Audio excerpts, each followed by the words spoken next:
여러분 안녕하세요. 여러분들의 비타민 윤설미입니다. 네, 오늘 설미는 제주도에 강의를 갔다 왔습니다. 제주동 여자중학교라는 곳에 갔었는데, 네, 교장 선생님이 예전에 저에게서 이제 강의를 한번 들었던 교장 선생님이시더라고요. 근데 교장 선생님께서 아유, 먼 길 고생하게 오셨다고, 무태서 왔다고. 그래서 제가 생각해보니까 고생스러운 게 하나도 없는 거예요. 서울 경기에서 부산에 한번 왕복으로 왔다 갔다 하면요.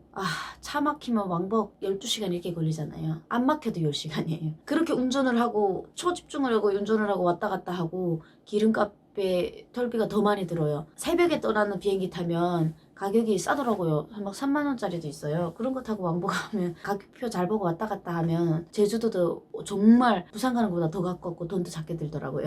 그리고 더 쉽고 비행기도 1시간이면 가잖아요. 김포공항에서. 비행기를 또 다음 주에도 또 제주도에 제가 강의가 있어서 가는데 제주도에 좀 자주 가요. 강의 때문에 많이 다니는데 갈 때마다 새롭습니다. 북한에서는 그 북한에 그런 노래가 있어요. 뭐 그 품을 떠나선 못 살아. 그 품을 떠나선 못 살아. 그게 무슨 소리냐면 그 품이 누구냐면 장군님 품이에요. 장군님 품을 떠나서는 못 산다.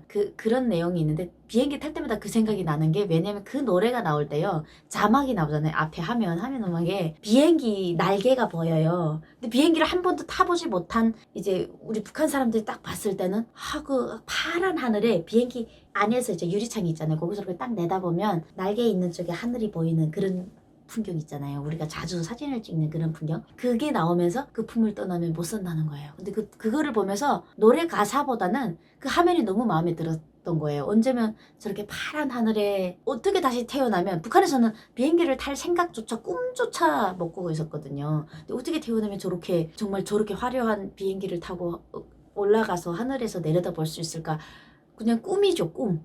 꿈에서나 비행기를 타볼까요? 그러니까 정상적으로는 이룰 수 없는 꿈이라고 생각했었는데 비행기를 정말 자주 타요. 근데 자주 타면서 저 제주도 가면서 정말 많이 타는데 탈 때마다 그 품을 떠나니까 비행기를 타는 거예요. 그 품을 떠나서는 못 산다는 노래 가사가 그럴듯하지 않아요. 그 품을 떠나면 비행기도 타더라고요.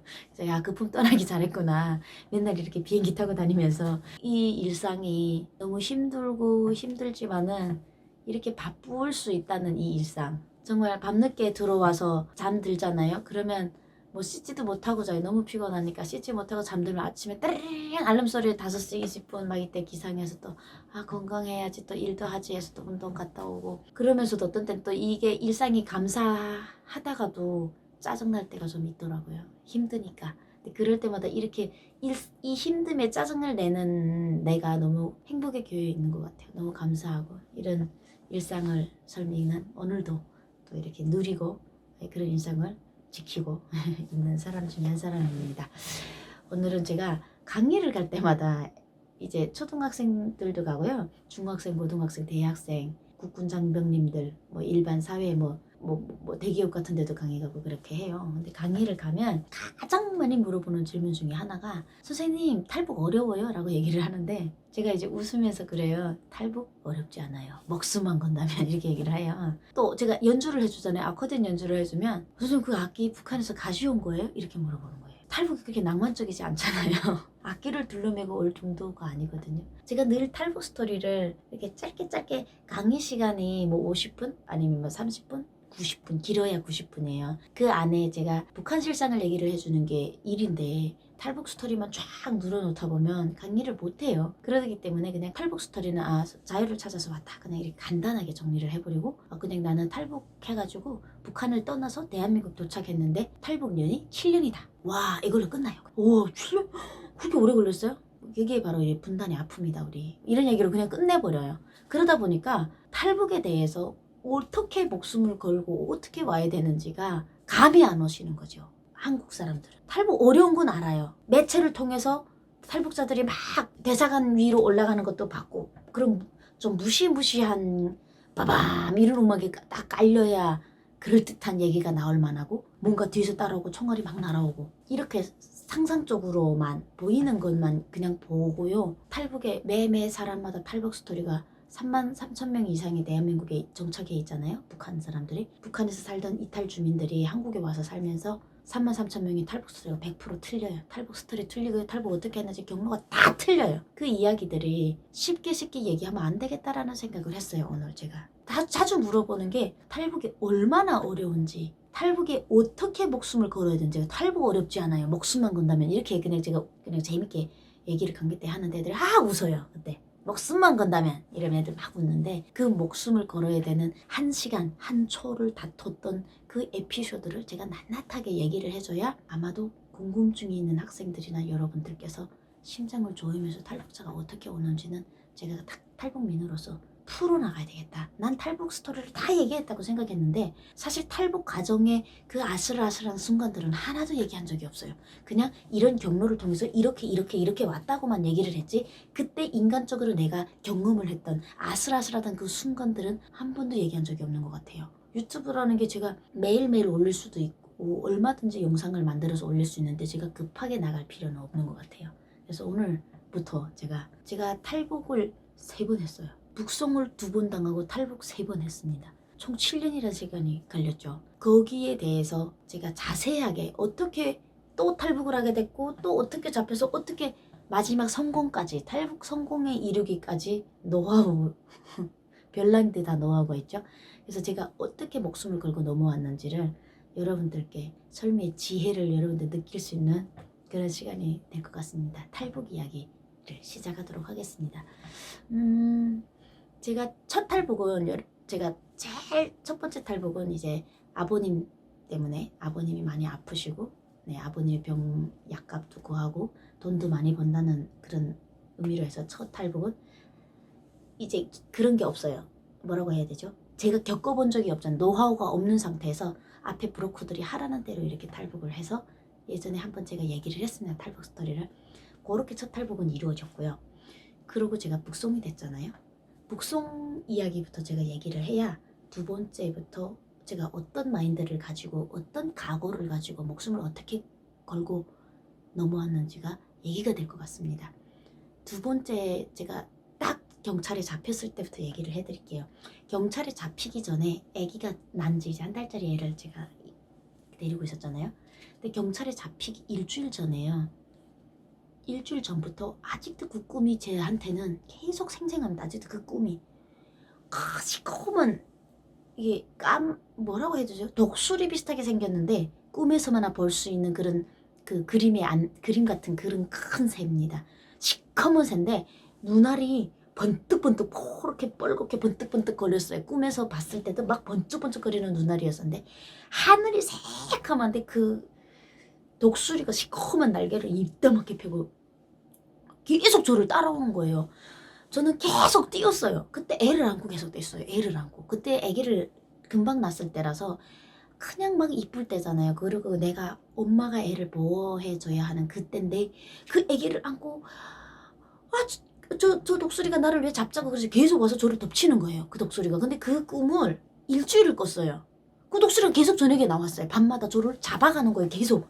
근데 제가 막 끌려가다가 이렇게 날아가요. 이렇게 저를 딱 잡고 날아가다가 독수리가 힘을 탁 풀어 헤치면 제가 딱 떨어지고, 그러면서 제가 애기 때문에 막 몸으로 이렇게 맞고 막 이렇게 광고 분투라고 하죠. 북한에서도 막 광고 분투를 해서 막 애를 지키고 이런 꿈을 한 일주일을 꿨는데 기분이 완전 안 좋은 거예요. 여러분 그런 꿈을 꿔보세요. 그 악몽이라는 거예요. 근데 그때 느낌을 딱 받았잖아요. 제가 내가 잡힐 것 같다는 느낌이 딱 오는 거예요. 정말 내가 딱 잡힐 것 같은 거예요. 느낌이. 중국에서 사는 게 항상 불안해서 사는데 그렇게 불안한 꿈을 연속으로 꿀 수는 없는데 그 꿈을 한 일주일 정도 꿨는데 정말 경찰이 집에 와서 저를 잡아갔습니다. 그래서 잡혀서 딱 나가는데요. 저 그때 죽으려고 했어요.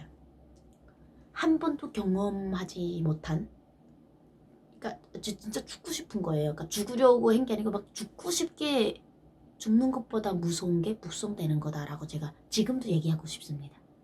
사람 죽는 것보다 더 무서운 게 북송되는 겁니다. 아셔야 돼요. 그 정말 무서운 거거든요. 그 무서운 게 왜 무서운지를 제가 차근차근하게 여러분들께 하나하나 알려드릴 겁니다. 너무 탈북에 대해서 아직도 아코디언 내거든 선생님 탈북했으니까 하는 질문이 많아서 딱 잡혀서 갔는데 막 죽고 싶은 거예요. 이제 북한에 가서 왜 그래 하면 제가 범죄를 안 짓고 북한에서 정상적으로 살 때 탈북자들이 나오면 공개 재판을 하고 초창기는 막 사형을 했단 말이죠. 인신매매 했다고 그 브로커 일을 북한에서 이제 중국 가서 좀 밥 먹게 해주세요 해서 데려다 준 브로커들이 인신매매라고 해가지고 그 사람들을 막 총으로 쐈어요. 그리고 두만강 넘어갔다 온 사람들을 막 재판하고 제가 거기서 제일 일선에서 나라를 배반하는 배신자들을 뭐 찢어 죽여라 했단 말이에요. 제가 그랬던 제가 얼마나 쪽팔려요. 내가 이제 가서 그거를 내가 당해야 되니까. 그래서 너무 싫어서 꼼수를 썼어요. 어떤 꼼수를 썼냐면 안 나가려고. 변방대까지 이송이 됐는데 변방대에서 이제 서류를 꾸며가지고 한 북한 쪽에다가 서류를 보내나 봐요. 그럼 북한에서 이런 윤설미라는 애가 있다. 오케이 그래 내 보내 이렇게 하면 아마 제가 나가나 봐요. 정확히 왜 거기 그러니까 변방대에 오래 있어요. 한 달씩 있는 거예요. 근데 제가 들어가서 하루 만에 꼼수를 썼어요. 어떤 꼼수를 썼냐면 병원에 아파서 병원에 나갔다가 병원에서 탈출해야지. 이제 나가면 애를 절대 못 본다는 생각을 한 거예요. 이제 나가면 죽을 거라고 생각한 거죠. 저는 탈북자들이 가서 살아나온 사람들 많지가 않기 때문에 한번 잡혀나갔다 하면 들어오는 사람 예전에는 한 번 잡혀나가면요. 예전에는 교도소형이 없었어요. 제 댓글에도 그러더라고요. 어떤 사람들은 10번씩 그 이순실 언니 알잖아요. 우리 순실 언니 순대. 그 순실 언니도 9번을 북송당했는데 한 번도 교도소는 안 갔어요. 그 언니는 옛날에 북송됐던 거예요. 옛날에는 북송이 돼도요. 북한 헌법에 비법 월경자를 어떻게 다려야 된다는 법조차 없었어요. 그러다 보니까 단련대 같은 데 들어갔다만 나왔는데 제가 갈 때는 제가 2009년도에 이제 북송이 됐단 말이죠. 근데 2005년도인지 6년도에 법이 나왔어요. 김정일이 도광은 비법 월경은 마약과도 같습니다라는 말씀이 내려왔어요. 그 북한의 말씀 전달이라는 게 있어요. 비법 월경은 마약과도 같다. 그렇기 때문에 비법 월경자들 엄격히 처벌해라 이래갖고 교도소 교도형이 그때 나온 거예요. 징역형이. 원래 징역형이 없었어요. 그러니까 제가 나가면 징역 살아야 되잖아요. 그러니까 제가 그때는 제가 북한에서 탈북할 때 징역형이 생겼을 때 제가 탈북을 했기 때문에 저는 두만강 먹으면서 그때까지는 무슨 각오를 했냐면 감옥에는 갔다 올 각오를 해야 두만강을 넘는 거예요. 감옥에 갔다 올 각오를 하고 돈을 벌려고 넘었던 거죠. 그래서 제가 그때는 나가서 감옥 가서 나는 딴따 하나 하고 아코디오나 치던 내가 어떻게 감옥 생활을 하겠습니까? 보지도 듣지도 못한 그 악명 높은. 그래서 안 가려고 꼼수를 썼죠. 중국 병원에 나갔다가 병원에 나가려면 제가 아파야 되잖아요. 그래 아프기를 어떻게 얼마나 제가 지금 생각해봐도 얼마나 미개한지 모르겠는데 어떻게 뭐 이렇게 손을 긋기라도 해야 되겠는데 그을 것도 없고 아무것도 없어요. 그 변방대 안에 자살을 할 수 있는 모든 도구들이 다 없더라고요. 자살하려고 한 게 아니고 하는 척 해갖고 병원에 나가려고. 그래갖고 제가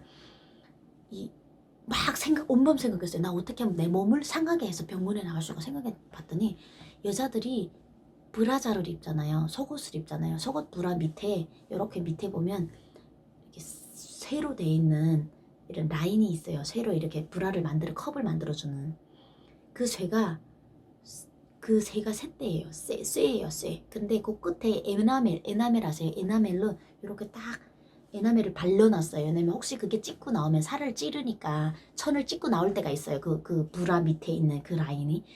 그게 생각이 나는 거예요. 그래서 그 브라를 밤에 이불을 덮고 왜냐면 그 방에 저만 있는 게 아니고 다른 탈북자들도 있으니까 제가 뭔가 하려고 하면 눈치채서 신고할 것 같아서 몰래 그 라인을 다 빼가지고 에나멜을 그냥 끝에 발라놓은 에나멜을 이빨로 다 물어 뜯었어요. 에나멜을 그 뜯으면 어떤 게 나오냐면요 쇠가 나와요. 녹슬었더라고요. 거기가 에나멜을 묻힌 그 부분이 녹이 슬어 있더라고요. 이거를 삼켰어요. 이렇게 컵이 돼 있잖아요. 이거를 2개로 접힌 다음에 목으로 넘겼어요. 넘기면 이게 배 안에 들어가서 염증을 일으킬 거 아닙니까? 그럼 저는 배가 아프다고 떼굴떼굴 굴 거고 내가 배가 아프다며 얘들이 병원에 데리고 가면 검사를 해서 이렇네 해서 배를 만약에 짠다. 그럼 수술을 할 거 아닙니까? 그러면 아마 내가 마취가 그러니까 제가 생각한 시나리오였어요. 내가 마취가 된 상황이라면 절대로 얘들이 마취된 사람도 이렇게 막 묶어놓고 족쇄 묶지는 않겠지 이런 생각을 한 거죠. 그렇게 해갖고 먹었어요. 처음에 거 잘 넘어갔고 그때 제가 도망쳐야지 이렇게 생각하고 먹은 거예요. 그리고 두 번째를 먹는데 그게 이렇게 컵이 요렇게 생겼잖아요. C자로 생긴 거를 바늘로 딱 접히다 보니까 한 요 정도 되는데 이게 가다가 걸린 거예요. 이 목에 넘어가지 못한 거예요. 첫 번째 건 잘 넘겼는데 여기를 거의 막 뚫고 나올 정도로 이 쇠가 이렇게 사선으로 걸린 거예요. 근데 제가 죽으려고 그런 게 아닌데 이제 나가면 애 못 본다는 생각에 어떤 수단과 방법을 통해서 여기를 빠져나갈 수 있는 방법을 연구한 건데 제가 이러다 죽겠는 거예요. 진짜로 숨구멍이 막 여기가 떡 막혀갖고 그래갖고 죽으려고 한 건 아니어서 살려달라고 물을 막 두드렸어요. 그랬더니 걔들이 와서 봤는데 얼굴이 지금 새까매져 있고 여기가 이렇게 나와 있는 거예요. 이 정도. 근데 살은 안 뚫었어요. 안 뚫리더라고요. 그게 이렇게 계속 말도 못하고 제가 막 이러니까 경찰들이 막 와가지고 저를 진짜 병원에 데리고 간 거예요. 근데 제 상황하고 틀리게 저는 그게 먹고 배에서 염증을 일으킬 때까지 기다려야 되는데 먹다가 일이 생기다 보니까 병원에 가서 바로 배도 안 째고 마취제도 안 놓고 입에서 그거를 뺀 거예요. 있는 거를 빼는데 죽을 맛이었습니다. 여기 목을 다 긁으면 나오는 거예요. 헛짓거리를 한 거죠. 그걸 빼고 배 안에 있는 거는 배변으로 나갈 거래요. 제 생각하고 틀린 거예요. 전 그게 막 배 안에 이렇게 오래 있을 줄 알아. 이게 있을 줄 알아서 몰랐으니까. 근데 정말 그게 후에 대변으로 다 나왔어요. 근데 아무 몸에 이상이 없이. 근데 얘들이 너무 놀란 거죠. 중국 애들이. 그래서 한 달 정도 있어야 되는데 저는 5일 만에 빨리 서류를 내서 저를 북송을 시켜버린 거예요. 그래서 정말 가기 싫은 북한을 일찍이 가게 된 거예요. 좀 한 달이라도 중국에 있고 싶은데 정말 나가기 싫은데. 근데 그때 변방대차 한 대가 딱 오는데 이건 다 제가 처음 겪어보는 거잖아요. 차가 엄청 좋더라고요. 뭐 일단은 차 타면서 야, 이 변방대차 대박 좋다 이런 생각을 하면서 탔어요. 근데 변방대에 앉아있는 저를 호송을 해가는 사람들이 조선족들이에요. 그러니까 중국말도 잘하고 북한 말도 잘하고 우리 조선 말을 하고 북한 사람들하고 이제 북한 보위부에 저를 넘기러 가는 거예요. 근데 저하고 19살짜리 어떤 남자애가 갔어요. 근데 걔는 그 매를 엄청 중국에서 맞았어요. 왜 맞았냐면 중국에 있는 시골에 잠깐 넘어와가지고 돈을 벌기 위해서 넘어왔는데 애가 옷가지 같은 거를 도둑질 했대요. 그래서 옷이 2마대 정도가 있더라고요. 옷 이제 뭐 새 옷들은 아닌데 이제 집집이 시골집들이 문을 잘 안 잠그고 연산 쪽에 있으니까 얘가 거기서 도둑질을 하다 잡힌 거예요. 그래서 도둑놈이니까 맞은 거예요. 얘가 중국 사람들한테 많이 맞아가지고 그 다리를 끌지 못하는 아이, 다리가 부러졌나 봐요. 아마도 다리를 쩔뚝쩔뚝 거리더라고요. 그게 너무 맞아가지고 도둑질을 하다가 이제 북한 애가 잡혔는데 거의 영양실조예요. 뭐 뼈밖에 없는 이런 애하고 제가 같이 이제 나가는데 저는 예쁘게 입었어요. 왜냐면 중국에서 근데 제가 지금 이 옷을 왜 입고 앉아서 지금 하냐면요. 자, 이거 보세요. 이거는 이렇게 단추가 잠궈지잖아요. 근데 그때 그 옷은 단추가 안 잠궈졌어요. 이게 요 정도로 이렇게 열려놓고 다니는 옷이 있잖아요. 그러니까 이게 잠가지지 않는 거예요. 한 요 정도. 아무리 잠그려고 해도 자, 지금 이렇게 안 잠궈지잖아요. 근데 이런 정장 같은 거를 제가 위에다가 정장 비슷한 이렇게 네, 위에다가 이런 거를 하나 입었는데 그거를 입고 쫑대 바지라고 하는 딱 붙는 스키니 바지 노란 거를 입고 유리구두를 신고 나갔어요. 그 잡혔을 때. 그러니까 유리구두가 예쁜 거를 신었던 거죠. 그리고 나가는데 북한에서 지금 이런 애를 처음 본 거예요. 보위부에서 저를 받았는데 두만강 앞에 그 세간이 있어요. 세간에 도로가 이제 나와 있는데 교가 있죠. 다리로 넘어가는데 심장이 터질 것 같은 거예요. 너무너무 무서워갖고. 근데 중국 조선족들은 쨍하고 햇돌날 돌아온단다 이런 노래를 부르면서 저보고 또 와. 살면 다시 오더라. 이래서 제가 또 오라고 할 거면 저 안내 보내주시면 안 돼요? 그랬더니 안 된대. 그래서 저 딸도 있고 울면서 막 별 하소연을 다 했어요. 저 무릎 꿇고 앉아서 울면서 그 사람들은 아무 그 나라 법인데 저를 무릎 꿇고 앉아서 제발 저 안 보내주시면 안 되냐고 그렇게 빌었는데 자기들은 어쩔 수 없고 가서 잘 해가지고 살아오래요. 사는 애들은 또 중국 와. 또 와. 뭐 아무렇지 않게 저를 내가는데 저는 너무 무서운데 정말 그 버스가 그 경찰 중국 경찰 공안 버스가 쫙 진입을 해서 세간을 넘어가는데요. 두만강물에 뛰어들고 싶은 거예요. 그냥 진짜 죽고 싶더라고요. 앞날이 없으니까. 근데 뭐 뛰어내릴 수도 없어요. 경찰차라서 쇠설창 이런 거 있잖아요. 그런 게 다 돼 있는 거예요. 내려다보면서 딱 넘어가서 중국 북한 보위부 애들에게 제가 인계가 되는데, 도대체 이 아까 얘기했듯이 좀 북한에서는 좀 다 그렇게는 안 입잖아요, 옷을.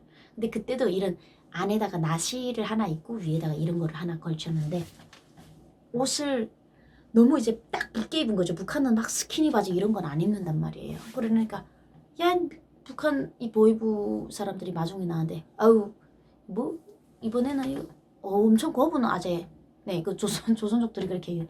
거분 아재 이번에 잡혔습니다 이러면서 저를 내보내주는 거예요. 손이 부들부들 떨리면서 이쪽에는 그 훔친 그 옷 있잖아요. 그 두마대 그거 입을 옷이 하나도 없어요. 다 시골에서 농사할 때 입을 수 있는 그런 옷 두마대를 그 훔쳐가지고 이제 애가 다리를 질질 끌면서, 얼마나 처참하잖아요. 같은 북한 사람이 봤을 때 그 처참한 광경에서 넘어가는데, 참 그때 생각을 해보면 지금도 이 가슴에 못이 박히는 게 자기 나라 사람이잖아요. 저는 그래도 예쁘게라도 입고 서 있잖아요. 이쪽에는 여기가 이렇게 시퍼렇게 얻어 맞아가지고 다리를 질질 끌매, 뭐 이래도 도둑놈이니까 맞았다고 하지만 걔 상태가 영양실조예요. 몸무게가 40kg도 나갈까 말까 그 뼈밖에 없는 애가 그 농사꾼들이 농사할 때 입을 수 있는 그 중국 군복 비슷한 얼룩얼룩한 그런 옷도 있고, 입을 수 있는 옷이 하나도 없는 그런 농마 같은 옷 두마대를 끌고 오는데, 지네 나라 사람이 그렇게 남이 나라 가서 그렇게 맞았다고 생각하면 얼마나 이게 통탄이 나갈 일이에요. 다리를 질질 끌고 오는데도 야 이 개새끼야 이러고 그 애를 엄청 때리는 거예요. 거기서 도둑놈이라고. 이 새끼야 다 장군님이 그렇게 가르쳤냐고. 걔를 막 때리고 제 차례가 됐는데, 야 이년이 기가 나 머리를 어디서 쳐드냐고. 머리서 분명 숙였는데 머리를 쳐들었다고 그러면서 중국 사람 앞에서 제 무릎을 발로 까더라고요. 무릎 꿇고 앉으라고. 근데 정말 쪽팔렸어요. 정말 너무 쪽팔려갖고 좀 제발 때려 죽여도 좋은데 저 중국 사람이 없을 때 했으면 좋겠는 거예요. 그 중국 사람들 왜 있는 앞에서 그래요? 왜 보이부들 그러죠? 왜 개 쪽팔리게 그러죠? 사람을? 그래서 뭐 그러나 그 시간 그 멈췄으면 좋겠는 그 쪽팔리는 시간도 지나가더라고요. 중국 애들이 아 그만하오 이러면서 타더라고요. 보기가 그 걔네들도 에이 그만하오 이러면서 나름 제 편을 들어주는 거예요. 좀 그만하라고. 그 뭐 여자한테 뭐 어디 때릴 낯이 있다고 이러고 타는 거예요. 나름. 울지도 못하겠더라니까요. 너무 무서워서 눈물도 안 나와요. 그렇게 하고 이제 앞으로 내가 당할 그 고문당한다고 했지. 이 모든 이 말로만 들었던 그 북한 사람이지만 경험하지 못한 지금 북송이잖아요. 가는데 야 저 뭐 차를 갱생이라는 차가 있어요. 지프차 비슷한 그런 차를 하나 가지고 와서 태워서 보이부까지 이송을 하더라고요. 이송을 하는데 그때 제가 북한을 떠난 지 한 2년이 됐죠. 2년이 좀 넘었는데 북한 사람을 2년 후에 중국에서 살다가 북한 사람을 보는 느낌이 어떻더라냐면요. 지나가는 모든 사람들의 눈빛이 선하지 않아요. 악밖에 없어요. 근데 북한에 있을 때는 그 사람들이 눈빛이 그렇다는 걸 전혀 못 느꼈어요. 그때는 우리 다 정상적인 인상인 줄 알았는데 먹고 살기 좀 편한 중국 사람들의 인상과 북한 사람 인상이 틀려요. 지금 제가 한국에 왔잖아요. 그리고 중국 가면 중국 사람들 인상 되게 살벌해 보여요. 여기가 좀 더 자유로운 거예요. 그러니까 자유가 조금씩 붙으면서 사람들의 인상이 달라지더라고요. 근데 그 사람들이 다 악이 나가지고 이러고 다니고, 여자들이 자기 집 몸보다 더 큰 배낭, 그러니까 사람이 안 보여요. 배낭밖에 안 보여. 다리가 밑에 걸어다 허리를 펴지 못해. 여자들이 70kg씩 메고서 이러고 걸어가는데 꽃다운 여자들이 아니 핸드백 이렇게 예쁘게 하고 다니는 게 아니고 국방색이나 블랙 이런 옷만 입고, 근데 제가 노란 바지를 입고 유리구두를 신고 안에 하얀 거를 입고 위에다 이런 마이 하나를 거친 거예요. 옷 갖다 놓으면 사람들 저거 정신병자라고 욕을 하죠. 저처럼 입으면. 먼지가 푸석푸석 나는데 사람들 자전거 끌고 다니는데 숨이 꾹 막히더라고요. 내가 이런 땅에서 살았나? 내가 이런 땅에서 25년을 살았었나? 북송돼 가는 주제에 그 사람들이 불쌍한 거예요. 난 그래도 2년이라도 다른 나라에 가서 자유를 중국도 엄청난 큰 자유죠. 북한에 비하면. 그 자유를 맛봤는데 이 사람 너무 불쌍해. 내 주제에. 그래서 그 엄청난 그 무서움을 겪고 보위부에 들어가서 보위부 지도를 받고 뭐 말을 하려면 끝도 없습니다. 제가 받았던 그 스트레스 같은 거는 제가 40일 정도를 밥을 못 먹었어요. 왜냐면 그 목에 걸려 있었던 그 쇠를 뽑았는데 이 목 안이 다 얼어 있는 상황이어서 중국 애들이 약을 이만큼 병원에서 처방받아서 저한테 주라고 줬어요. 근데 그 약도 한 알도 저한테 안 주는 거예요. 그 약도 돈인 거예요. 보이시던들은 그 약을 다 회수하더라고요. 다 회수해서 지들이 제 화장품까지도, 제가 화장품 이게 백 같은데 이제 뭐 이런 소품, 여자 소품 같은 게 들어가 있잖아요. 그런 것도 다 와이프 준다고 다 가지고 가요. 아무것도 없이. 뭐 시계 같은 거 다 뺐더라고. 다 뺏는다고 하면서 다 뺏어가지고 넘어가가지고 정말 말도 여자가 겪으면 안 되는 거죠. 그런 거는 여자가 겪으면 안 되는 치욕. 들어가자마자 알몸 수색 다 하고 돈이 있는지 검열을 하다 못해 돈이 없으니까 알몸 벗겨놔도 돈이 없잖아요. 그럼 펌프를 시켜요. 자궁에 숨겼다고. 그런 것도 세상에, 그거는 또 들어도 못 봤어요. 이거 북성대 무섭다는 것만 들어봤는데 거기서 그런 거를 당하면서 이게 정말 지옥이라는 게 이런 게구나. 죄를 짓지 말아야 되겠다. 그때도 이게 누구 때문이라는 건 몰랐고, 죄 지으면 이렇게 사람이 개돼지 취급을 받는구나. 개돼지보다 더한 취급을 받는구나. 북한이란 나라가 소권이 있어도 인권이 없는 나라인 거 아시죠, 여러분? 소 잡으면요, 북한은 소 잡으면, 사람이 소 잡으면 그 사람을 총살해요. 소 죽였다고. 왜? 소가 일한대요. 소가 일을 하기 때문에 북한은 소 못 잡는 거 아시죠? 소 잡으면 교도소 가고 그래요. 요즘에는 총살은 안 해. 교도소 15년씩 가요. 소 한 마리 잡으면. 3마리씩 잡으면 사형입니다. 원래 북한은. 소 잡으면 사람 죽이면서요, 인권이 없습니다. 소권은 있어도 인권이 없는 나라예요. 그때 저는 내 아이가 소보다 개돼지보다도 못하구나 라는 거를 느끼면서 죄 지으면 죽어도 안 되겠다. 다시는 지으면 안 되겠다. 다시는 탈북하지 말아야지. 이런 생각을 할 수 있게 만들어놔요. 근데 그게 며칠 안 간다는 거죠. 그 상황을 계속 겪다 보면 또 가게 된다. 자유의 맛이라는 게. 그래서 넘어갔어요.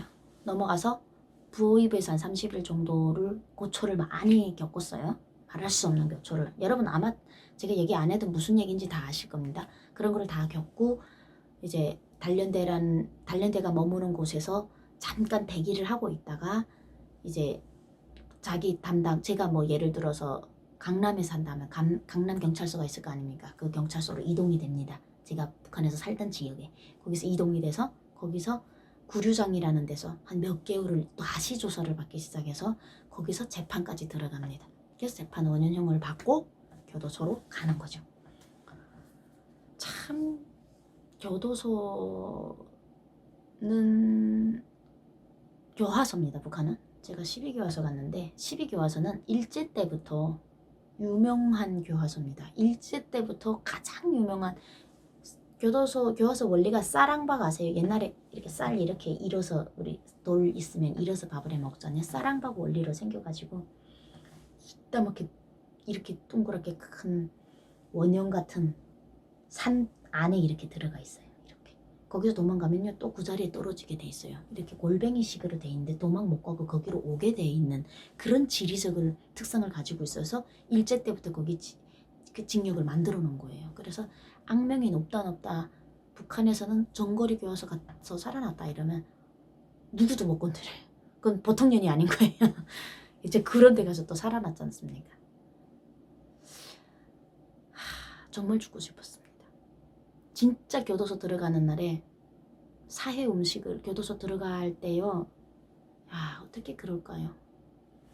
족쇄를 묶어가지고 가는데 여자잖아요. 좀 따로 후송을 했으면 좋겠어요. 근데 수송을 따로 안 해요. 사람들이 타고 가는 버스에 그냥 태워요. 이거 다 채운 상태로 사람들 다 타는 버스에 완전 쪽팔리거든요. 이렇게 해갖고 어머니께서 마중 나와서 밥을 먹여줘요. 사회밥. 그거 먹으면서 죽으려고 이제 교도소 들어가면 더 못 살. 이때까지 여기까지 뻗치고 내가 살아온 건 너무 다행이고 교도소는 더 못 살 것 같더라고요. 형기가 너무 많으니까. 그래서 엄마가 처음 젓가락으로 밥을 먹어보는 거죠. 젓가락 이런 거 없어요. 구류장에서 이제 흉기가 될까봐 안 주거든요. 그래서 밖에 있는 쇠젓가락으로 밥을 한두 점 먹다가 목을 찔렀습니다. 이렇게 딱 찔렀는데 안 들어가요. 해봤는데 안 들어가요. 이게 안 들어가요. 막 이러고 부들부들 떤데 안 들어가더라고요. 경찰들이 막 이 미친년이라고 막 잡고 젓가락 주지 말라고. 어머니가 새끼 이게 어디서 엄마 앞에서 이런 짓을 하냐고. 어떻게 하나 엄마가 네 살릴게 이래가지고 어쩔 수 없이 죽게도 못하더라고요. 그래서 이제 교도소까지 들어왔는데 교도소 들어오던 첫날이 기억납니다.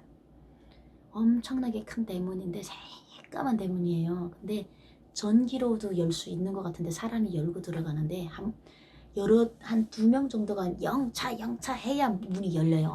엄청나게 한 2m 이상으로 높은 엄청난 이런 쇠문인데 겨울에는 얼어가지고요. 밑에 롤라 같은 이렇게 동글동글한 이제 바퀴가 있는데 그게 입김으로 허허허허 녹여야 돼요. 얼어서 잘 밀리지 않아가지고. 그러면서 문 열고 들어가는데 제가 그 첫 문을 네 손으로 열어. 그래서 제가 한 15분을 열었어요. 문이 열리지 않아요. 너무 무거운 문이에요. 옛날 문. 막 열고 문을 한 요만큼 열고 그 짬으로 비벼서 들어가고 다시 닫는데도 힘이 들더라고요. 딱 문을 닫고 탁 돌아서니까 앞에 너주는 자멸의 길이다. 글자 크기가 내 키 높이보다 더 높아요. 그렇게 크게 시커먼 글자가 도주는 자멸의 길이다. 정면에 딱 써있는 거예요. 그거를 보고 하늘을 탁 올려다봤는데 여러분 하늘이 원래 파랗잖아요. 하늘이 새카맣더라고요. 전 아직도 그때 왜 내 눈에 그 하늘이 그렇게 새카맸는지 모르겠어요. 분명히 해가 짱짱 난 화창한 날인데 하늘이 새카맣더라고요. 그때 제가 날짜는 지금 공개할 수 없지만 그 날짜가 교도소에 들어간 날짜가 대한민국에 입국한 날짜랑 똑같은 날짜입니다. 제가 2014년도 대한민국 입국 날짜랑 감옥에 들어갈 때 날짜랑 똑같은 날짜입니다. 저도 그게 너무 소름이 돋더라고요. 한국에 왔는데 그 날짜랑 교도소에 들어간 날이 똑같은 날인데 하늘을 올려다봤는데 새까만 거예요. 그때부터 힘든 저의 지옥에 교도소 생활이 시작됐고 생존율 30%에 속해서 제가 살아 나오게 됐죠. 교도소 편은 내일 다시 제가 끊어서 이야기가 너무 길기 때문에 오늘 다 못하기 때문에 다음 편에서 또 계속 하도록 하겠습니다. 어떻게 살았고 어떻게 또 재탈북할 마음을 가졌고 또 어떻게 재탈북을 했고 또 왜 잡혔는지 구체적으로 여러분들께 저에게 어떤 어려움들이 탈북자가 북한을 떠나려면 각오해야 될 가지수들을 오늘 제가 이번 기회를 통해서 낱낱이 여러분들께 알려드리도록 하겠습니다. 여러분 오늘 하루도 북송이 없는 대한민국에서 행복하시길 바라겠습니다. 여러분 안녕하세요. 여러분들의 비타민 윤설입니다. 네, 7년간의 험난한 탈북 스토리 두 번째 시간 교도소에서 살아남기를 오늘은 얘기를 해보도록 하겠습니다. 뭐 교도소라고는 한국말로 그렇게 얘기하고요. 북한은 교화소라고 합니다. 교화를 시킨다. 사람을 교화시킨다 해서 교화소라고 하는데 교화소에 들어가면 제일 먼저 들어가는 곳이 신입반이라는 곳입니다. 신입병사 시절. 여러분 우리 군복무 하시는 분들은 아시죠? 제일 훈련 기간에 제일 힘들었던 게 신입병사 시절이 제일 힘들잖아요. 왜냐면 그냥 막 사회에서 막 뛰어놀다가 자유가 막 억압이 되고 거기서 아마 가장 힘든 게 그 훈련소 기간이 아닐까 다들 그렇게 기억을 하시더라고요. 감옥도 마찬가지입니다. 제일 힘든 것이 신입반이거든요. 신입반 때 이제 신발을 잘 신겨야 되는데 제가 신입반에 딱 들어갔는데 제일 먼저 하는 게 이제 삭발식입니다. 삭발식. 머리 자르는 거예요. 뭐 여기 대한민국은 정치인들이 막 이제 삭발을 하고 하던데 우리는 그런 건 아니고 뭐 대한민국도 아마 교도소 들어갈 때 여자들이 머리 너무 지나치게 긴 건 안 될 겁니다. 근데 제 머리가 엉덩이까지 길러 있었어요. 그때 당시 까만 머리였었고요. 그때는 머리 영양이 좋았고 이렇게 염색이라는 걸 하지도 않아서 그냥 매직 머리였어요. 그래 갔는데 감옥에 들어가기 전까지 구류장에서는 머리를 안 잘라요. 감옥에 딱 들어가면서 머리 자르게 하는 거예요. 교화소에 들어가서. 신입방에 들어가자마자 방에 들어가기 전에 긴 머리로 방에 들어갈 수가 없습니다. 신입방에. 그래서 어떻게 이 가위질 잘하는 언니가 와가지고 앉아 그러더라고요. 딱 앉는데 머리카락을 엄청 엉덩이까지 긴 머리카락을 이렇게 잡아가지고 그냥 문통 여기를 처음 1번으로 뚝 자르는 거예요. 그러니까 그 이만한 머리 이따만한 머리가 출렁하고 떨어지는데 순간에 그냥 눈물이 두두두두 같이 머리카락과 내 눈물이 같이 떨어지더라고요. 여자에게서 머리카락을 그렇게 긴 머리를 자를 때는 정말 제가 그 심정을 알 것 같아요. 머리 삭발할 때 그 심정. 눈물이 그동 툭툭툭툭 떨어지는 거예요. 같이 울지 마 막 이러는데 거기서 끝나지 않았습니다. 머리를 어떻게 자르냐면요. 귀 위에서 손가락 3개 올리면 요거를 손가락 하나를 1cm 찝고요. 3cm 위까지 요렇게 요 위까지 머리가 있는 거예요. 요만큼만 있고요. 요 밑에는 어떻게 한다? 빡빡 밉니다. 스님들처럼. 그러면 여자 같을까요? 남자 같을까요? 남자 같습니다. 여자 같지가 않아요. 그렇게 하고 있으면. 머리를 그렇게 자르니까 도토리 깍지 아시죠? 여기만 머리 세상에 또 별난 머리를 다 해보는데 제가 그런 머리를 보면서 너무 막 울었는데 대한민국에 와보니까 그런 머리가 또 유행이라고 뭐 멋스럽게 여성들이 머리 반을 딱 잘라버리고 요만큼만 남겨놓던가 위쪽에만 남겨놓던가 뭐 이런 뭐 외국인들 막 래퍼들이랑 보니까 머리 그렇게 하더라고요. 근데 저는 그때 당시는 이제 그런 머리가 있다는 조차도 몰랐고 그게 패션인지도 몰랐고 그냥 일단은 감옥에서는 인간 세상하고는 다른 머리 스타일을 해놓는 거예요. 왜냐면 도주를 막기 위해서예요. 밖에 나가면 그렇게 머리 하고 다니는 사람 없잖아요. 그러다 보니까 나가면 바로 잡히게 돼 있습니다. 그리고 첫 번째 또 하는 이게 들어가자마자 신입반에 앉으면 먼저 내 의상부터 다 바꿔야 되잖아요. 대한민국에서는 제가 감옥에 못 가봐서 모르는데 감옥에 들어가면 아마 제수복이 제가 있는 걸로 알고 있는데 북한은 제수복이 없습니다. 그때 당시 겨울 제수복이 700벌인지 2006년도 제가 2009년도에 감옥에 들어갔는데 2006년도에 한 번 700벌 정도가 나온 이후에 국가에서 한 번 나왔대요. 그 이후에 한 번도 없었다고 하는데 그 제수복은 너무 질이 안 좋고 너무 나빠서 겨울에 그냥 이렇게 이불처럼 대충 누더기처럼 이렇게 깔고 누워있는 상황이더라고요. 그리고 겨울 동복을 입고 여름에 일할 수가 없잖아요. 나라에서 제가 들어가서 감옥 생활하는 전 기간 단 한 번의 죄수복이 나오지 않았고요. 휴지가 없습니다. 그러면 어떻게 하는 줄 압니까? 면에 있는 사람은 밖에 있는 사람들에게서 휴지를 갖다 달라고 하거나 뭐 필요한 것들을 갖다 달라고 하면 갖다 줘요. 그래서 이게 귀하게 쓰는데 면회가 없는 사람이 한 70%란 말이에요. 50%에서 70% 정도 왔다 갔다 합니다. 그 없는 사람은 어떻게 하냐면 우리가 옷을 이따 이제 헐어갖고 더 이상 못 입겠다 하는 옷을 빨아가지고요. 과일로 잘라요. 과일로 그렇게 잘라서 요렇게 한 요 정도가 되게 이렇게 조그맣게 자릅니다. 천들이 너무 귀하기 때문에 그걸 화장지로 이제 이를 보고 닦을 수가 있는 게 없으니까 그래서 그걸로 이제 사용을 하는 겁니다. 그렇게 열악해요.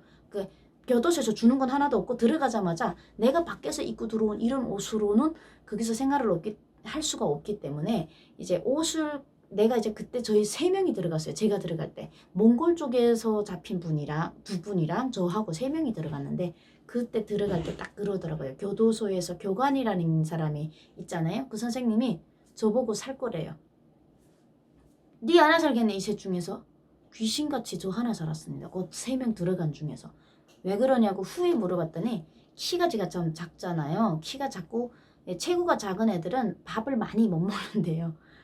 근데 사실 좀 많이 먹잖아요. 여러분 보셔서 알겠지만. 근데 많이도 먹지만 작게 먹고도 버틸 수는 있어요. 왜냐면 키 큰 사람보다 영양력이 좀 작아도 얼마든지 살 수가 있거든요. 뼈라던가 뼈가 키가 크면 아무래도 뼈 길이가 더 길 거 아니에요. 그럼 영양성분을 더 섭취를 해야 될 거 아니에요. 근데 전 작게 먹어도 영양실조가 덜 온다는 겁니다. 그래서 키 작은 애들이 대부분 살았다 그러는 거예요. 무슨 과학적인 이치로 그렇게 말하는지 모르겠는데 그 대부분 거기서 많은 범죄자들을 이제 죄수들을 이렇게 봤던 선생님들이 대부분 정확히 맞히세요.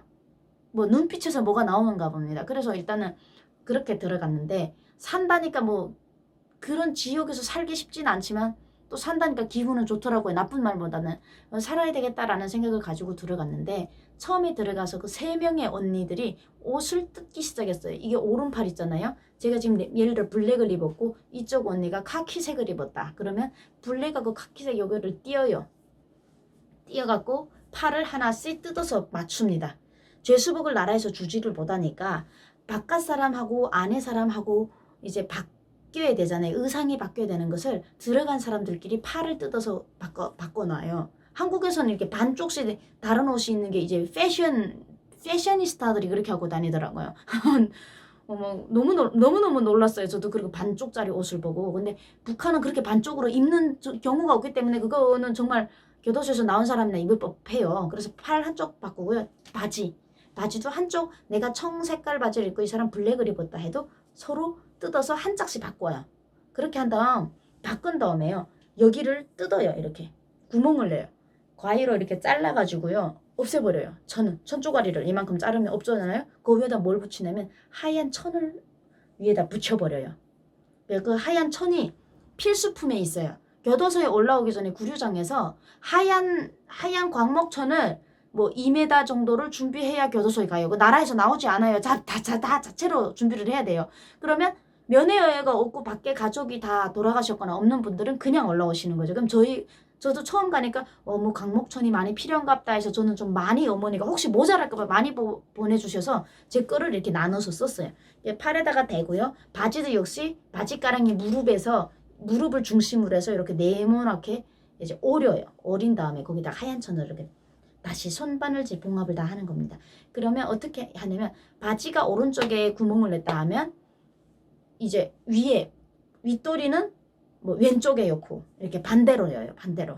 그렇게 하고 아까 머리가 도토리 깍지라고 했죠. 머리 위에다가는 삼각형으로 된 하얀 수건을 이렇게 뺑두거머니처럼 이렇게 뭐 동화 같은 데 나오잖아요. 그 뭐 백설공주인가? 그 백설공주도 이렇게 빨간 이렇게 묶는 이런 삼각한 수건을 이렇게 쓰면 여기가 뒤에가 삼각으로 이렇게 뾰족하잖아요. 그런 수건인데 이렇게 예쁘게 쓰는 게 아니고 머리 위에다가 머리 한 올이도 나오지 않게 깨끗하게 이렇게 해서 귀 밑으로 해서 이렇게 딱 쓰면 얼굴만 이렇게 동그랗게 보이는 거예요. 머리카락은 워낙 뒤쪽에 없으니까.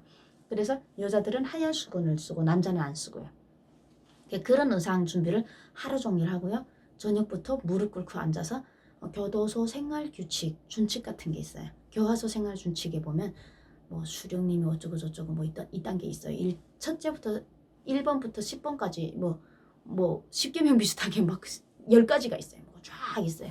그래서 그거를 다 외워야 돼요. 토 하나 틀리지 않고 다 외운 다음에 다 외우고 나면 이제 자리를 알려주더라고요. 자리를 저는 제가 들어갔을 때 신입방 안에는 이제 50명 정도가 생활을 하고 있었어요.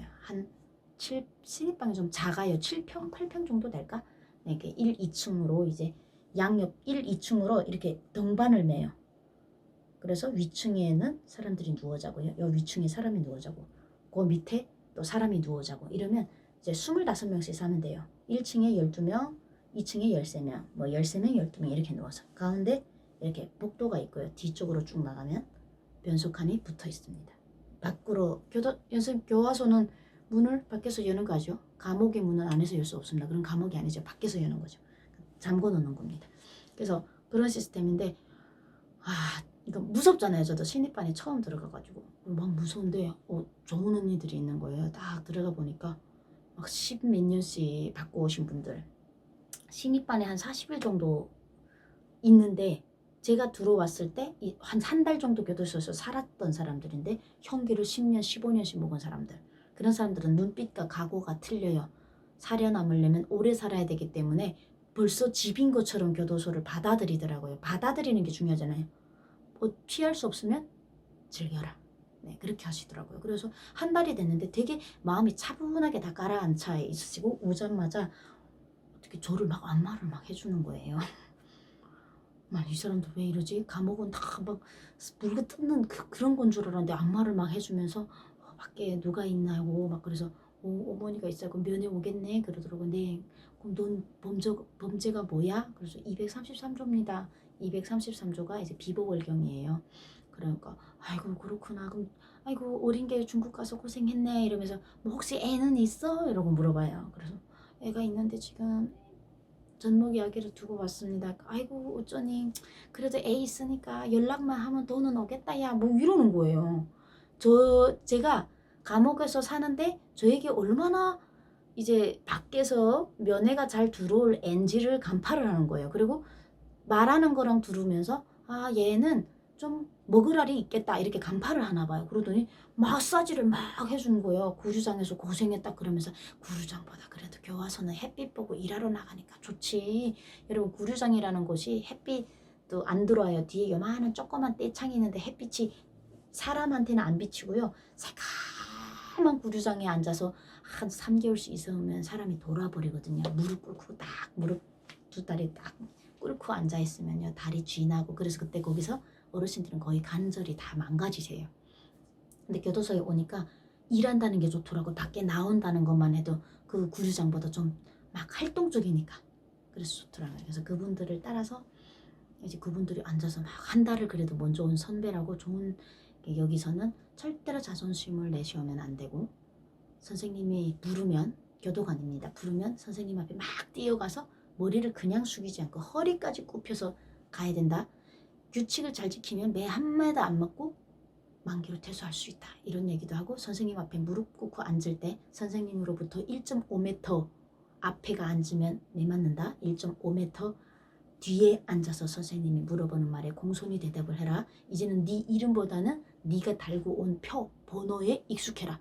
번호를 잘 알아서 선생님이 번호를 부를 때 바짝 튀어나와서 일어날 수 있어야 된다. 여기서 눈치가 빨라야 먹고 산다. 완전 막 준칙 외 살아야 되는 것들을. 그래서 막 좋은 언니들이 많구나. 그래도 여기도 감옥도 사람 사는 곳이구나. 막 이런 생각을 하면서 있었어요. 그러니까 거기도 숨 막혔다면 당연히 죽었겠죠. 생존율이 30% 40% 이렇게밖에 안 돼요.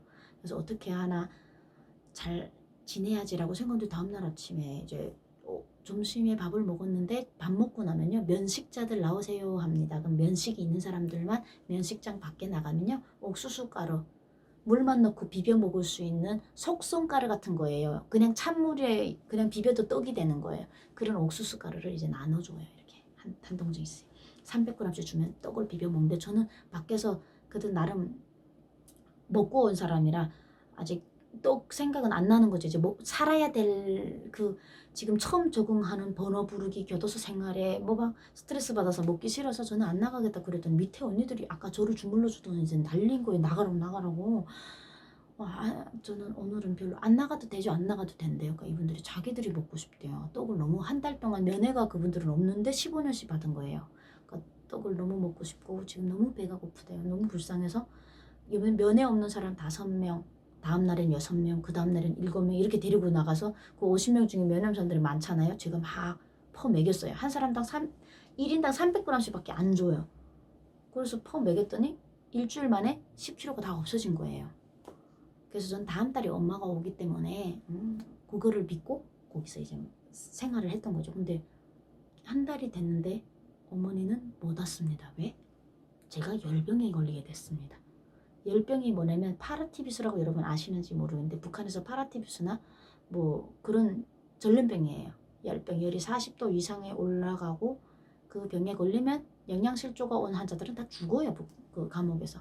그래서 열병으로 추정되는 80명 중에 제가 한 사람으로 열병방에 전염병 그러니까 일도 못 나가고 학교도서 들어오자마자 제가 열병이 온 거예요. 그러면 이게 열병방에 들어가잖아요. 이러면 이제 죽을 날을 기다리는 거예요. 약도 없잖아요. 처음엔 약이 없어서 많이 죽었는데 너무 막 죽어나가니까 이제 감옥 당국에서 레보수라는 약물을 뭐 무슨 어떤 약 엄청 써요. 근데 그 약을 먹으면 그 약 먹고 저는 살았거든요. 그 약 먹으면 열이 떨어진대요. 근데 그 약이 어느 정도 쓰냐면 물약인데 마실 수가 없어서요. 주사기 있잖아요. 주사 바늘을 뽑고 주사기에다 약물을 제조를 해서 이렇게 바켓에다가 들고 오더라고요. 군이들이 오는데 밖에서다 들고 와가지고 한 사람에게 이만한 그 돼지 주사라고 뚱뚱한 주사가 있어요. 그 주사기 앞에 주사기만 빼고 그 주사기 안에다가 쭉 이만큼을 쫙 빨아들인 다음에 입을 벌려 해서 입을 벌리면 목조지 안에다가 싸줘요. 너무 써서 입안에서 이제 구토를 해버려요. 너무 쓰니까 먹은 거를 토할 정도로 써요. 난 세상에 그렇게 쓴 약을 처음 먹어봤는데 뭘 어떻게 만들었는지 모르는데 효과는 좋더라고요.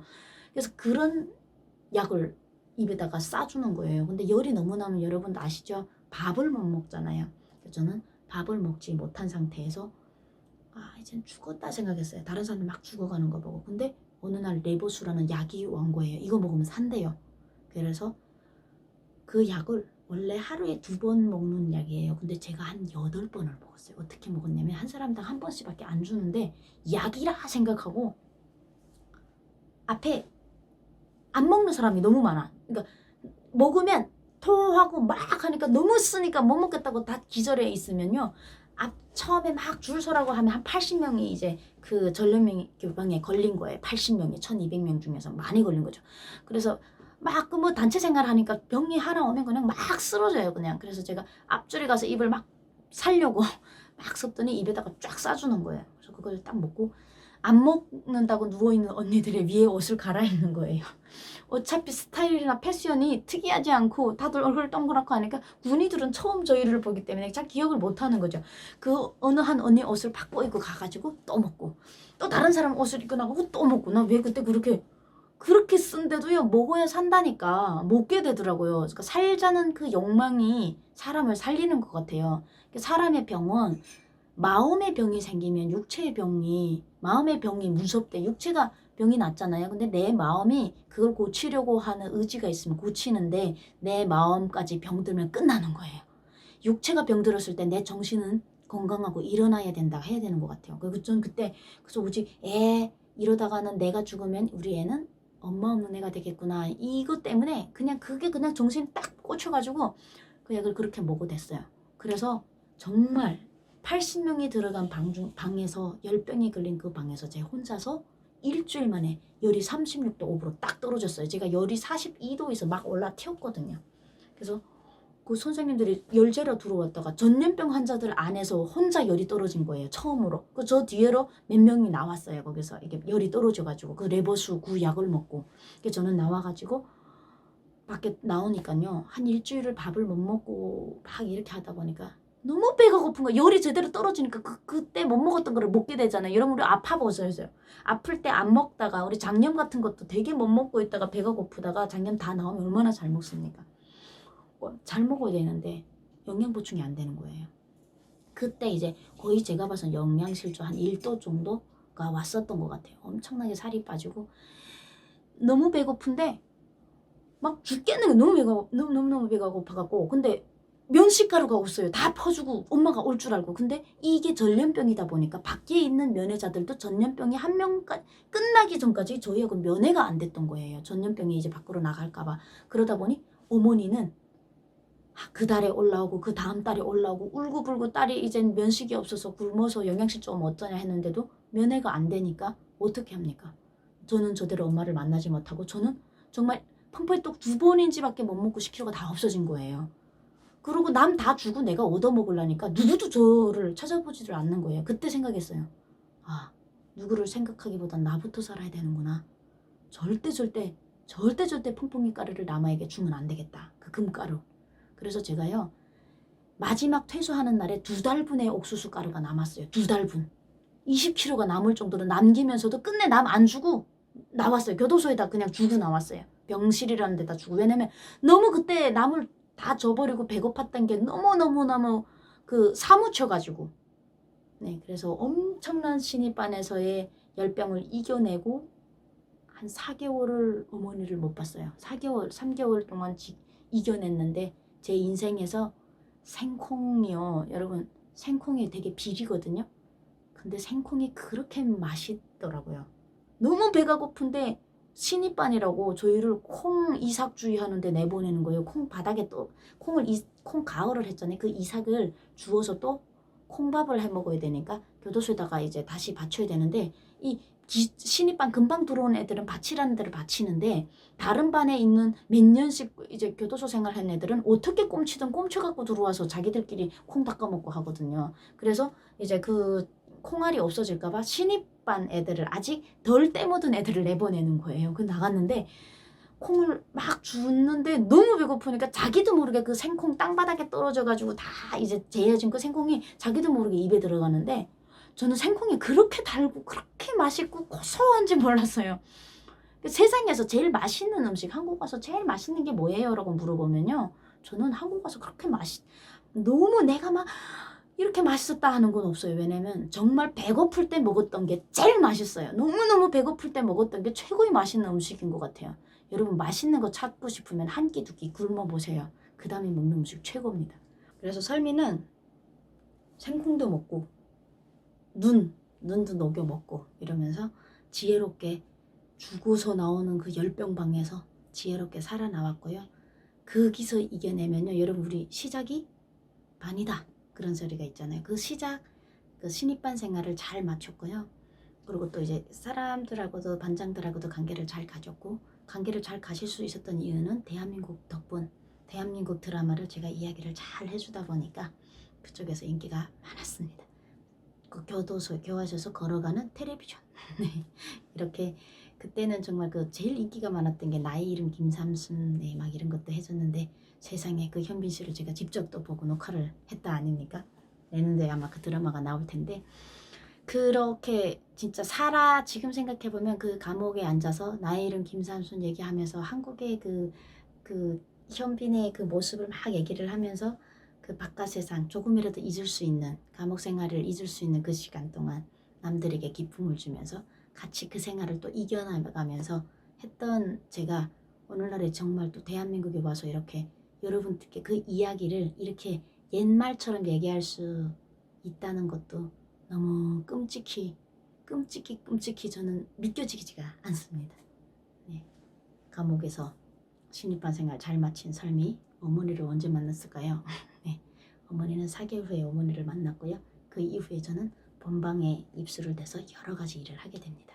설미가 어떤 일들을 했었는지 여러분들께 다음 해에 공개하도록 하겠습니다. 여러분 오늘 하루도 행복한 밤 되시라요. 여러분 안녕하세요. 여러분들의 비타민 윤설입니다. 네, 오늘 하루도 잘 보내셨습니까? 어제보다는 오늘 하루가 더 괜찮았죠? 내일은 더 좋은 하루를 보내게 될 겁니다.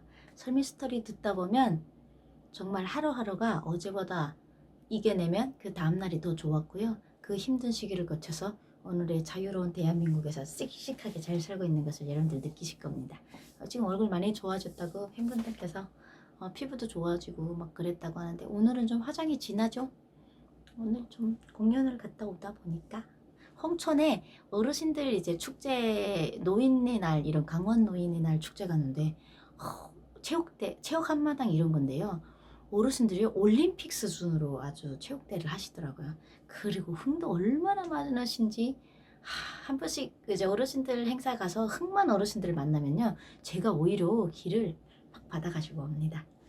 네, 오늘은 설미의 7년간의 탈북 스토리 여정 그 안에서 가장 작진 않았죠. 가장 큰 폭을 차지했죠. 오랜 시간 동안 이제 감옥 생활을 하다 보니까 그래서 말하고 싶지 않지만 그래도 알려야 되고 자꾸 얘기하다 보면 제 마음도 풀려지고 이제 영화처럼 느껴집니다. 예전에 제가 몸으로 떼었던 것들이 다 이제 영화처럼 이야기를 자주 하다 보면 마음이 좀 편해지더라고요. 정신건강이 좋아지기 때문에 또 오늘 여러분들께 또 3탄을 얘기를 해드리도록 하겠습니다. 오늘은 제가 어제는 저희가 감옥에 들어가서 신입반에서 어떤 생활을 하게 됐고 삭발도 하고 막 이렇게 반삭 이런 것도 얘기를 했고요. 이제 제가 배고플 줄을 모르고 이제 전염병이 이제 걸릴 줄을 모르고 전염병이 돌 줄을 모르고 있는 사람들에게 막 다 나눠줘서 되게 고생을 많이 해가지고 배고픈 고생 엄청 했던 얘기를 했습니다.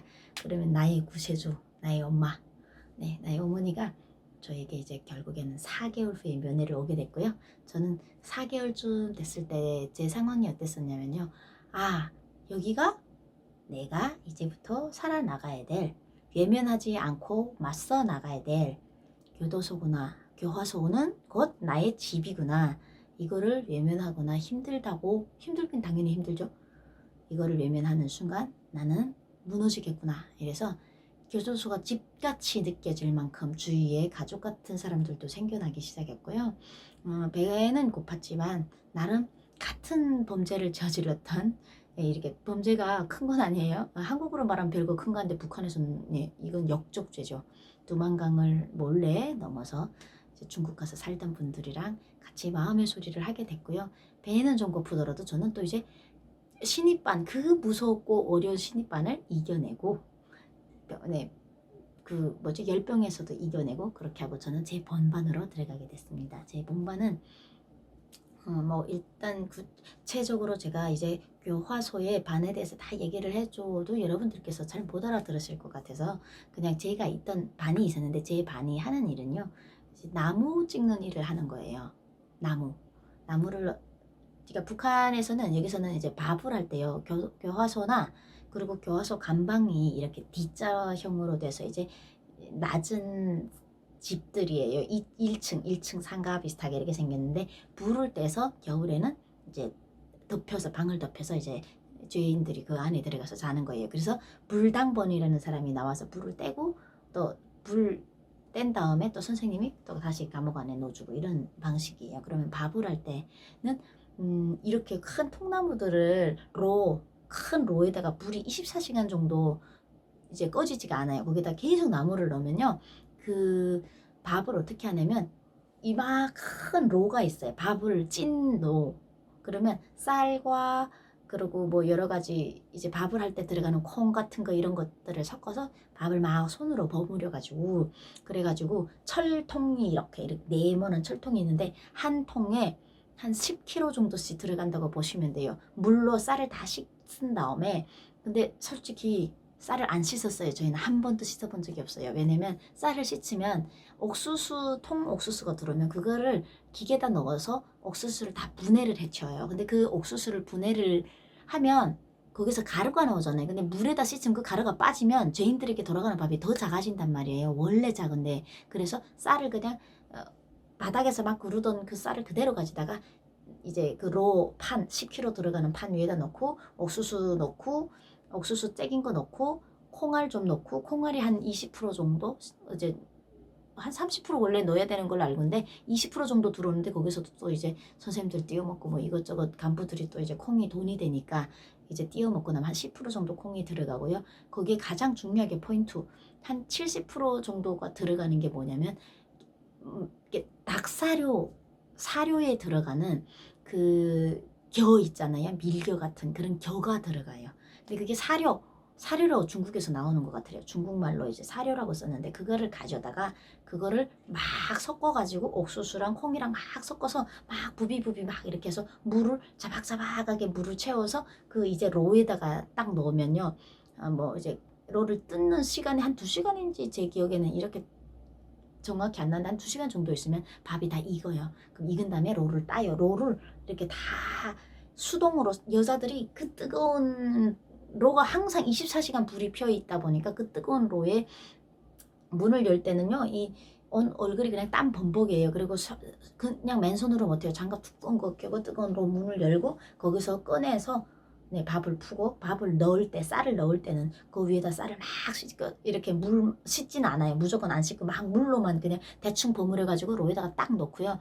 뚜껑 닫고, 이런 쇠꼬챙으로 문을 이렇게 quick 돌립니다. 그 여러분 무슨 소리인지 아실 겁니다. 아마 옛날에 그 이런 그 뭐라고 해야죠? 문을 꼭 닫을 때 위에서 이렇게 잠궈 주잖아요. 압력을 주기 위해서 꼭 닫게 하고, 고무 바킹이 가운데 이렇게 달려 있고, 그러면 그게 꽉 닫히기 위해서 안쪽과 겉에 쪽에 이렇게 나사가 있어요. 그 나사 가운데 구멍이 있는데, 거기 쇠를 이렇게 여자들이 올라서 꽉꽉 누르면서 그 로에 그렇게 생긴 나사가 하나, 둘, 셋, 넷, 다섯, 6개가 달려 있어요.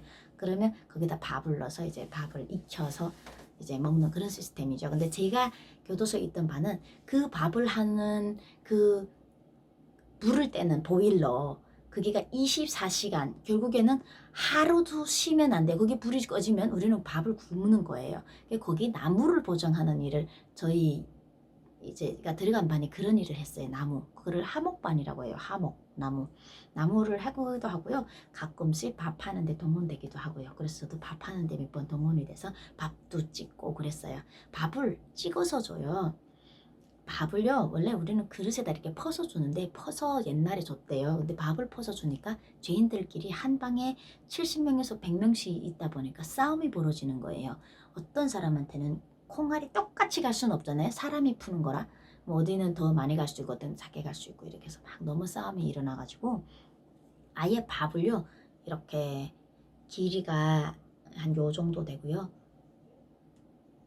동그랗게 둘레가 요 정도 되는 요 정도 둘레 너비에 길이가 요렇게 되는 기계가 있습니다. 그 기계로 밥을 산처럼 쌓아 놓으면요 쑥쑥쑥 그 기계 안에서 축 찍은 다음에 기계를 쭉 뽑으면 영양단지 모라고 여러분 북한은 옥수수 심을 때 영양단지라는 모를 만들어서 이제 옥수수 심거든요. 근데 한국은 어떻게 하는지 모르겠어요. 영양단지 밥처럼 땅땅하게 딱 굳어져서 밥이 딱 모양이 동그랗게 딱 컵 모양으로 나와요. 그게 컵처럼 생긴데 밥을 넣거든요.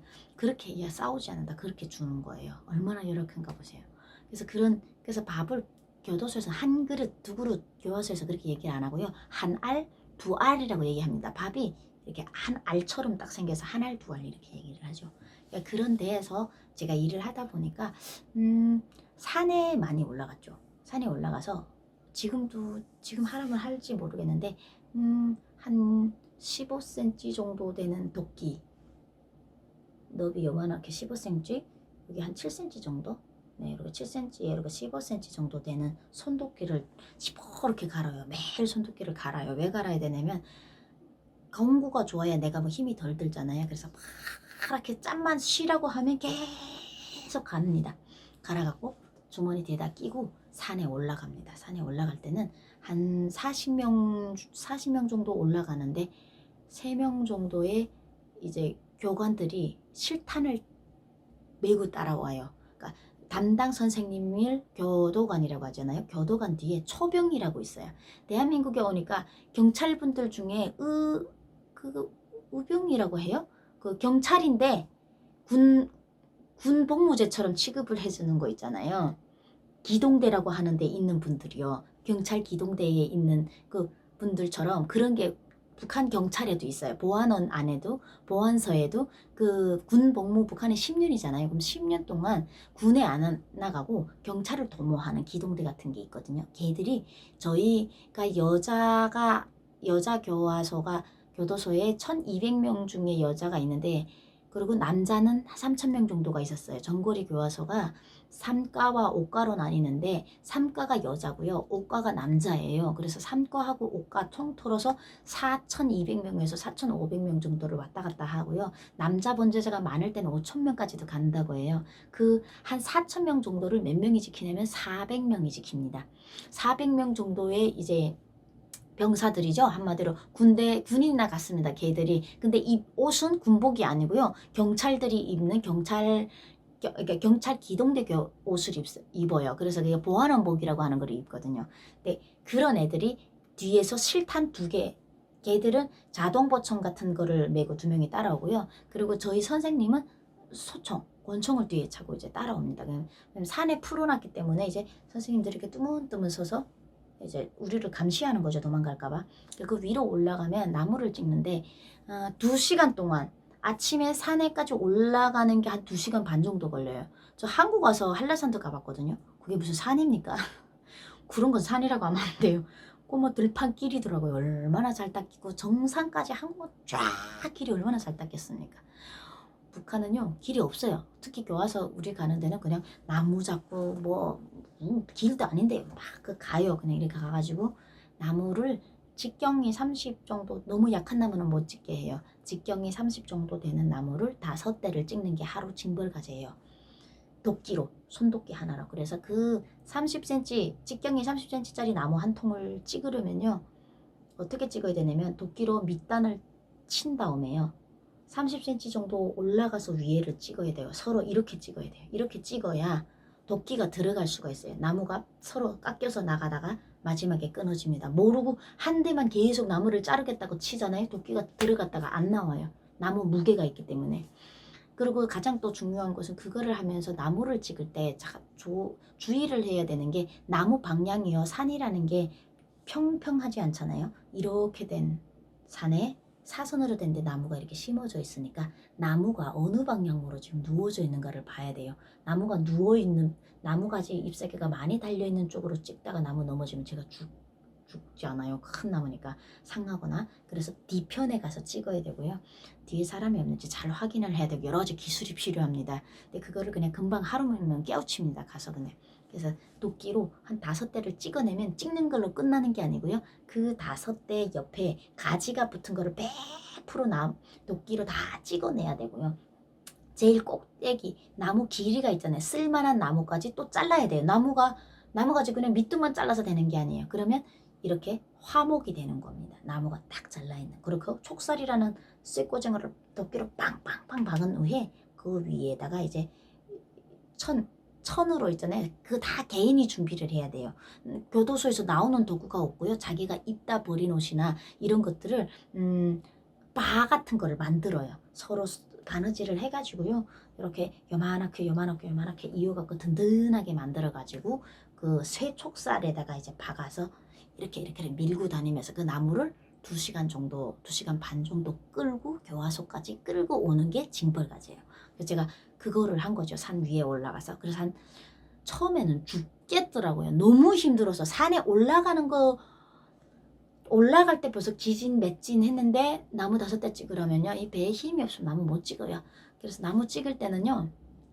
그냥 이렇게 찍는 게 아니고요. 딱 도끼를 손에다 딱 쥐고 하이 하면서 힘을 딱딱 힘을 줘서 찍어야 돼요. 그래야지 힘이 들어가거든요. 그렇게 해서 저는 아마 단 한 번도 내 징벌가지 5대나 3대 뭐 있어요. 크기가 클 땐 좀 작게 찍어도 돼요. 개수. 그런 징벌가지를 선생님이 주는데 교도소 생활을 하면서 단 한 번도 단 하루도 선생님이 주는 징벌가지를 못 해본 적이 없어요. 근데 거의 다 못할 때가 많아요. 힘이 없어서. 근데 전 무조건 했어요. 하라는 건 무조건 했고요. 항상 1등을 했어요. 일하는 거를 제일 먼저 찍고 제일 1등으로 끌고 교화소 문 앞에까지 와서 제가 문을 다시 열고 제일 1번으로 올라갔어요. 왜 그랬냐면 힘이 넘쳐나서라기보다는 교화소 생활에 제가 적응을 해야 되잖아요.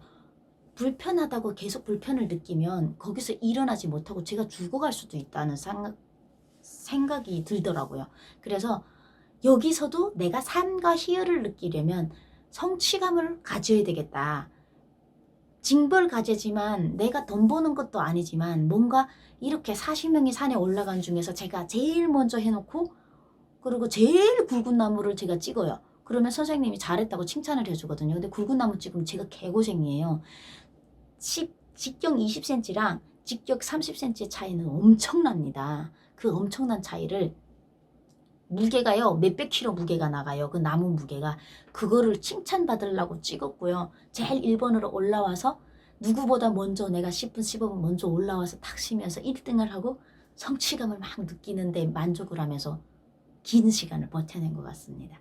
그래서 한 4개월 됐을 때 제가 이러한 것들을 깨우치고 생활에 적응을 했고 한마디로 범생이었습니다.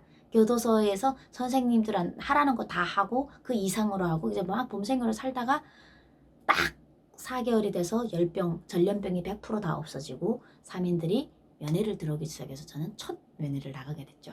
그래서 한국 면회랑 북한의 면회는 정말 틀립니다. 한국 면회는 제가 TV를 통해서 봤어요. 직접 가본 적은 없는데 이렇게 유리창에 구멍이 뻥뻥뻥뻥 뚫려 있는데 전화기 들고 이렇게 서로 얘기를 하잖아요. 차분하게. 근데 북한에서 저도 처음 그때 갔는데 어머니가 제 이름을 부르면서 윤설미 어머니가 왔대요. 면회 내려오래요. 그리고 면회 내려가는 날에는 일 안 나간단 말이에요. 너무 신나잖아요. 그래갖고 막 가서 줄을 서가지고 내려갔는데 교화소 문을 열고서 한 3-40분 정도를 걸어 내려가면 면회실이라는 게 있더라고요. 그래서 막 두근거리는데 들어가니까 북한 교화소는 정거리 제가 있던 교화소는 단체 면회를 합니다. 20명이 앞에 앉아 있고요. 앞에 20명, 10명에서 총 20명. 그래서 저희가 이제 한 10명 정도가 한 번 하고 인원이 그날에 면회가 20명 정도, 30명 정도 하면 꺾어서 하는 거예요. 그래서 저희가 먼저 하는데 제가 제일 먼저 들어갔는데 줄을 쫙 서서 끝에 가서 앉았어요. 정말 유리창, 한국처럼 비슷하게 유리창이 있는데 다른 점이 있다면 한국 유리창에서는 무슨 전화로 하는데 북한은 그런 건 없고요. 유리창이 있는 이렇게 쭉 유리창이 막혀 있어요. 내 몸뚱아리만큼 이만큼. 의자 이렇게 앉으면 지금처럼 제 지금 보이시죠? 이만큼이 유리창으로 갈려 있는데 요 밑에서 요만큼이 비어 있어요. 유리 공간을 띄워놨어요. 그래서 말을 어떻게 하냐면 요 공간으로 하는 거예요. 요 공간으로. 그래서 제가 어머니 하고 이렇게 머리를 숙여서 어머니 이렇게 하면 어머니가 귀를 대시고 이렇게 그렇게 하고 어머니 뭐 잘 지냈어요? 이렇게 하고 서로 얼굴을 보면서는 안 되는 거예요. 내가 이렇게 할 땐 어머니 귀를 보는 거예요. 귀를 보면서 대화를 하는 거예요. 그래서 들어갈 때 얼마나 열악한지 몰라요. 감옥 좀 제대로 지으면서 좀 잡아드릴 것이지. 그래갖고 이제 들어갈 때 다 약속을 해요. 우리가 소리를 크게 내면 한 공간에서 20명이 소리를 내면 목소리가 안 들리기 때문에 유리창이 막혀 있기 때문에 이제 그렇잖아요. 그 구멍으로만 말소리가 들어가야 되는데 우리 쪽에서 확짝거리면 서로 면회를 온전하게 못했다. 그리고 면회 시간은 5분입니다. 그리고 면회를 할 수 있는 규정은 3개월에 한 번씩 면회를 올라올 수 있죠. 근데 거기 뇌물을 좀 주면 한 달에 한 번씩 올라올 수도 있어요. 그래서 그 짬으로 이제 어머니를 보게 됐고 어머니는 저를 보는 순간에 울음이 터졌습니다. 그 이쁜 딸도 아니고 험상해진 제 모습을 보고 어머니가 막 우시면서 반가워도 하지 않는 중국 땅에 왜 갔니? 왜 가서 이 고생이니? 다시는 그런 데 가지 말고 다시는 나올 날까지 건강하게 건강 최우등 해라. 북한은 공부 제일 잘하는 거 최우등이라고 해요. 최우등, 우등, 낙제. 네, 이렇게.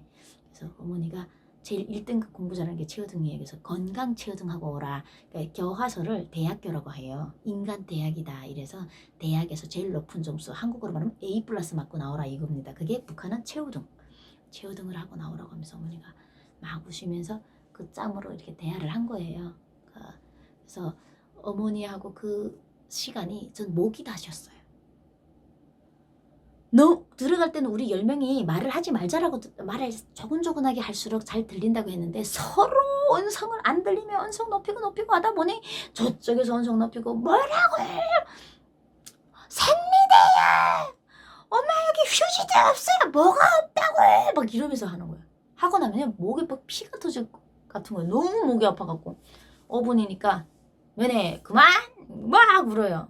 그래 막 울면서 언제 오니 하면서 그 요만한 거 있는 데다 손을 밀었는데 손 못 만지게 하거든요. 손을 막 밀으면 야 어느 언나야 막 그 면회자들이 있는 데서 막 곤봉 막 휘두르니까 이제 손 뺐다 눈치를 보면서 손 끝이라도 좀 어머니랑 닿아보려고 짬에 이렇게 하면서 이제 맞춰요. 그래 나가면 밖에서 사가지고 온 음식이 있고요. 면식물, 옥수수 가루 이런 거 있어요. 그러면 그 가루 한 사람이 10kg씩 15kg씩 뭐 30분 또 걸어 올라가야 되니까 메고 올라가는 거죠.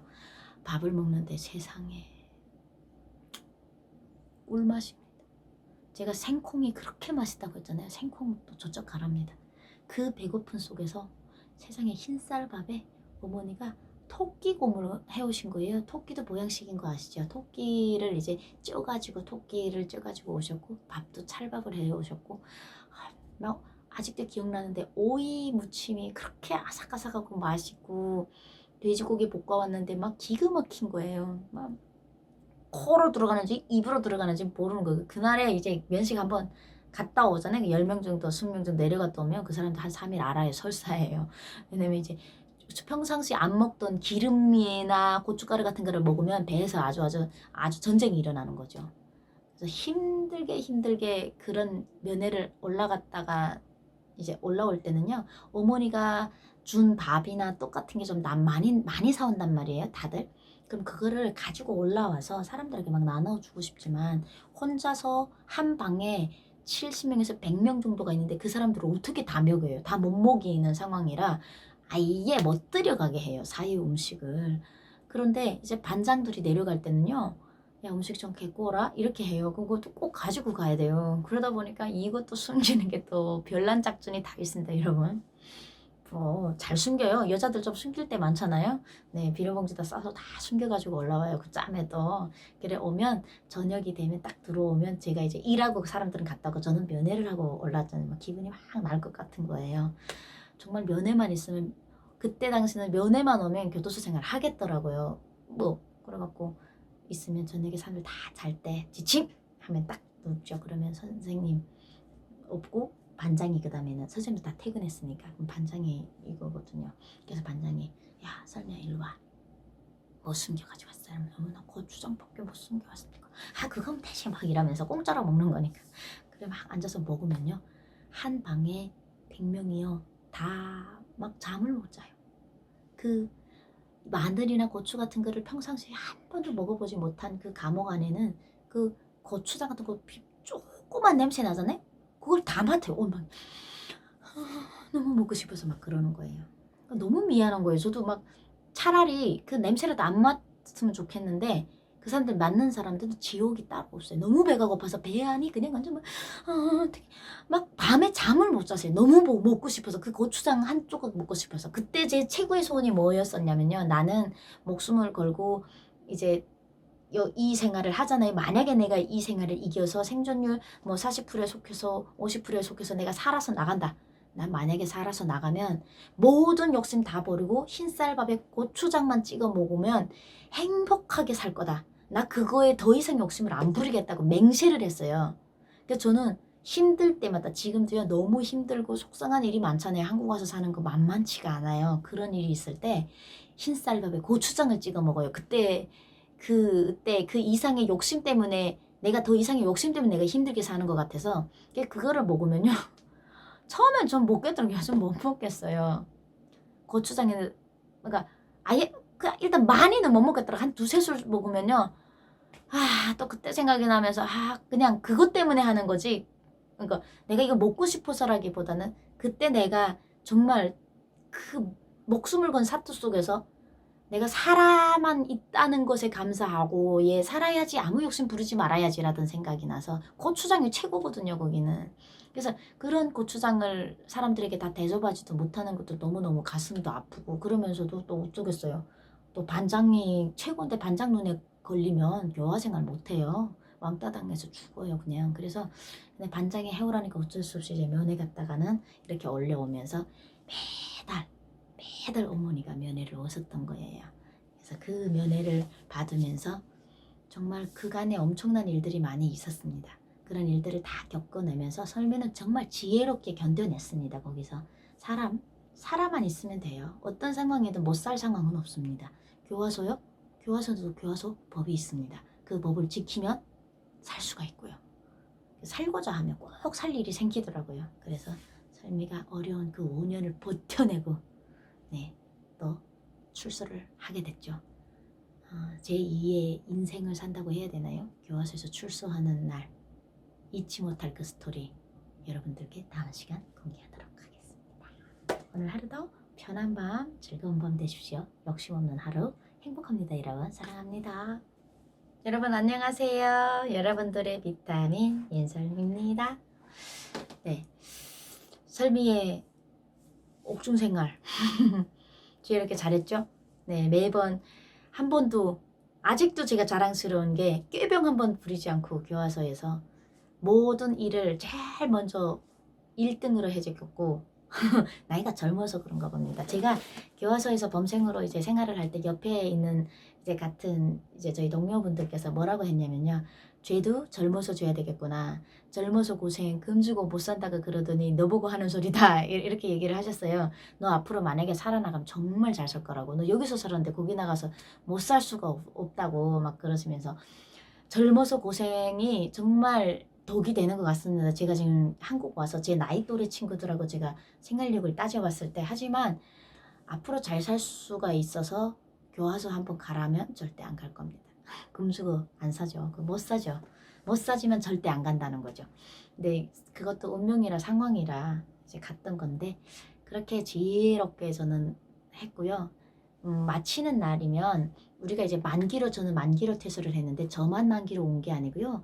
북한에도 여러 가지 범죄자가 많습니다. 제가 들어갔을 때 그 교화소에 최고 많은 범죄자 1200명 여자들 중에서 900명에서 1000명 정도는 233조 2만강 넘은 북한 여성들이었습니다. 북송된 여성. 그 다음에 가장 많았던 게 마약범이었습니다.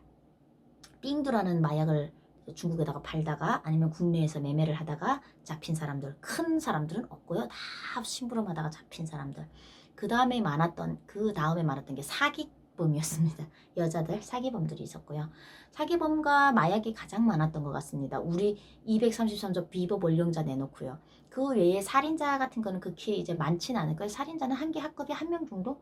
한 열 몇 개 합급이 되니까 한 1200명 중에 열 몇 명 정도가 살인자로 들어왔던 여성들도 있었고요. 그리고 또 살인이라는 게 제가 있을 때는 이제 뭐 남편하고 싸우다가 이렇게 우발적인 살인도 있었고요. 자기 딸이 이제 사이한테서 엄청나게 이제 맞는데 귀가 떨어져 나갈 정도로 맞았대요. 그래서 이제 어머니께서 장모님께서 거의 이제 그거를 보고 이러다가는 내일 모레는 우리 딸이 맞아서 죽겠구나 싶어서 사위가 자고 있는데 가서 사위를 찍은 겁니다. 그리고 본인이 자수를 하셨어요. 북한은 사람 죽이면 이제 무조건 사람을 죽였을 땐 무조건 사형입니다. 근데 저희 교화소에 들어왔던 그 살인범들은요, 자수를 했던 분들이에요. 이제 하고 자수를 다 했었어요. 그래서 자수를 하면 15년 정도 주는데, 그래서 그리고 뭐 여러 가지가 돈을 또 몰래 찍어서 파는 사람들, 가짜 화폐를 만드는 사람들, 북한에 이 손버무리 여물어진 사람이 많죠. 그리고 또 어떤 범죄가 있었냐면요, 동성연애자도 5년 교도소형에 처하더라고요. 왜냐면 남자처럼 딱 생겼어요. 제가 봐서는 중성이에요. 이제 성기는 여잔데요. 목소리 100% 남자고요. 걸렁고 다 남자예요. 그래서 여자를 좋아한 거예요. 그걸로 해서 이 사람이 감옥 5년에 들어왔습니다. 한국에 와보니까 전 너무 놀랐습니다. 이게 나라의 정책과 법을 국민이 만드는 거잖아요. 근데 북한 국민이 만든 적도 없습니다. 북한의 정책이 그냥 만들어 놓은 겁니다. 김부자들이. 거기에 따라서 국민이 가지고 있는, 사실 저는 그 언니를 보면서, 사실 언니인데 오빠라고 부르고 싶어요. 왜냐하면 여자처럼 하나도 안 생겼어요. 이런 걸 중성이라고 해야 되지 않을까요? 손을 잡으면 남자처럼 그리고 걸걸대고요. 목소리가 이래요. 자기는 도대체 여잔데 여자와 두근거리지 않는답니다. 남자를 봤을 그러니까 자기는 여자잖아요. 그러면 남자를 봐야 두근거려야 되는데 자기는 여자를 봐야 두근거린다는 겁니다. 그래서 그분이 울면서 그랬어요. 자기는 성적 장애가 있는 거나 같다고. 그렇잖아요. 정말 불쌍한 사람이에요. 계속 저도 그 사람이 불쌍하다고 생각했었어요. 왜냐면 자기는 이게 마음이 안 되는, 뭔가 마음이 따로 안 되는데 이걸 감옥에 넣는 건 잘못됐다고 살 수는 있지만, 정성적인 사람들이 봤을 때는. 근데 이게 감옥 5년형이 들어오더라고요. 그리고 소잡은 사람들 뭐 이런 게 있는데, 이 모든 범죄자들이요, 대사령이라는 게 있습니다. 대한민국에도 특사라는 게 있잖아요. 8.15 이럴 때 특사 받는 것처럼 북한에서도요, 8.15나 4월 10월 김일성 생일이나 김정일 생일, 이때 특사를 대사령이라고 부른 게 있는데, 모든 이제 제가 얘기했던 그러한 범죄들도 다 특사가 있으나 특사 없는 법조가 있어요. 저희입니다. 233조 비법 월병자는 중국으로 도망쳤던 애들이기 때문에 밖에 내보내면 또 중국 간다는 거 아나 봐요. 그래서 만기로 절대 안 내보냅니다. 만기해야 돼요. 그래서 어쩔 수 없이 저도 만기로 하고 나왔습니다. 만기로 하는데, 만기로 나가기 전에, 예를 들어 제가 출소하는 날이 11월 8일이다.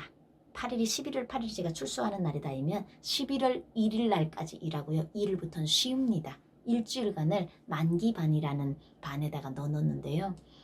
거기 안에 들어가면 한 5, 6명 정도, 저 있을 때는 5명 정도 언니들이, 저까지 총 5명, 그래 4명의 언니들과 같이 지냈는데, 거기는 하룻밤 자고 일어나면 한 사람이 가거나 또 만기로 해서 들어오는 사람이 있거나 뭐 이래요. 근데 하룻밤 자고 일어나면 갈 사람들이 앉아있는 거죠. 그러면 막 얘기를 하는 겁니다. 밖에 저는 애가 너무 애기가 너무 보고 싶은 거예요. 그래 내가 애기를 1달짜리 놓고 왔는데 이제 젖을 띈 상태도 아니고 목이다가 오다 보니까 북송가정에 정말 그것 때문에 아리를 많이 했어요. 그래서 너무 아팠고, 그리고 지금도 애 젖을 안 먹이는데 가끔씩 젖가슴이 찌릿거리며 아플 때가 있다.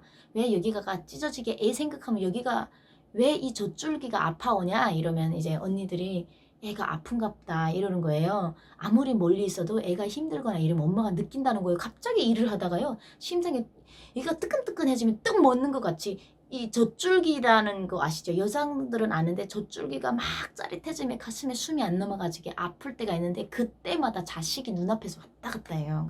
그게 엄마라고 그런 얘기를 하면서 이제는 여유롭게 나갈 생각을 하는 거예요. 그래서 아이고 중국에 있으니까 어떡하냐 막 이러고 앉아있는데 이제 막 그때 이제 언니들한테서 듣는 거예요. 한국에 가려면 중국에 가려면 이제 중국 쪽으로 가는 이제 브로커들이 있잖아요. 그 브로커들 전화번호 집 주소를 알려주는 거예요. 거기서 서로 그래 가서 만나야지. 이제 갈 사람들이니까 속에 있는 얘기를 하는 거예요. 만기반 들어오기 전까지는 한마디도 중국 가겠다는 말을 안 해요. 괜히 잘못했다가 가형 먹으니까. 그리고 막 언니들하고 막 이렇게 잘 지내고 있는데 어느덧 그 일주일이 왜 그렇게 깁니까? 어느덧 일주일. 내일이면 제가 가는 날입니다. 밤을 못 자겠는 거예요. 누워서 나의 이름 김삼순 3번 드라마를 똑같은 드라마를 한 서너 번 얘기를 해주고도 시간이 너무 안 가는 거예요. 어떡하지 밤새 뜬 눈으로 정말 밤을 새보기는 처음입니다. 밤에 한 번도 깜빡 눈을 졸지 않고 하는 일이 있을 때는 밤을 샐 수가 있는데 하는 일 없이 가만히 앉아서 밤을 샜습니다. 어디를 보면서? 밖을 내다보면서. 바깥에 새들도 저는 막 밖에 구름이나 새가 그렇게 부러울 수가 없었습니다. 그때 저 새들은 국경이 없겠지? 제일 부러운 게 막 일을 하다가도 까마귀 소리가 나잖아요. 우리는 산에서 일하니까. 그러다가 하늘 올라오면 파란 하늘에 새들이 막 날아가요. 그러면 자기도 모르게요. 나는 내가 말을 하는지 모르는데 말을 하고 있더라고요. 그냥 마음으로 느끼는 게 아니고요. 쟤들은 좋겠다 이렇게 말을 하는 거예요. 서로. 새 보면 눈물이 주르륵 납니다. 막 새처럼 겨드랑이가 막 날개가 달려갖고 막 날아가고 싶은 거죠. 그런 거를 보면서 막 너무 좋겠다 그러고 있는데 그 철창, 그 자그만 철창에 벽을 빼들고 보니까 달이 떴더라고요. 그 달이 질 때까지 해가 뜰 때까지 다 봤어요. 계속 밖을 내다봤어요. 계속 내다보면서 시간을 기다리고 있는데 아침이 됐습니다. 9시가 됐는데 사이렌 벨소리 있잖아요. 찡찡찡 3번이 울리는 거예요. 3번이 울리면 신입반장을 찾는 소리예요. 한 번 누르면 뭐 누구를 찾는다, 2번 누르면 누구 찾는다 뭐 이런 거예요. 근데 신입반장들은 신입반이기 때문에 자기가 밖으로 나갔다 들어갔다 할 수 있는 곳에 앉아 있어요. 담당대라고 하는 우리를 지키는 경찰관들이 있어요. 이제 방마다의 이제 분위기를 살피고 계속 이제 감시를 하는 그 담당대 딱 옆에 신입반이고요. 그 신입반 옆에 만기반 나가는 사람들이 있는 거예요. 그러면 그 신입반이 뛰어나가면 신입반 반장이 만기생의 옷을 가져다 입혀주는 일을 하거든요.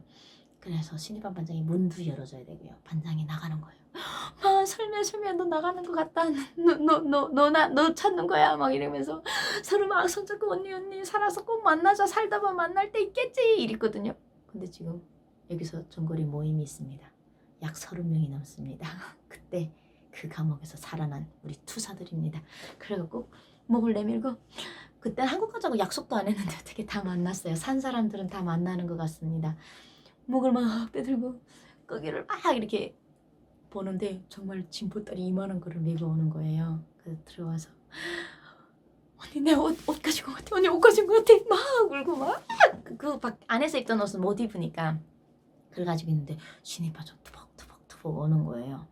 그러더니 제 번호를 땡땡땡 어허 살았네 막 이러면서 그거 봐 사니까 그래 산 사람은 살아 살 놈은 살아 이러면 문 열면서 아이고 부럽다 나 만기반 보낼 때마다 운다 이러는 거예요. 그 사람은 이제 소를 잡아가지고 한 7년인지 먹었어요. 소 잡는데 이제 공모를 했어요. 자기가 직접 잡은 게 아니고 공모하고 신고를 안 해갖고 7년형 먹었거든요. 그래갖고 그런 사람들은 조금 억울한 범죄다고 생각하는 사람들을 반장을 좀 시키는 편이에요. 교화소에서. 그래서 그분이 이제 문을 열어줘서 나가는데 나를 등 두드려 주더라고요. 그분보다 제가 좀 작게 했잖아요. 그래도 소 잡은 사람이 저보다 두만강 넘어본 사람보다 더 많이 먹은 거예요. 석권이 있어도 인권이 없는 나라예요. 그래가지고 밖으로 막 나갔더니 담당대에 들어가는데 제가 막 그 감옥에 가서 하는 게 있어요. 무릎 딱 꿇고 몇 번 선생님 찾았습니다. 선생님 찾아서 왔습니다. 이렇게 얘기를 하는데 뭐라고 선생님 찾아왔습니다. 그러니까 너 어제 끝났으니까 일어나. 그렇게 안 해도 돼. 이제는 그러는 거예요. 선생님이. 사람이 된 겁니다. 그러고 막 눈물이 핑 돌더라고요. 살았구나. 드디어 누군가 갑자기 내가 드라마 했다는 얘기를 나에게 앙심을 품고 하지만 않았다면 그 얘기 만약에 한 개 들어가면 제가 가형 먹거든요. 누군가 내 뒤통수를 잡아서 감옥에 다시 넣진 않겠지. 떨리는 마음으로 빨리 이 감옥을 빠져나가야 될 것 같은 거예요. 그래서 입고 있던 옷을 그냥 옷을 한 벌씩 벗어야 되는데 통째로 속옷까지 다 벗어버렸어요. 다 벗어버리고 어머니가 들여온 새 옷이 새 옷을 다 사오신 거예요. 속옷에 다 이제 상표가 다 붙어있는 새 옷을 다 뜯고 힐까지 제가 이제 지금도 힐을 너무 좋아하는데 키가 작으니까 제 자존심이거든요. 키가 지금 한국 와서는 거의 육상 빌딩 수준의 이제 힐을 신고 다녀서 제가 무대에 서면 사람들이 제 키 작은 걸 몰라요. 키 큰 줄 알아요. 그래갖고 힐도 어머니가 탁 가져왔는데 세상이 달라져 보이더라고요. 세상 공기가 틀리고 힐 신고 옷을 입었더니 일반 사람이 돼버리는 겁니다. 너무 좋아서 선생님 고맙습니다. 그 생각 감사했습니다. 이렇게 인사하고 다시 잘 가라고 선생님도 이제 눈물이 글썽 해가지고 다시는 여기로 오지 마 이러고 보내더라고요. 여자 선생님. 그리고 나와서 제가 첫 교화소에 갈 때 이렇게 문을 이렇게 열었다고 했잖아요. 그 문 앞까지 가서 제가 문을 열고 원래 나가야 되는데 그 문이 너무 무거워요. 저는 빨리 저 바깥으로 나가고 싶은데 그래가지고 거기 그 문이 선생님들이 들어가는 작은 문이 있어요. 거기에 이제 딱 보초가 한 명이 서 있거든요. 거기로 제가 총총총총 걸어갔어요. 아까 그 선생님이 이제는 무릎 꿇지 않아도 된다. 어제까지 너 만기였다라고 얘기를 했기 때문에 문을 딱 들고 나가가지고 그 앞에 경찰 아까 제가 얘기했던 그 기동대 같은 애들 걔가 서 있는 거예요. 그러더니 놀라는 거예요. 그쪽으로 원래 나가야 되는 거예요. 이쪽으로 나가면 안 돼? 나 힘 없어서 저 문 못 열겠는데? 이렇게 대번에 이제 반말을 했으면 걘 지금 19살, 18살 이렇게 조그만 애들 북한은 17살이 군대 나가니까 어린 애들이니까 나가면 안 돼? 이렇게 놀라 이게 어디 감히 이런 식인 거예요. 범죄자인데 그래서 제가 어제까지 만기 끝났어.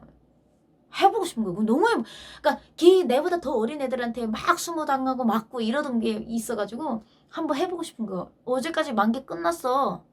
나 너무 힘없어. 그러는데 나 여기로 나가면 안 돼? 뭐 안 되는 건 아니지만 뭐 안 될 것도 아니고요. 뭐 이러더니 지나가십시오. 이쪽으로 오십시오. 올린 말을 쓰는 거예요. 얘가 내가 자기보다 누나뻘이니까. 제가 거기 24세 들어갔다가 29에 지금 나오는 판이거든요. 거기서 나이를 반십년을 먹은 거죠. 나오십시오. 그러더라고요. 턱 그러고 나가는데 문을 딱 열어주는 거예요. 야 갑자기 딱 나가려고 딱 넘어가려고 그 의병을 제가 넘어가려고 딱 그랬더니 그 보안관 그 애가 뭐라고 하냐면 다시는 여기서 뵙지 않았으면 좋겠습니다. 건강하십시오. 수고하셨습니다. 딱 한번 격려하더라고요. 수고했다고. 와 그때 또 얼마나 또 감동이.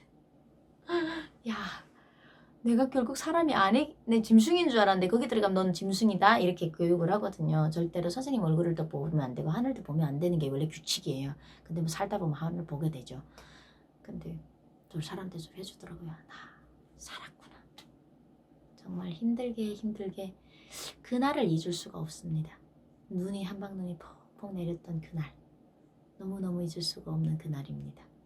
정말 공기도 막 너무 맑고요. 걸어가는데 날개 달린 것 같이 걸른다. 걸음에 날개 달린 것처럼 걸은다. 구름 위를 걷는다. 이런 말이 있잖아요. 신바람이 났다 이런 얘기.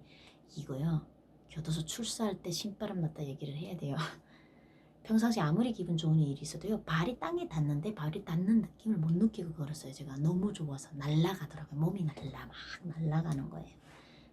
그렇게 막 날아가가지고 어머니를 만난 거죠. 어머니를 만났더니 어머니가 막 펑펑 울고 뛰고 막 그러면서 주머니에서 우유사탕 중국에서 나오는 우유사탕을 이만큼 한 주머니에 이만큼 이제 넣어가지고 오시면서 저한테 막 꺼내주시더라고요. 먹으라고. 근데 지금 아무리 배가 고파도요.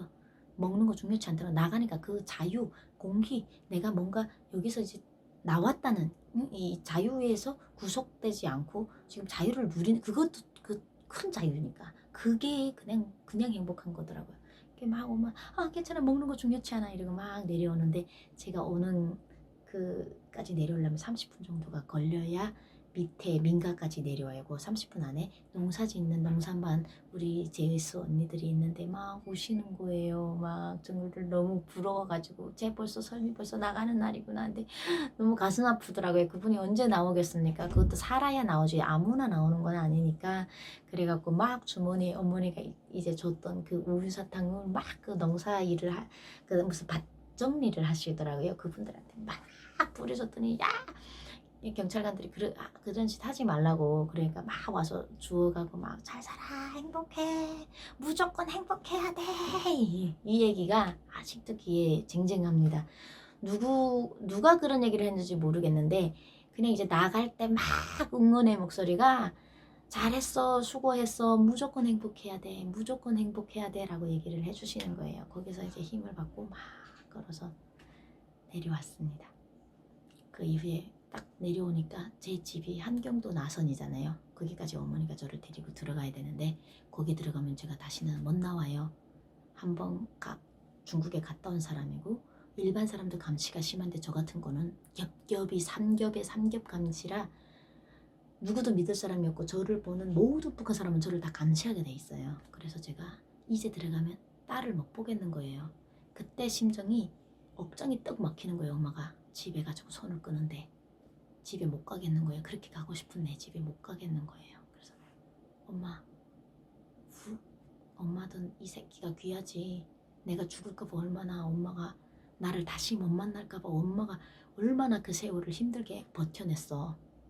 그래도 나는 그래도 엄마 품에서 어린 시절은 20년은 엄마가 나를 다 키웠잖아. 근데 내 새끼는 한 달짜리를 남겨놨는데 내가 보호를 해줘야 될 나이인데 그 애가 지금 나를 기다리고 있는데 엄마 이제 가면 살아서 애를 만나면 엄마를 만날 수가 없잖아요. 그래서 제가 막 울면서 부탁했어요. 나 어떻게 하면 좋겠냐 엄마. 내가 엄마를 선택 못하고 애를 선택해고 탈북을 해야 되는데 엄마가 좀 이해를 해달라. 그랬더니 어머니께서 막 우시는 거예요. 그래 네 말이 맞다. 어른은 내가 참아야지. 어른인 내가 참을게. 애기가 엄마 기다리는데 가야지. 엄마가 얼마나 또 그때 쟤도 딸이 그렇게 보고 싶은데 어머니도 얼마나 제가 보고 싶었겠어요. 짧게 보고 저는 교화소에서 언니들이 가르쳐준 블로커 집 주소를 찾아 떠났습니다. 거기서 떠나야 돼요. 왜? 해령 전거리거든. 교화소가요. 해령에 있는데 해령이 도광을 하는 두만강 옆입니다. 그래서 해령까지 들어오려면 초소를 한 4개 보이부 초소를 거쳐야 되기 때문에 제가 한번 이제 제 고향으로 들어갔다 해령에는 못 나오는 겁니다. 아예 그 수배령 수준으로 저는 이제 딱 낙인이 찍힌 사람이라서 그래서 거기서 어머니와 헤어져서 저는 교화소에서 언니들이 알려준 그 집으로 행하게 됩니다. 그 이후 설미의 2번째 탈북. 여러분 기대하세요. 설미는 탈북을 3번 했습니다. 2번째 탈북을 어떻게 했는지 여러분들께 알려드리겠습니다. 오늘 하루도 행복한 밤 되세요. 여러분 안녕하세요.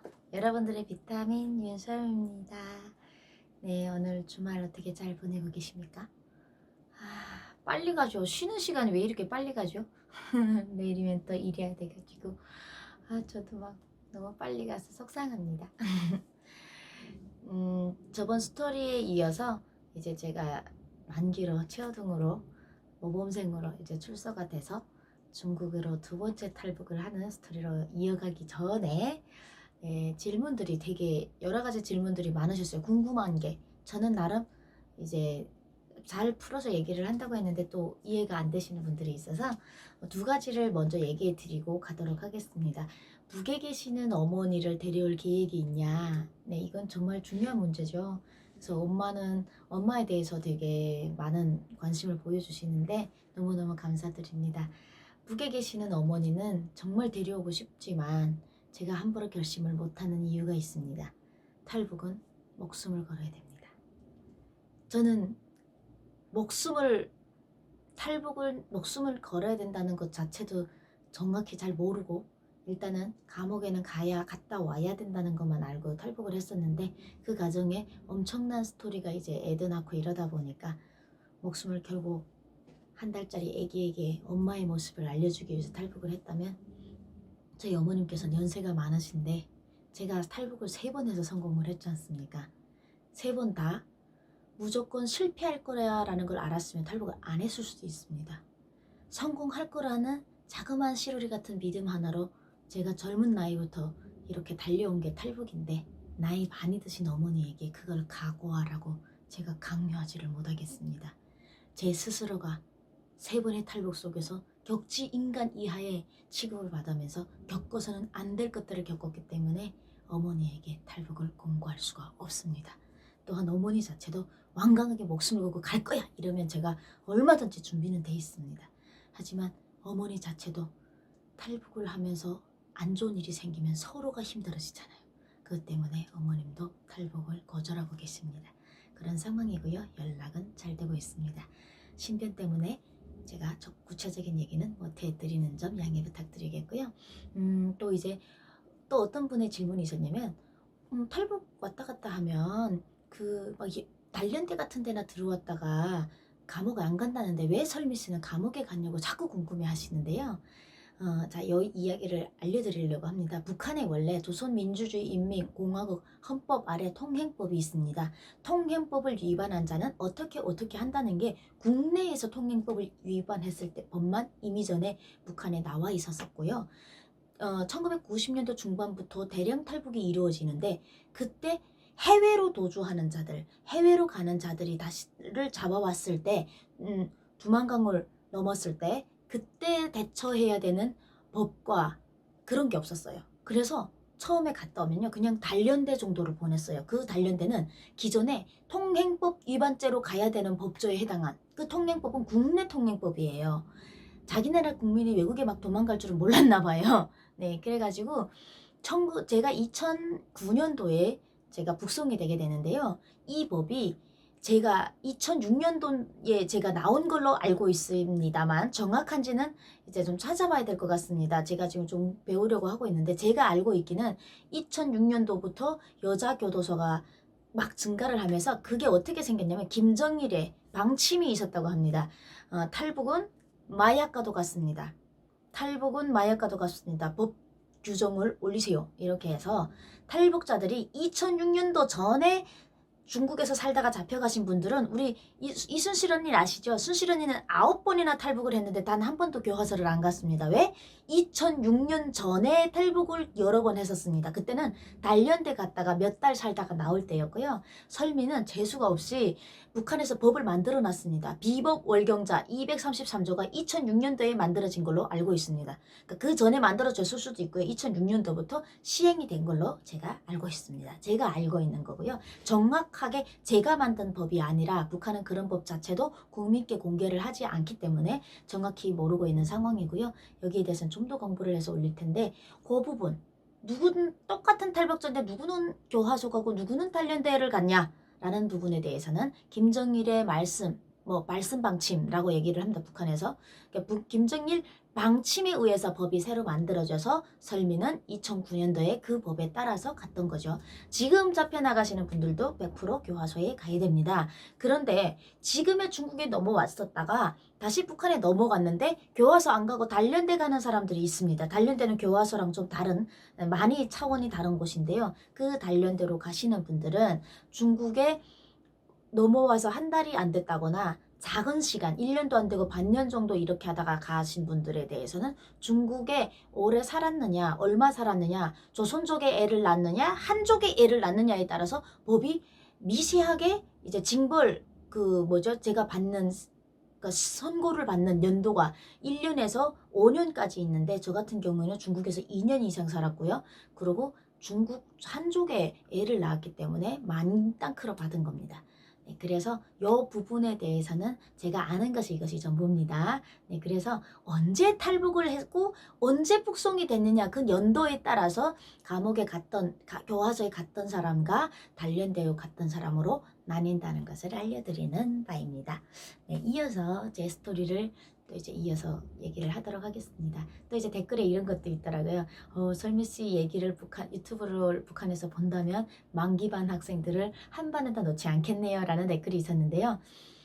자유를 갈망하는 이 인간의 몸부림은요, 그 어떤 법과 제도도 막을 수가 없습니다.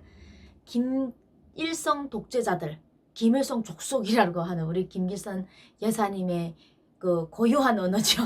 네, 김일성 족속이라고 하는 그 자들이 만들어 놓은 그 강철 같은 그 법을 뚫고 지금 대한민국에 33,000명의 탈북자가 목숨을 걸고 와 있다는 이 사실이요. 어디다 모아놓아서 된 것도 아니고요. 누가 탈북에 대해서 가르쳐 주지도 않았습니다. 가려고 하는 자 못 먹습니다. 어떻게든 다 옵니다. 저는 이제 교화소에서 만난 언니들에게서 받은 연락처, 주소를 가지고 이제 어머니와 헤어진 뒤 저는 두만강으로 가야 됐습니다. 두만강으로 가려면 일단은 돈이 있어야 되죠. 첫 번째로 돈이 있어야 됩니다. 돈이 있고 두만강을 함부로 넘을 수는 없고요. 국경경비대 오빠들에게 돈 좀 주면서 넘어야 안전이 좀 그나마 담보가 되다 보니까 제가 한 번 잡혔잖아요. 그래서 아주 5년 동안 정말 잡히지 말아야 되는, 잡힐 때 여러 가지 이유로 잡힌 사람들의 경험을 들으면서 이거를 나는 장점과 단점을 구분해서 딱 준비가 됐다고 생각했습니다. 탈북을 하기에 아주 준비된 여성이라고 생각을 하고 일단은 접선자, 브로커를 찾아가야 됩니다. 그 돈을 받는 브로커들이 대부분 이제 한국 가는 브로커 일도 같이 하는 편입니다. 그래서 그 브로커를 찾아가야 되는데 그때 제 머리에 대해서 되게 궁금해하십니다. 반삭인 상태에서 나왔었냐 이러는데 반삭이 이제 반삭을 쭉 하고 있다가요. 내가 퇴소하기 6개월 전에 반삭으로부터 안 자릅니다. 안 자르게 해줍니다. 그러면 졸업할 때쯤 되면 요 귀 밑에까지 이렇게 요 정도로 좀 내려와서 쇼컷 머리 스타일로 좀 되는데 머리가 막 좀 불어 있긴 합니다. 근데 저는 워낙 머리숱이 많지 않아서 괜찮았습니다. 머리 이렇게 하면 잘 붙었거든요. 그래서 어딘간에 밖에 나갔을 때 그냥 머리 좀 짧게 깎았네? 체육하는 여잔가? 북한은 이제 쇼컷을 체육하는 여자들이 많이 하기 때문에 교도소 출범생이라고 이제 오해는 안 하죠. 옷도 다 밖에서 들여온 옷을 입었으니까. 그럼에도 불구하고 저는 그 브로커 집을 찾아갈 때 되게 조심을 했습니다. 그리고 가장 중요한 게 뭐냐면 제가 오늘 중에 탈북을 해야 됩니다. 왜? 어머니가 저를 데리러 왔었고요. 스토리는 이렇게 됩니다. 만들려면 만약에 제가 잡혔을 때를 가상해서 어머니도 살리고 나는 뭐 어차피 벌을 받아야 되지만 어머니가 왔는데 어머니와 얘기하던 도중 저는 도망간 거죠. 네. 그러면 어머니는 찾고 있는 도중이었고 네, 저는 없어진 거예요. 그렇게 스토리가 돼야 되고 제가 벌써 고향으로 고향으로 데려올 수 있는 게 저희 어머니가 데려와서 데리고 고향까지 가서 경찰서에 신고를 해야 됩니다. 우리 딸이 이렇게 왔습니다. 이렇게 해야 되는데 제가 잃어버린 거기 때문에 어머니가 고향에 돌아가서 신고를 해야 됩니다. 오던 도중 딸이 없어졌습니다. 그러면 교도소에서 출동을 하겠죠. 그 시간이 하루입니다. 다음 날이면 어머니가 무조건 라선에는 도착할 수가 있단 말이죠. 북한의 경제, 통행, 형편상 그래도 하루면 도착할 시간이라서 저에게 차려진 건 그 날밖에 없었습니다. 그래서 그 날 중으로 탈북을 해야 되기 때문에 오늘 제가 퇴소를 했잖아요. 오늘 중에 그 브로커를 찾아야 됩니다. 그래서 브로커 집으로 향하게 됐고요. 주소만 있으면 다 갈 수 있잖아요. 순전히 걸어서 브로커 집 앞까지 도착을 했는데 이렇게 브로커 일을 하는 사람들은 보위부랑 다 연결이 되어 있기 때문에 그리고 항시적으로 감시를 받고 있다고 보셔야 됩니다. 거기를 제가 일방적으로 들어가기가 너무너무 불편하더라고요. 그래서 이제 저에게는 네, 용돈이 있었습니다. 자그마한 용돈을 이제 가지고 있었고요. 그 용돈을 가지고 어린아이, 그 주위에서 놀고 있는 어린아이에게 이제 제가 화장도 안 하니까 이제 어른 같지는 안 보였던 거예요. 왜소하다 보니까. 그래서 그 제가 가지고 온 브로커가 제가 이제 주소를 가지고 왔잖아요. 그 브로커는 제가 한 번도 본 적이 없는데 이제 감옥 동기가 알려줬는데 그 집에 아들이 있다고, 중학생 아들이 있다고 했습니다. 그게 신상이었습니다. 그래서 제가 이제 너무나도 어리진 않고요. 초등학교 갓 졸업한 것 같은 그런 친구에게, 말이 통하는 친구에게 다가가서 나 그 집 그 오빠랑 연애하는 사이인데 북한은 지금도 연애 편지 같은 거를 잘 주고받거든요. 그래서 내가 연애 편지 같은 거를 내가 썼습니다. 거기에 이렇게 써서 이게 우리들끼리만 통할 수 있는 탈북자와 또 이제 제가 들어가서 받은 사람 있잖아요.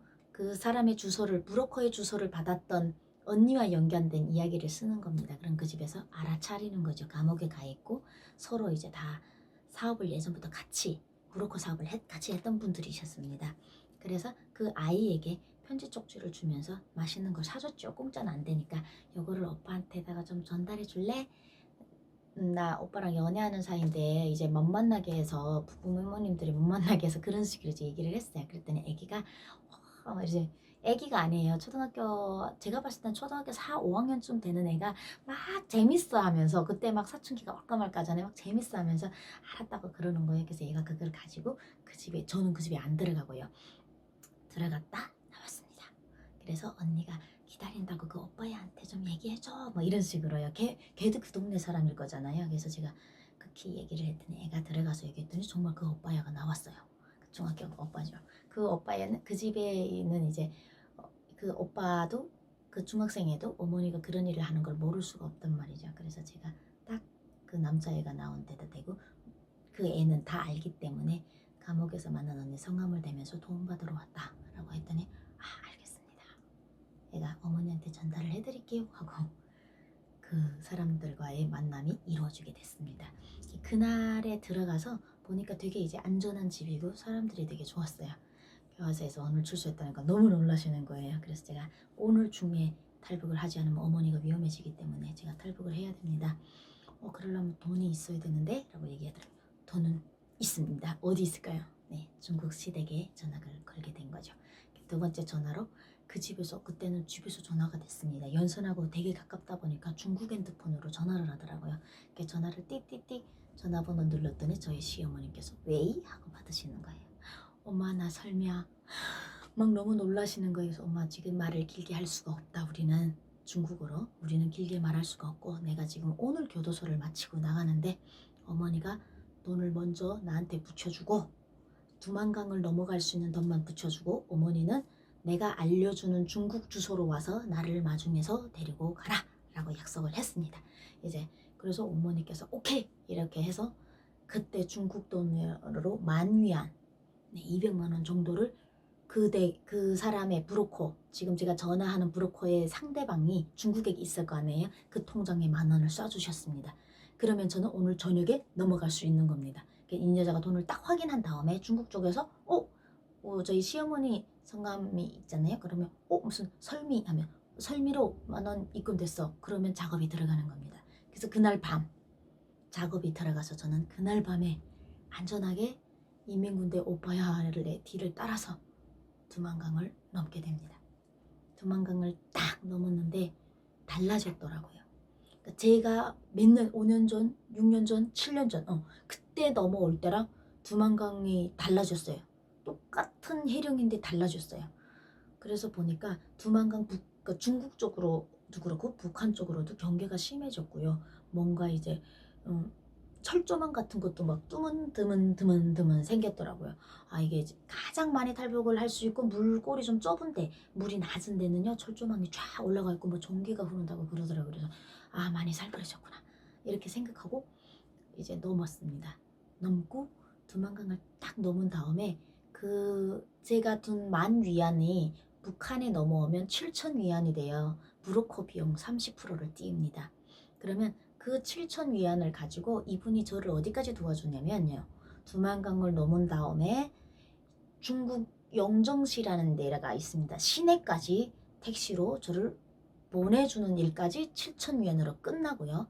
그 7,000 거기서 영정시에서 제가 저희 시어머니를 만나서 이제 제가 살고 있는 그러니까 거기가 길림성이잖아요. 연용성으로 이동을 해야 되는데 시어머니를 만나면 저희 시어머님께서 저를 영종까지 데려온 사람들에게 또 수고비를 10,000위안을 줘야 돼요.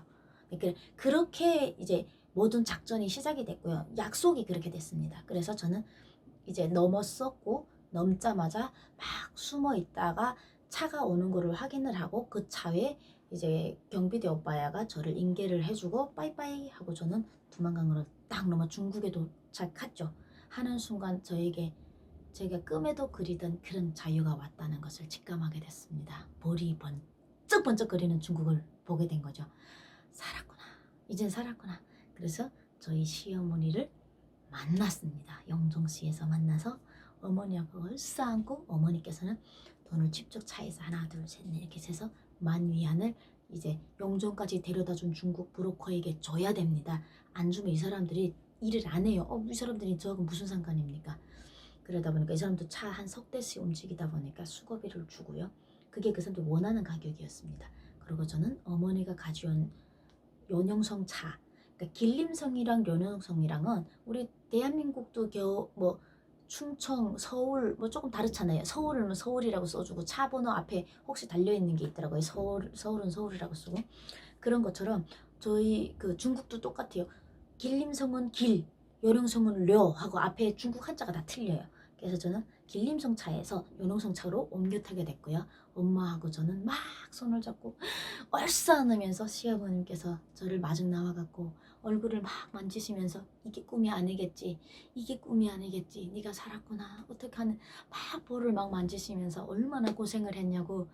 그래도 참 똑똑하다, 어떻게 오늘 맞췄는데 오늘의 감옥에서 탈출을 해서 중국까지 오느냐 막 그러시면서 어머니께서 막 볼을 막 비비면서 울고 있는데 전화가 막 왔습니다. 애 아빠한테서. 그래서 막 제가 막 울면서 막 전화를 했더니 제가 아직도 잊혀지지 않는데 애 아빠가 난 네가 살아있을 줄 알았어. 그리고 네가 꼭 살아서 우리 집으로 다시 돌아올 줄 알았어. 네가 살아있을 줄 알았어. 이러면서 난 너 오면 이렇게 이쁜 옷도 사주고 좋은 것도 먹이고 싶어서 돈을 쪼겨갖고 아빠 엄마한테 이제 월급을 받으면 착해가지고요. 아들이 다 부모님한테 주면 부모님이 그 돈을 저축을 해주거나 이렇게 하는 그 집안의 풍경이 그래요. 그러다 보니까 아빠 엄마한테 월급을 다 바치는데 저를 위해서 제가 살아올 때 그 외에 자기가 나한테 이제 선물도 해주고 하고 싶어서 돈을 많이 모았다고 웃으면서 4,000위안이나 따로 모았대요. 그 4,000위안이면 한국 돈으로 80만 원 이상이 되는데 어머니에게 용돈 다 바치는 그 아들에게는 큰 돈인 겁니다. 중국에선 4,000위안이면. 그러면서 막 많이 힘들었지, 배고프다 하더라, 그 교과서가 힘들다고 하더라, 들어보니까 이런 얘기를 하면서 뭐 사줄까, 뭐 지금 뭐 옷은 어떤 거 사줄까 막 흥분돼 있는데 딸이 거기서 옆에서 쫑알쫑알쫑알 대는 거예요. 딸내미가 그때 이제 한 달짜리 애가 전 막 너무 놀라운 거예요. 마마 마마 이러면서 엄마냐고 옆에서 막 좋아갖고 저는 막 이게 꿈이냐 생시냐. 어제까지 제가 교과서에 앉아서 번호 하나 둘 셋 넷 하면서 자기 번호를 치고 있다가 어제 저녁까지 제가 번호를 쳤는데 오늘 저녁에 지금 중국에 와 있고 그 꿈에도 그리던 그 한 달짜리 딸이 마마 마마 하는 소리를 듣게 되는 겁니다. 집안이 축제 분위기고 온 친척이 지금 저의 전화를 확송기로 틀어서 지금 제 목소리를 다 들으면서 웡웡 울고 살았다고 막 이러는데 연길 톨게이트를 딱 지나가는데 연길 톨게이트 앞에 경찰이 꽉 우리 차를 바로 막아버렸습니다. 근데 제가 그때 전화를 딱 하고 있다가 애 아빠랑 막 전화하고 있는데 차가 삑 서면서 경찰들이 앞에서 한 2~8 명이 확 다가오는 거예요. 차 앞으로. 쫙 이런 소리, 쫙 잡아라 이런 소리입니다. 쫙 화이팅! 빨리 잡아. 시간 없어. 이런 식으로 해서 제가 전화를 막 하다가 앞이 이게 이거 꿈일 거야 이런 생각이 나면서 이거 꿈인가 보다 이러면서 나 또 잡힌 것 같아. 에이, 애 아빠는 상상도 안 하고 시어머니하고 같이 앉았는데 애 아빠가 시어머니가 이거 어떻게 점마반 이렇게 하는데 잡힌 것 같아. 나 무슨 너 사람 놀리냐 무슨 농담을 하냐 하는데 핸드폰을 확 압수를 해갔습니다. 또 잡혔습니다. 내가 이 차에 타고 있다는 것을 경찰이 어떻게 알았을까? 저희는 어딘지 모르는 파출소로 어머니와 제가 같이 가게 됐고요. 우리 시어머니께서 정신이 돌으셨습니다. 거의. 지금 저를 만나서 1시간도 안 됐는데 경찰이 달려들었잖아요. 보니까 제가 그거 하나를 몰랐습니다. 중국 쪽에 야시경 카메라가 다 설치가 되어 있었습니다. 야시경 카메라가 설치가 되어 있었거든요. 그 야시경 카메라가 저희가 일어났다 앉았다 제가 이제 누구예요? 북한에 있는 오빠야, 인민군대 오빠야랑 이렇게 앉았다 일어났다 좀 숨어 있다가 조금 왔다 갔다 하다가 차가 온 차를 보고 타는 장면까지 다 찍혀 있는 겁니다. 거기에 차 번호가 찍힌 겁니다. 연길 차 번호가 찍혔고요.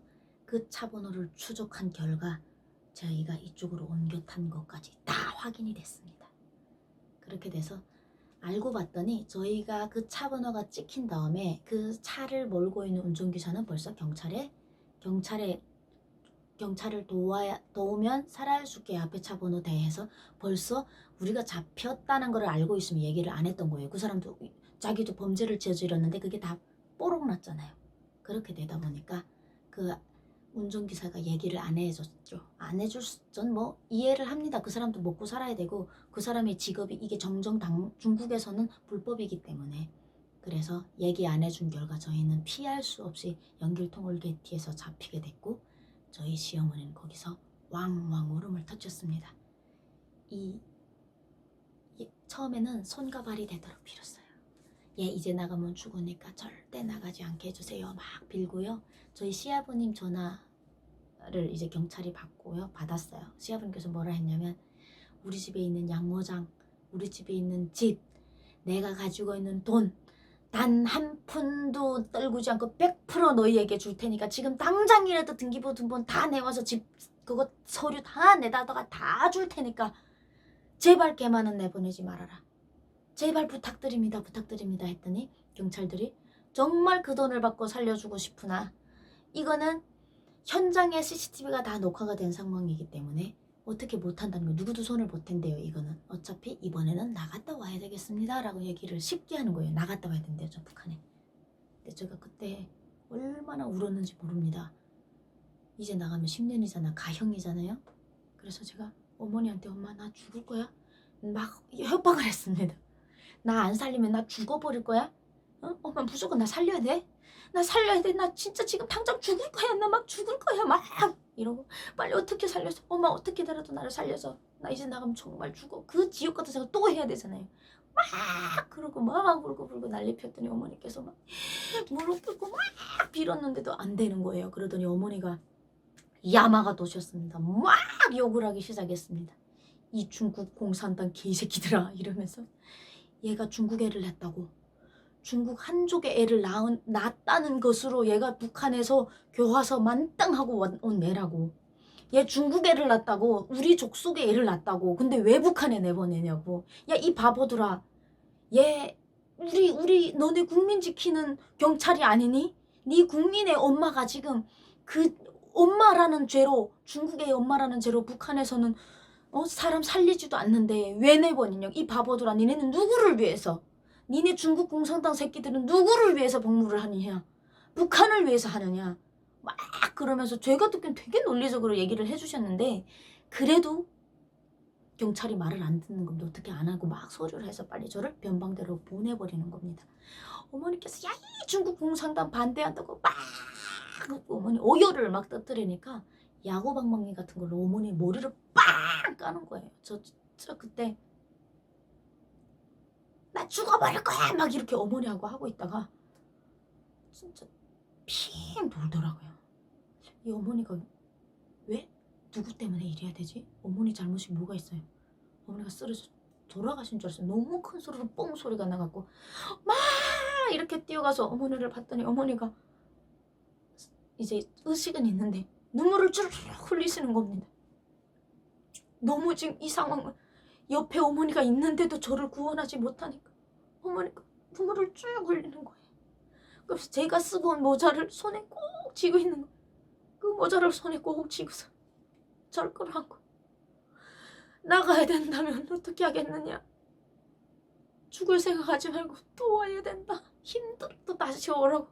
엄마가 열심히 돈이라도 모아서 항상 대기를 하고 있을 테니까. 그래서 끌어안고 바닥에서 막 오니까 띄워놓더라고요. 그래서 저희 시어머님께서는 제 모자 하나를 건지고 저를 만났다는 게 그 모자를 아직도 중국에 가면 그 빨간 모자가 있습니다. 장식상에 올려 있어요. 그 모자를 손에 쥐고 저는 다시 북성이 되게 됐습니다. 그래갖고 참 제가 인복이 많죠. 그래서 그 어머님하고는 그렇게 헤어졌고 애기는 웡웡 울고 있었습니다. 애 소리를 시어머니가 핸드폰으로 막 틀어서 경찰들한테 막 들렸습니다. 이렇게 애 있다고. 애가 엄마가 또 이제 잡혔다면 애가 어린애가 모르니까 엄마가 또 나가야 된대 이렇게 할머니가 그랬어요. 할아버지가 아파서 또 나가야 된대 이러니까 애가 막 우는 거예요. 얼굴 한 번 봐주 못해서 막 우는데 그거를 듣고 또 중국 공산당이 그냥 내보내더라고요. 그래서 저는 바로 나간 게 아니고 변방대로 호송이 되게 됩니다. 네, 이야기 여러분 너무 그래도 오늘 제가 이렇게 살아있지 않습니까?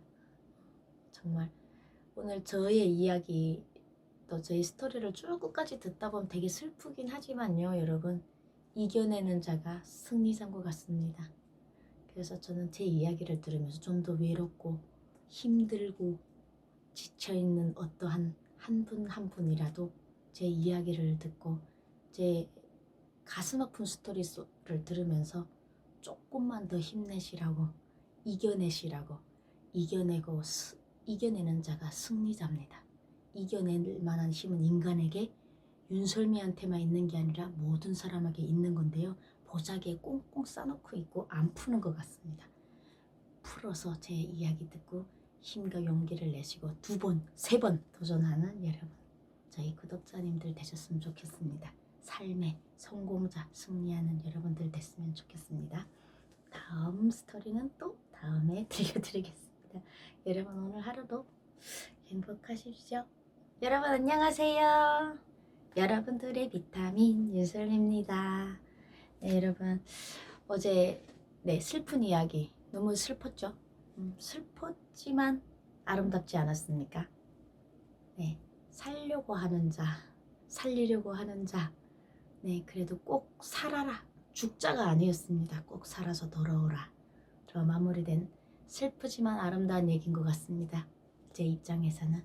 그래서 그 이야기에 이어서 그 어머니의 마지막 눈물, 그게 힘이 됐습니다. 안 죽어야 되겠다. 내가 죽는 거를 정말 싫어하고 내가 이 세상에 꼭 있어야 되는 거를 바라는 사람이 너무나도 많구나. 이런 생각을 하고 각오를 했습니다. 10년을 살던 20년을 살던 살아서 또 가리라. 지독하지 않습니까? 네, 모성이 참 지독한 것 같습니다.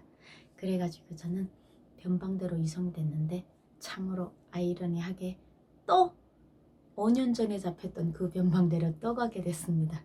그랬더니 그 변방대에서 저를 알아보시는 분이 있어. 그때 잡혀서 제가 병원까지 가서 막 난리를 피웠잖아요. 처음에 제가 이제 막 죽으려고 해가지고 첫 경험 그때는 아주 애숭이었고요. 이번에 2번째 들어갈 때는 감옥 5년을 버틴 이런 거 보고 뭐라고 할까요? 연장자라고 할까요? 탈북 연장 아주 선배 선배 느낌으로 딱 간 겁니다. 그래서 두려워하지 않았습니다. 겪어서 2번째는 더 두려울 거라고 생각했는데 우리 시어머니의 마지막 저에게 해주신 곤봉에 맞아서 쓰러지시면서 눈물 흘리시면서 살아야 된다고 심어주신 그 용기로 제가 눈을 똑바로 뜨고 감옥으로 들어갔습니다. 변방대에 딱 들어가서 첫날 밤을 잤는데요. 제가 첫 탈북 스토리를 할 때 얘기를 했습니다. 제가 잡혀나오기 일주일 전부터 독수리처럼 크게 생긴 마귀 같은 시커먼 새가 나를 자꾸 잡아가는 꿈을 꿨다고요. 그런데 2번째는 이제 더 위험하잖아요. 이제 가면 가형으로 저는 10년 먹어야 되는데요. 그런데 꿈자리가요. 세상에 생생합니다. 아직도. 그 변방대가 꿈에서 나왔는데 제가 변방대에서 꿈을 딱 꿨는데 저녁에 변방대에서 꿈을 꿨는데 그 변방대 라인 복도가 시커먼데요. 복도로 제가 무슨 조사를 받는다고 내려가는 거예요. 조사를 받는다고 내려가면서 제가 막 무슨 주문 같은 거를 막 읽으면서 막 하여튼 뭐라고 막 얘기를 하면서 내려가는데요. 변방대 시커먼데 꽃들이 꽃바다인 거예요. 이렇게 작은 꽃이 아니고 큼직큼직한 그 꿈에서나 볼 수 있는 그런 색깔 있잖아요. 그러니까 보라색도 좀 더 예쁜, 그러니까 평상시 우리가 보기 힘든 그런 색깔, 막 환상의 그런 색깔들의 꽃이 활짝 펴 있는데 그 계단을 따라서 그 꿈에서도 신기한 게 이 꽃을 누가 갖다가 이렇게 매달아 놨지? 막 피는 향기가 막 나고 막 그렇게 기분이 좋더라고요. 그런 꿈을 꿨어요. 조사받으러 가는데 꽃길인 겁니다. 꽃길. 근데 기분이요, 여러분. 그렇게 좋은 거예요. 느낌상 아침에 일어났는데 뭔가 좋은 일이 있을 것 같다. 나 이번에 혹시 내 이번에 감옥 안 가는 거 아니야? 이런 느낌 있잖아요. 감옥에 안 갈 수도 있나? 나 이러다가 나 안 가는 거 아니야? 이런 생각을 딱 하면서 아침에 눈을 떴는데 저를 조사를 하라고 딱 나오라 해서 나갔더니 저를 병원에 데려가고 갔던 그 공무원이죠. 그 경찰이 그대로 있는 거예요, 거기. 근데 뭐 아마 몇 년이 지나다 보니까 이 맺든 거 몰라고 그 사람이 구경 온 거예요. 왜 구경 왔냐면 어제 잡혔다 하는 서류를 봤더니 그 5년 전에 그 병원 나가서 막 복잡하게 놀던 애가 다시 또 잡혔다니까 너무 기가 막혀서 온 거예요. 그러더니 저에게 먹을 빵 같은 거를 이렇게 좀 맛있는 거를 주면서 먹으라고. 그래서 제가 막 잘 먹으니까 예전에는 제가 그 사람이 있을 때 5년 전에 제가 이제 잡혔잖아요. 그 변방대. 그때는 주는 걸 안 먹었어요. 중국에서 잘 먹었었으니까 하나도 안 먹었었는데 이번에는 막 너무 잘 먹으니까 이번에는 잘 먹네 그러시더라고요. 그래서 잘 먹어둬야죠. 북한 나가면 이게 다 오늘 먹어둔 게 내 생명을 연장시킬 거라고 먹어야 된다고. 그래서 막 먹으니까 그분이 야, 일도 참 안 된다. 속상해 하시더라고요. 나름. 어떻게 그날로 잡힌 거야? 이제 조사를 하시면서 야, CCTV에 걸렸구나 이러면서 아이고 막 되게 속상해 하시더라고. 그래서 거기서 있는 내내 그 첫 꿈이 너무나도 좋아가지고, 그리고 꿈자리가 안 좋다 이런 느낌 있잖아요. 꿈자리가 되게 좋았던 것 같습니다. 그때 첫 꿈이 그래서 그런지 편안하더라고요. 그래서 두 번째는 제가 한 달을 있게 됐습니다. 변방대에. 원래 한 달 정도 있다가 나가는 거예요. 한 달 정도 앉아 있다가 그때는 어떤 여자아이가 잡혀와 있었습니다. 거기에 별로 변방대 사람이 없었고 여자애 한 명하고 뭐 이런저런 얘기를 했는데 걔는 아마 교화소는 안 왔을 거예요. 걔가 나이가 어린 애였어요. 한 15살인지 그런 애인데 중국 들어와서 3개월 정도를 살다가 이제 잡혀가더라고요. 그래서 그 친구하고 뭐 이런저런 얘기를 하면서 제가 막 이제 조언 같은 것들 막 해줬죠. 이제 넘어가서 보이부에 가서 이런 얘기를 하면 안 된다. 그의 얘기를 들으면서 보이부에서 솔직하게 얘기하라는데 절대 솔직하게 얘기하면 안 된다. 한국 영화 봤다는 얘기 하지 마라. 교회 이런 거 교회에 갔더라고요. 그래서 교회 갔다는 얘기 절대 하면 안 된다. 정치범으로 몰리기 때문에. 막 제가 나름 이제 선배로서 어린 아이지만 그래도 좀 너는 어떻게 넘었다고 해라. 무조건 뭐 장군님 싫어서 배고파서 이런 말 절대 장군님 싫어서란 말은 하지 마라. 배고파서 넘었다고 그래라. 그런 식으로 얘기를 하고 있다가 마음을 좀 편하게 먹었던 것 같습니다. 그리고 제가 더 강단이 있어진 거죠. 두 번째 잡힐 때. 그리고 두만강에 또 그 멋있는 또 차를 타고 또 가게 됐습니다. 경찰차죠. 보이브로 넘어가는데 절대로 저번에 같은 실수는 안 하죠. 머리를 대충 숙여갖고 매맞은 실수는 안 하고 머리를 아주 푹 숙여가지고 아무 말도 못하게. 그리고 제가 딱 넘어갔는데 보이브에서 네 한영식 비슷하게 저도 너무 웃겼어요. 그 사람들이 그러니까 한 반 정도는 바뀌었고요. 똑같은 보이브에 들어갔는데 반은 안 바뀌었는데 보이부장이라는 사람이 저 구경하러 내려왔더라고요. 야, 어느 년이니? 교화소에서 탈북한 날로 중국 갔다가 또 잡힌 재수없는 년이 어느 년이니? 이러면서 웃더라고요. 동물원의 원숭이처럼 저를 앉혀놓고 야, 일도 안 된다. 호비처럼 일도 안 된다 그러는 거예요. 그게 뭐냐면 북한의 애니메이션 아동영화에 소년장수라는 게 있는데 거기서 호비라는 그 장수와 라이벌인 호비라는 놈이 있어요. 근데 그 호비가 계속 일이 안 돼요. 뭘 좀 될까 하면 소년장수가 와서 호비 뒤통수 치고. 근데 호비 머리 되게 좋은데 일이 안 돼요. 그 호비가 원래 이제 영화에서 부정적인 역할을 하는데 일이 너무 안 되는 건 그 호비처럼 일이 안 된다고 얘기해요. 그러면서 보이 부장이 야, 너 진짜 호비처럼 일도 안 된다 그러는 거예요. 그리고 제가 처음에 오면 그 규정도 외워야 되고 보이부에서 막 기어 다녀야 되는데 그러더라고. 야, 저 언니는 딱 들어오자마자 감방에서 막 감방장 보고 그러는 거예요. 야, 앞에 앉히지 말고 뒤에 앉혀. 처음에 들어오면 원래 앞자리에 앉히거든요. 뒤에 앉히래요. 뒤에 앉는 이유는 이제 오래 앉아있는 애들만 뒤에 앉아요. 처음에 온 애들은 앞줄에 앉아서 이제 딱 스파르타 교육을 시키는데 야, 너네보다 대선배야. 교화소 5년을 영광스럽게 범생으로 마치고 탈북하다가 하루도 안 돼서 24시간도 되기 전에 잡혀서 다시 나왔는데 일이 재수없이 안 되지만 범생이었다고 뒤에 앉히라고 그러더라고요. 아마 보위부에서도 되게 안쓰러웠던 것 같습니다. 저를 뭐 놔주고 싶지 않았을까요? 중국 쪽에서도 좀 되게 안쓰러워 하더라고요. 그래 안쓰러워했는데 그때 제가 느낀 점입니다. 똑같은 보위부를 들어갔어. 5년 전에 들어갔을 때는요. 보위부 벽에 피 튀긴 자국들, 그러니까 막 때려가지고 피가 튀기잖아요. 막 여자도 개처럼 때렸습니다. 그때 2009년도 이때는 막 엄청나게 때려가지고 막 머리를 질질질질 꿀면서 방 간방 1호 간방 2호 간방 3번 간방 4호 간방을 막 왔다 갔다 끌고 다니면서 막 여자를 때리고 그랬거든요. 여자든 남자든 막 때렸어요. 그랬는데 그때 제가 5년 후에 딱 나갔더니요. 보위부가 변해 있더라고요. 뭐가 변했냐면요.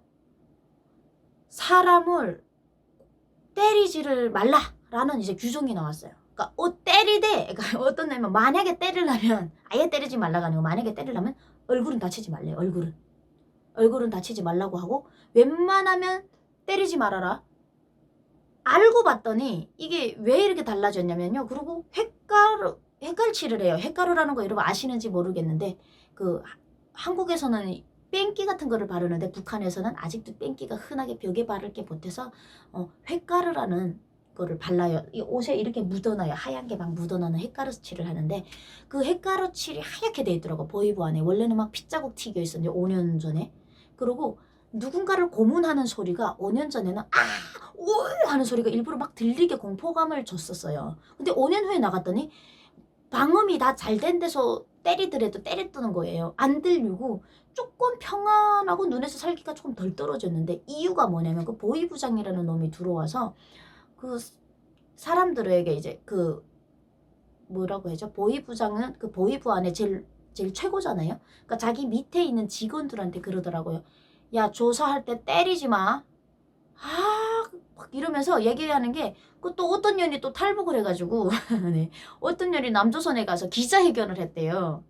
제가 봐서는 저같이 이렇게 증언을 계속 하면요. 국제사회에 가서 이제 탈북자들이 증언을 하면 이거를 북한이 아니다 하면서 계속 듣는 거예요.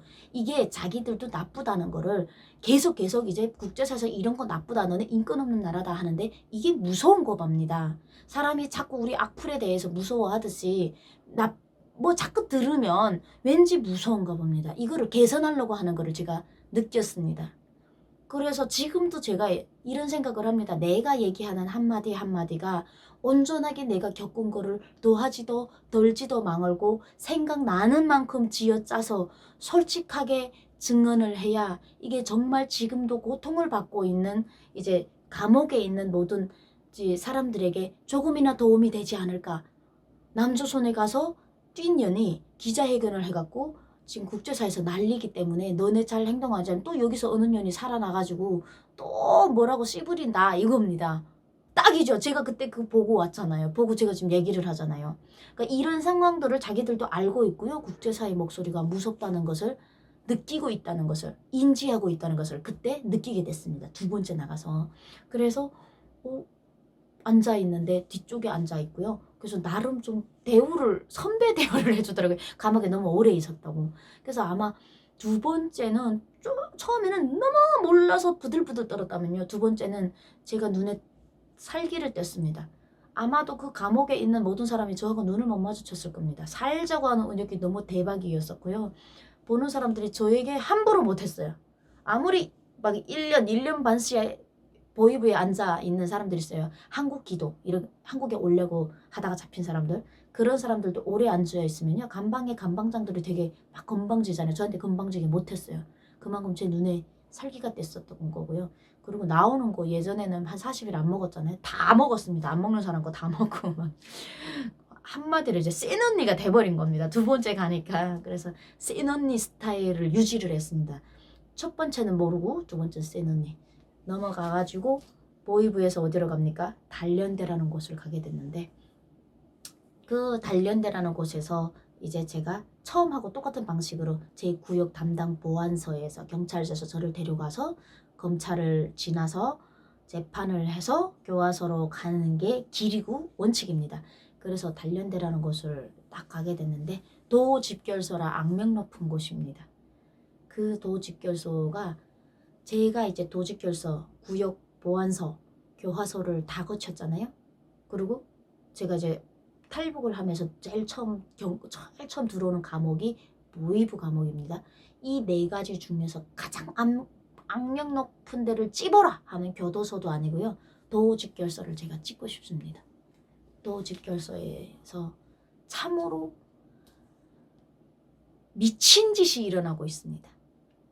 어떤 미친 짓이 일어나는지 다음 시간에 여러분들께 공개하도록 하겠습니다. 그 도집결소에 넘어가서 또 저는 센언니 역할을 하게 됐습니다. 나름 저는 두 번째는 잘 지내다가 왔습니다. 하지만 제가 잘 지낸 것보다는 전반적인 흐름에 대해서 좀 제가 짚고 넘어가야 될 것 같습니다. 다음 시간 또 기대해 주세요. 여러분 오늘 하루도 행복한 시간 되세요. 여러분 안녕하세요. 여러분들의 비타민 윤설입니다. 네, 이야기 잘 들으셨습니까? 다음 이야기가 기대되죠. 네, 여러분들이 꼭 알아야 되고요. 우리 한민족, 대한민국 헌법 3조에는 북한 사람이 대한민국 국민으로 되어 있습니다. 대한민국 헌법 3조에는 대한민국 영토는 한반도와 그 부속 도서들로 한다라고 되어 있습니다. 따라서 한반도의 북쪽에 살고 있는 우리 동포들, 우리 국민들, 그 국민들이 겪는 아픔은 우리가 기억을 해야 됩니다.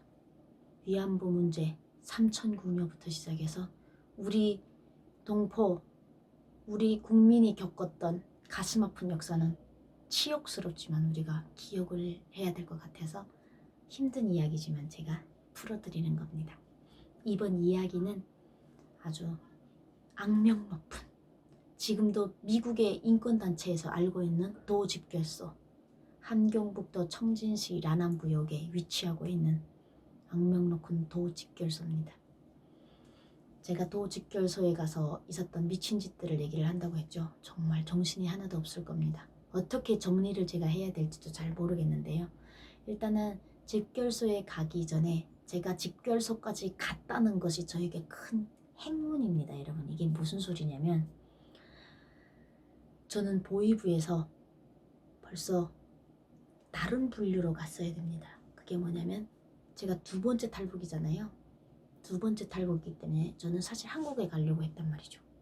한국 기도로 몰리는 게 아니고 한국 기도로 인정이 돼서 정치범 수용소에 원래 가야 되는데 정치범 수용소가 아닌 도집결소에 나온 것은 최고의 성공이었습니다. 이만갑 때 제가 잠깐 얘기를 해드렸는데요. 보위부에서 후배를 만나게 돼서 대학교 선후배 사이였습니다.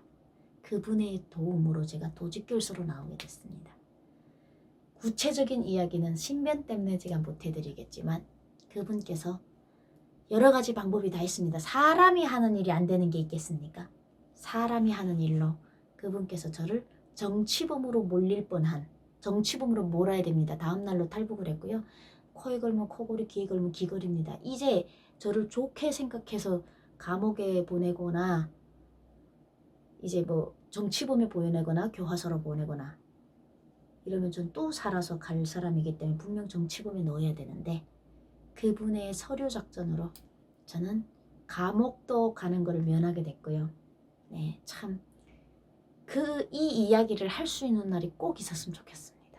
어떻게 제가 어떤 서류를 통해서 제가 살아남게 됐는지를 이 이야기를 하는 날이 정말 감사한 분에게 감사한 이야기를 하는 날이 있었으면 좋겠지만 지금은 그분이 살고 계시기 때문에 구체적인 얘기는 못 드리는 점 양해 부탁드리겠습니다. 거기서 저는 그분의 도움으로 정말 도움으로 제 꿈이 정말 신기하지 않습니까? 두 번째 잡혔을 때 꽃바다가 막 펼쳐졌다고 했는데 정말 나름 두 번 북송축은 저에게 꽃길이었습니다. 제가 걸었던 그 꽃길 중에 겪었던 얘기를 해드리겠습니다. 집결소에 갔더니 반 이상이 바뀌었고요. 반은 또 5년 전에 저를 봤던 사람들이 저에게 야 이년아 4월의 봄 예술 축전이냐? 해마다 오게? 막 그러는 거예요. 그게 무슨 소리냐면 제가 축제 얘기를 할 때 북한에 축제가 하나 있다고 했습니다. 김일성이 생일 4월 15일에 전 세계 축전이 있습니다. 태양절 뭐 기념 축제 이런 게 있는데 그때 해외에서 이제 그때 공연하러 해마다 온다고 제가 이제 그 5년 전에도 왔는데 또 오니까 또 오냐고 막 그러는 거예요. 그러면서 야 일도 안 된다 또 그 얘기를 하면서 넣는데 그때 들어가서 저는 센 언니 역할을 하고 있었고요.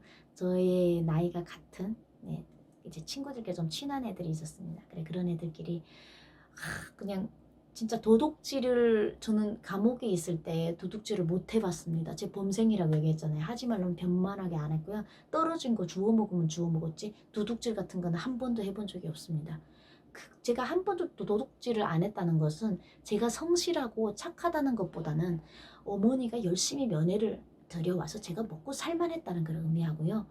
도둑질 정말 많이 한 사람들이 있는데 그런 사람들은 그 도둑질 때문에 감옥에서 살아난 겁니다. 그러니까 저는 그런 거를 못하다가 보기만 한 거죠. 어떤 방식으로 도둑질을 해야 되는지 그런 거는 알고 있어요. 그럼 두 번째 가니까 제가 그저 네 거기서 아주 스타인 겁니다. 선배 스타. 그래갖고 애들에게 그런 거 도둑질할 때는 이런 방식을 써야 돼. 도둑질을 할 때 혼자 하면 절대 안 돼. 협동작전이 필요해. 짧은 순간에 내 몸에 물건이 오래 있으면 안 돼. 막 이런 거를 막 가르치면서 저는 손가락 까딱 안 하고 남이 도둑질해온 거를 먹는 그런 센 언니가 돼버렸습니다.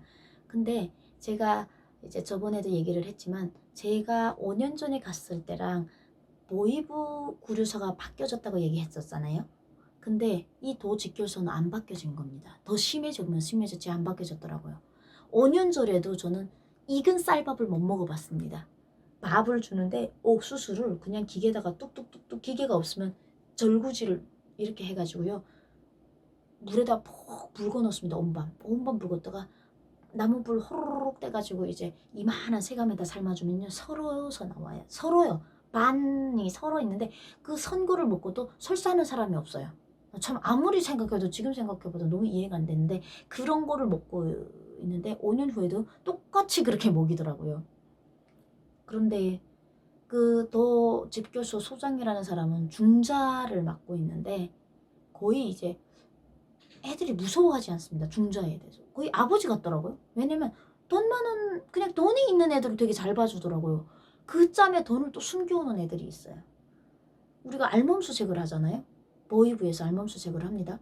그럼 알몸수색을 왜 하냐면 돈을 어디다 숨겼냐. 근데 홀딱 부수는데도 없어. 그럼 뭘 시키는 줄 압니까? 펌프를 시켜요. 앉았다 일어났다를 계속 시킵니다. 그거는 탈북 여성들이 돈을 자궁에 숨겨오기 때문입니다. 그러기 때문에 그런 거를 시키는데 그럼 돈을 어떻게 자궁에 숨기냐? 예를 들어 10장. 달러로 10장이면요. 중국 돈으로 6,000위안, 6,500위안 정도가 됩니다. 그러면 달러 10장을 물에다가 적셔가지고요. 털털털털털 말아서 콘돔에 끼워가지고 자궁에 넣어가지고 오는 분들이 있었습니다. 근데 그게 성공을 계속하니까 탈북자들 속에서 입소문이 났습니다. 나갈 때 이런 식으로 가지고 간다 했더니 펌프를 시킨 겁니다. 알몸 수색에 대해서는 탈북 여성들이 두 가지를 말하고 있습니다. 한국 왔는데도 어이없게 알몸 수색을 당했다. 국정원에서 당했다라고 얘기하는데 제 입장에서 봤을 때는요. 해외에서 저희가 삼국을 통해서 들어왔기 때문에 옷을 벗기는 건 맞다고 생각합니다. 옷을 거기에 어떤 병균이 있고 어떤 전염병을 가져올지도 모르기 때문에 일단 탈북자가 입은 옷은 100% 벗깁니다. 그건 사실입니다. 제가 느꼈고요. 그렇다고 막 야 옷 벗어! 펌프해! 이런 게 아니고요. 옷을 벗은 다음에 정중하게 한국에서 온 새 옷을 주고 그것을 갈아입는 겁니다. 근데 그거를 불쾌하게 생각하시는 분들이 당연히 있죠. 저처럼 북한 감옥에 가서 홀딱 벗고 펌프를 안 해보신 분들이 그런 얘기를 하시는데 이게 너무 수치스럽다. 수치스러울 수 있습니다. 왜? 여러분들도 목욕탕도 아닌데 이 여자는 옷 입고 있는데 나보고 옷 벗으라고 하면 기분 나쁠 수가 있습니다. 그건 사람의 감정에 따라 다른 건데요. 북한하고 같다고 하시는 분들이 계셔서 북한에서도 이거 당했는데 한국에서도 이러더라 이런 분들이 있어서 제가 찝고 넘어가는 건데 북한에서는 돈 훔친 거를 돈을 숨겨놓은 것을 찾기 위해서 펌프를 시키는 거고요. 북한은 새 옷을 안 줍니다. 입고 갔던 옷을 다시 입히는 겁니다. 수색을 하기 위해서 하는 거고요. 한국에서는 예방 여러 가지 문제로 옷을 벗기고 새 옷을 주는 겁니다. 그러니까 이렇게 하면서도 돈을 꼼쳐가지고 오시는 분들이 있으세요. 그렇게 펌프하면 자궁에 넣었던 돈은 당연히 빠집니다. 그래서 어떻게 하느냐면 달러 같은 걸 물에다가 적셔갖고요. 꼬기 싸면요. 요렇게 엄지손톱 눈알만큼 된대요. 그거를 비닐봉지에다가 싸가지고 불로 지지면요. 불로 지지면 비닐봉지가 딱 봉합이 됩니다. 그러면 삼켜버린답니다. 그러면 그게 변으로 나온답니다. 네, 그래서 변을 함부로 안 봅니다. 그런 사람들 변을 함부로 안 봐서 그 변에서 근데 밥을 안 먹으면 변이 안 나오잖아요. 그거를 먹은 다음에 밥을 안 먹고 잘 안 먹고 물 쪽으로 먹으면서 보이 부위에서 견뎌내야 됩니다. 근데 그 보이 부위에서 진짜 변을 한 번도 안 보고 나오시는 분들이 있어요. 빠르신 분들은 15일 만에 빠르신 분들은 15일만 조사받고 도직결소로 이송되기 때문에 15일 동안 먹지를 말아야 됩니다. 그 사람들이 몇 장을 먹을 수가 있을까요, 여러분? 기껏해야 10장까지는 먹는다고 하더라고요. 그렇게 한 알 두 알 그걸 삼키는 북한 여성들의 생존의식, 살아야 된다는 탈북 이유를 거기서 찾아볼 수가 있습니다. 북한 여성들은 나 혼자 먹고 살기 위해서가 아닙니다. 가족을 먹여 살리기 위해서, 나도 살기 위해서 여러 가지 목적으로 그 돈을 사수해서 오는 겁니다. 그러다 보니까 직결소에 들어가니까 그러는 거예요.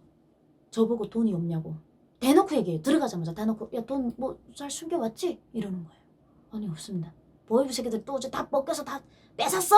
보이브가 또 아주 엄청 상극이에요 여러분. 별로 저희 편 같지 않습니까? 누가 제 편인지도 모르겠는데 뺏었어? 이러면 아니요 저는 시어머니를 만나자마자 제 스토리 알잖아요. 쭉 얘기를 했더니 아 이년은 똑똑하게 생겨가지고 돈 한 장도 못 가지고 왔어? 에이 이러면서 취급을 안 하더라고요. 중국에서 오면 조금 먹을 날이 있는 줄 알고 좀 친한 척을 해요. 막 이제 막 인간적으로 막 어우 야 고생했다 어깨도 두드려주고 그러는 거예요. 그럼 보니까 다른 애들은 돈을 어떻게 숨겨왔냐고 보니까 이제 그런 방법으로 숨겨온 애들도 있고 하여튼 귓구멍에다 녹았다 오는 애도 있다고 하고 하여튼 대박입니다 여러분. 상상도 못해요. 신발 어디 안에다 숨겨가지고 하여튼 상상이 안 돼요. 마약을 숨기는 마약범들도 아마 그렇게 할지 모르겠지만 정말 갖은 노력을 다해서 돈을 그렇게 가지고 나오더라고요. 외화를 가지고 나오면요. 도직결소는 뭐가 좋으냐면 돈만 있으면 영양실조를 막을 수가 있습니다. 중국 돈 100위안을 주면요. 반을 사다 줍니다. 반 이상을 주고. 그러다 보니까 애들이 아무 뭐 경찰 보안원들한테 돈을 주면서 사달라고 돈 원래 주면 뺏어야 되잖아요.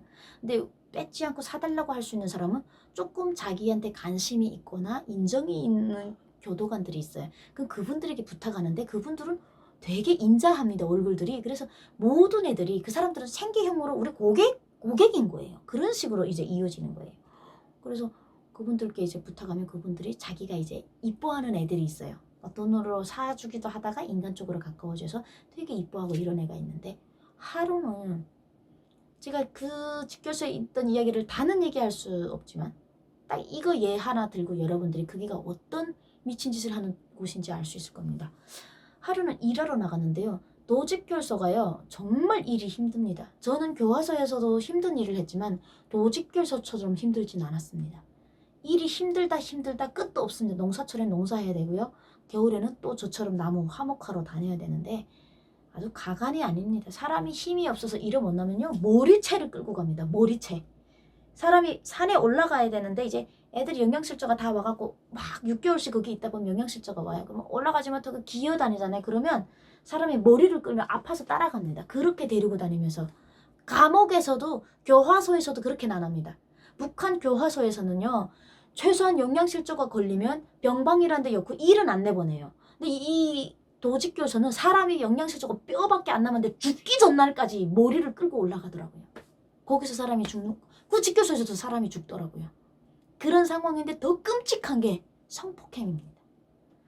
저와 같은 나이 또래에 있는 친구가 있었는데 이 친구는 돈이 좀 있다 보니까 다른 이제 친한 이제 교도관이 있었어요. 선생님이라 하죠.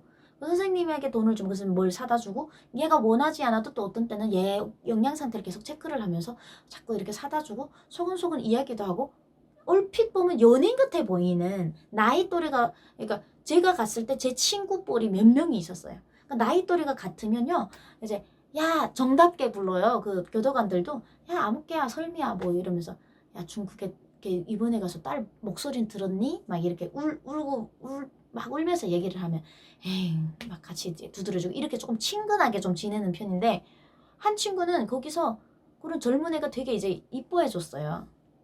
근데 하루는 아침에 일하러 농사일을 하러 나갔는데 밥을 먹으려고 숟가락을 다 들었어요. 그러니까 밥 먹으라면 줄을 쭉 앉아서 밥을 배식해놓으면 자 시작하면 5분 안에 먹지 않으면 그걸 다 못 먹잖아요. 그래도 무조건 일컷이오기 때문에 막 정신없이 밥을 그 서로 있는 밥을 막 먹고 있는데 그 소좌를 달고 있는 격리장이라는 직책을 가지고 있는 보안원이 뛰어들어온 겁니다. 거기서는 도직교소 소장보다 더 높은, 그러니까 도직교소 소장이 중자고요. 이놈이 소자예요. 근데 소자인데도요, 더 높은 직책보다 직책은 낮은데 영역이 더 높다고 해야 될까요? 소장을 쥐고 놉니다, 이놈이. 왜냐면 이놈한테 돈이 많더라고요. 이놈의 돈 어디서?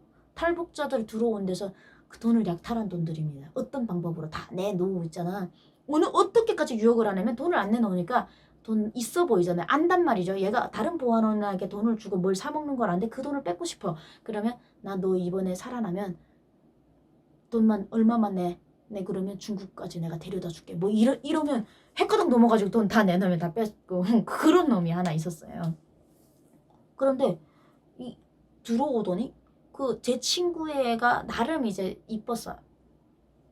걔를 막 정신없이 때리는 겁니다. 제 친구도 있었고 그러니까 친구라기보다는 제 나이 또래 애들입니다. 정신없이 때리는 거예요. 그래서 왜 때리냐고 제가 물어봤어요. 걔 이유 없이 맞는 거예요. 야 이년아 너 왜 그랬어 하면 때리는 거예요. 무슨 이유인지 몰랐어요. 그때 당시 막 제가 이제 좀 나름 가까워서 물어봐도 대답을 안 하는데 다음 날이 되면 또 다른 어떤 젊은 애가 또 맞고 있어요. 이유 없이 맞고 있어요. 물어봤어요. 후에 알게 됐습니다. 이놈이 마사지를 저녁에 받겠다고 데리고 들어가요. 중국에서 마사지 일을 했던, 중국 여러분 알잖아요. 마사지 되게 잘하는데 그래서 탈북자들 그런 데서 일하는 사람들도 꽤 많았는데 마사지 일을 하고 왔던 애들을 다 불러다가 마사지를 시킨대요. 마사지 시키면서 성추행하고 성폭행을 한다는 겁니다. 그래서 반항을 하거나 싫다고 하잖아요. 그러면 반항을 했던 애들은 성추행, 성폭행 할 거 다 하고 다음날 아침에 개처럼 때리는 거예요. 완전 밥 먹는데 우리 밥그릇이 다 저쪽에 다 날아나고요. 거기서 그냥 막 정신없이 두들겨 때려놓는 거예요. 이게 정말 미친놈이 어떻게 법이 없으면 경찰이라는 놈이 그러고 대낮에 시퍼런 대낮에 사람 때리고 근데 그걸 후에 알고 보니까 다들 알고 있는 거예요. 쟤 왜 맞지? 쟤 어제 그 마사지 나오라는데 안 나갔잖아. 나오라고 문 따주는데 안 나가고 자는 척하고 이러면 그 다음날에 맞아야 됩니다. 어쩔 수 없이 성추행 당하고 성폭행 당하는 게 공공연하고 당연하고 거기에 있는 그 소절한 놈이 하는 행동을 다른 서위나 중위가 보고 있으면서 저놈이 어떤 나쁜 짓을 한지 다 알고 있으면서 한마디도 못하는 이 무슨 개같은 법이 있는 나라입니까? 거기서 그런 험난한 꼴을 보면서 저는 나름 또 북한에 계시는 어머니께서 열심히 빨리 와서 가족이 빨리 와가지고 빨리 도직결서에서 담당 구역 보입으로 뽑아놔야 이 사람이 삽니다. 그래서 어머니가 또 막 돈을 씁니다. 왜 돈을 쓰냐면 청진에서 라산까지 가야 되잖아요. 제 고향까지. 그런데 담당 경찰이 저를 데리러 도직결서에 왔다 가는 비용도 나라에서 1원도 나오지가 않으니까 범죄자가 돈을 내고 데리고 와야 돼요. 그러니까 어머니가 막 찾아가서 우리 애가 도직결서가 너무 악명 높으니까 빨리 거기서 나와야 되니까 빨리 나와서 이제 구류장에 들어와 앉아야 되는 겁니다. 그래서 어머니께서 막 뛰어가가지고 돈을 줄 테니까 빨리 좀 우리 딸 빼달라 해서 저는 일주일 만에 그 도직결서를 빠지게 됐습니다. 그 돈 주겠어, 뇌물 주겠어 우리 애 좀 빨리 뽑아달라.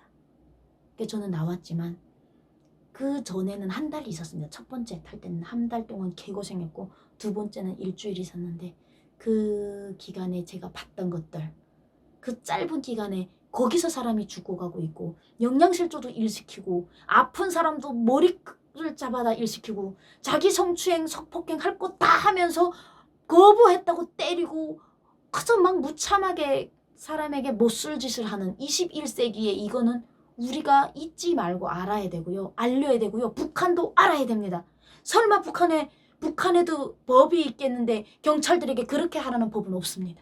지들끼리 그 이 사회주의도 아니고 자본주의도 아닌 양육강식으로 강짜로 버티고 있는 그 북한 땅에서 자기들끼리 생존하면서 생겨나는 이 나쁜 것, 이거 절대 이 야만적인 같은 동포?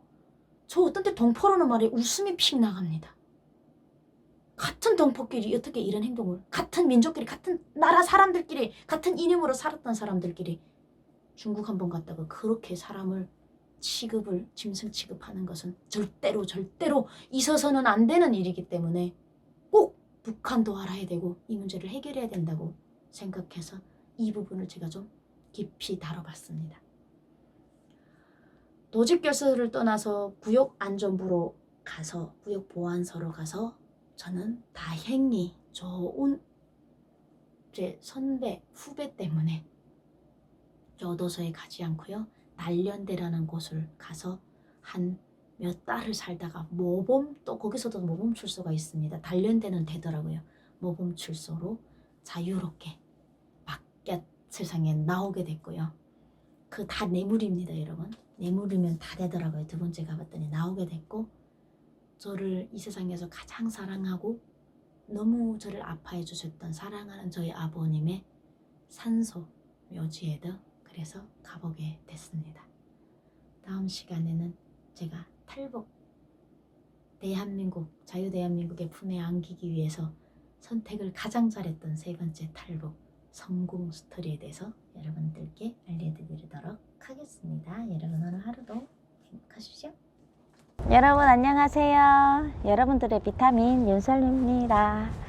네, 제주도에 이렇게 여유있게 와서 앉아있기도 너무 오랜만이고요. 이러기도 쉽지가 않아서 아름다운 이 가을을 남기고자 야외에서 제 탈북 스토리 8탄을 얘기하려고 합니다. 바람 소리랑 파도 소리가 너무 심해서 목소리가 잘 안 잡힐 것 같아서 마이크 2개 지금 착용하고 나름 목소리 잘 들어가게 하고 있습니다. 귀가 좀 덜 간지럽고 네, 더 좋으셨으면 좋겠습니다. 집에서 촬영하는 것보다 좀 가슴이 뻥 뚫리는 느낌이 들지 않아요? 자연에서 촬영하는 거 너무 좋은 것 같아요. 앞으로도 좀 이렇게 야외에서 새소리 나고 막 이런 데서 많이 녹화를 할 예정입니다. 교화소 아닌 집결소 7탄 끝났고요. 이제 8탄으로 넘어가 보도록 하겠습니다. 저는 이제 정말 좋은 세 번째는 제가 아마도 죽을 운명은 아니었었나 봅니다. 좋은 이제 인명 또 좋은 그런 거 인과관계? 네, 그런 관계로 또 좋은 사람들이 제 앞에 있어서 이번에 두 번째 북송은 쉽게 넘어가게 됐고요. 또 직결소를 떠나서 구역보안서에서 추저를 받고 교도소로 안 가고 교화소로 안 가고 단련형을 받게 됐고요. 단련대에서 이제 6개월 정도를 받았는데 6개월에서 또 이제 2개월은 모범 출소로 해서 4개월 정도 하고 나오게 됐습니다.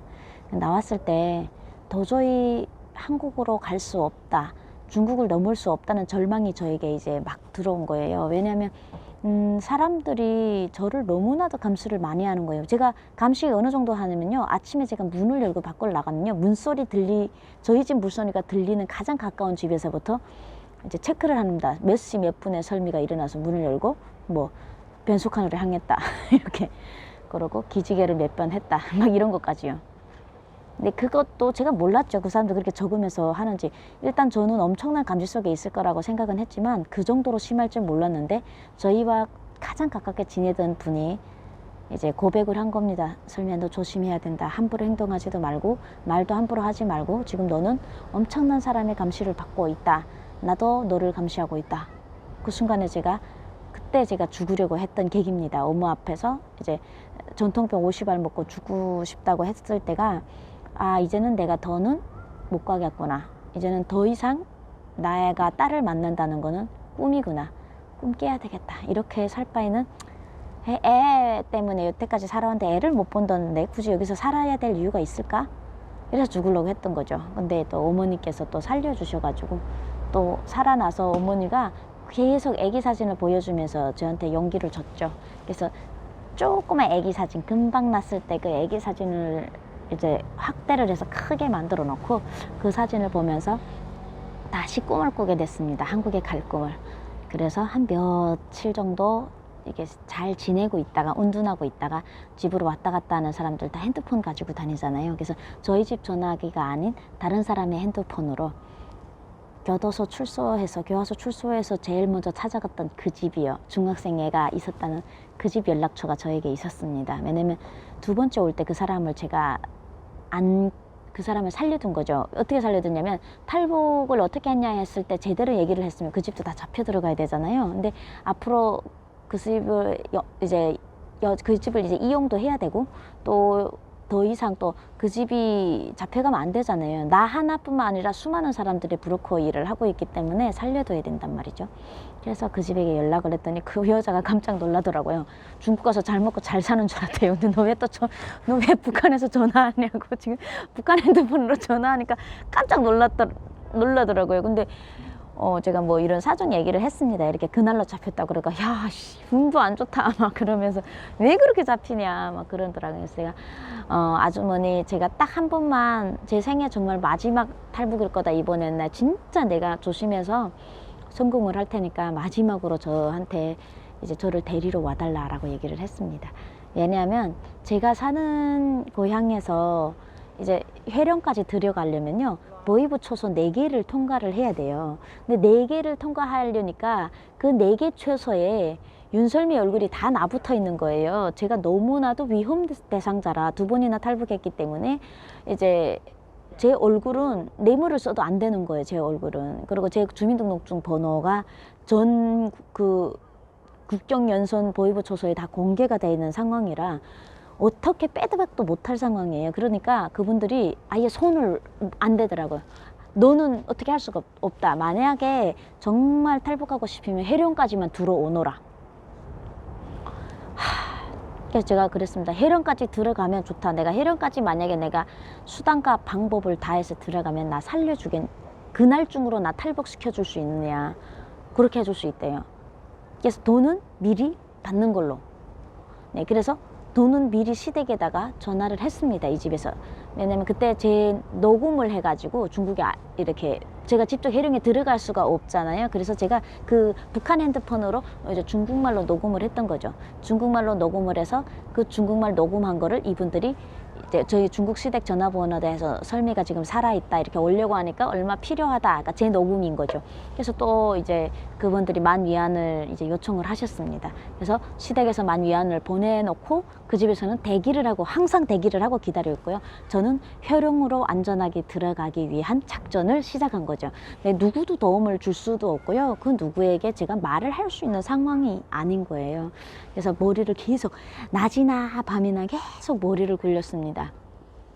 감시를 벗어날 수는 있어요. 따라오지는 않기 때문에 제가 친구들하고도 왔다 갔다 할 수 있는데 문제는 그 감시를 벗어나서 해령까지 가는 도중에 하도 경계가 심하다 보니까 그 보이부 초소 4개에서 제 얼굴을 보고 신고를 하면 저는 거기서 바로 이제 잡히게 돼 있는 상황이라 그 보이부 초소 4개를 거치지 않는 방법을 선택해야 되는데 그게 바로 기차였어요. 기차 타고 가면요 6로로 보수 타고 가면 4개 초소를 통과하는데 기차 타고 들어가면 그때 조금 정비 사정이 많이 풀려가지고 함경도 선에서 회령까지는 같은 함경북도 선이잖아요. 그 선에서는 아마 한 5시간 6시간이면 들어갔었어요. 하루가 안 되게 들어갈 수 있는 해령까지 그런 상황이라 제가 고민을 많이 했습니다. 어떻게 할까.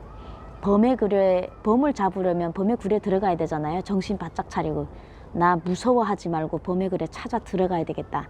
눈에 그냥 죽고자 하면 산다는 말이 있잖아요. 그래서 주머니에다 쥐약 3개를 넣었어요. 쥐약 이렇게 핑크색 안불 핑크색 이제 플라스틱 안뿔인데요. 그거 뜯어서 먹으면 쥐가 죽어요. 밥에다 버무려서 주면. 근데 사람도 그거 먹으면 죽거든요. 그래서 이번에 잡히면 뭐 빼드박이 안 되잖아. 2번째는 어떻게 지금 운이 좋게 그리고 또 좀 도와주는 분이 있어서 그렇게 됐고 그러니까 3번에는 그냥 먹고 죽어야 되겠다 이런 마음을 가지고 안뿔을 딱 주머니에다 넣고 행동을 개시했습니다. 어떤 행동이냐면 제가 밤새 연구를 한 거죠. 며칠 동안. 기차를 타고 들어가자. 근데 제 신분증을 가지고 떠나는 건 미스예요. 신분증 번호가 모든 웬만한 보이부에 다 알려있기 때문에 신분증 없이 다 주머니에 용돈, 중국 돈, 용돈을 좀 넣었어요. 제가 2014년도에 대한민국에 올 때까지만 해도요, 중국 돈, 지금도 그렇겠지만 중국 돈은 국내화처럼, 북한 돈처럼 막 써요. 누구도 뭐라고 안 하고요. 그래서 그 돈을 주머니에다 넣고, 매 기차 칸마다요, 승무안전원이란 경찰이 있습니다. 그 경찰들이 통행증을 검열을 하는 경찰이에요. 그래서 그 경찰들도 저를 잡아야 되거든요. 제 신분증 번호를 보면. 그래서 그 경찰을 직접 찾아갈 예정이었습니다. 내가 윤설미다 이러면 안 되겠죠. 그래서 이제 여러 가지 생각을 하고 제 나름대로의 이제 그림을 그린 겁니다. 그리고 혼자서 생각하고 기차 시간을 알아봤더니 이제 한 몇 시간 후에 기차가 들어오는 겁니다. 그래 기차역으로 제가 막 나가는데 이제 어머니께서 동네 어머니한테도 말하고 나가면 안 되고 다른 사람들도 다 엄마와 저를 감시하고 있기 때문에 아무렇게 그냥 놀러 가는 척하고 막 내려가고 있는데 어머니께서 올라오시던 거예요. 근데 어디가?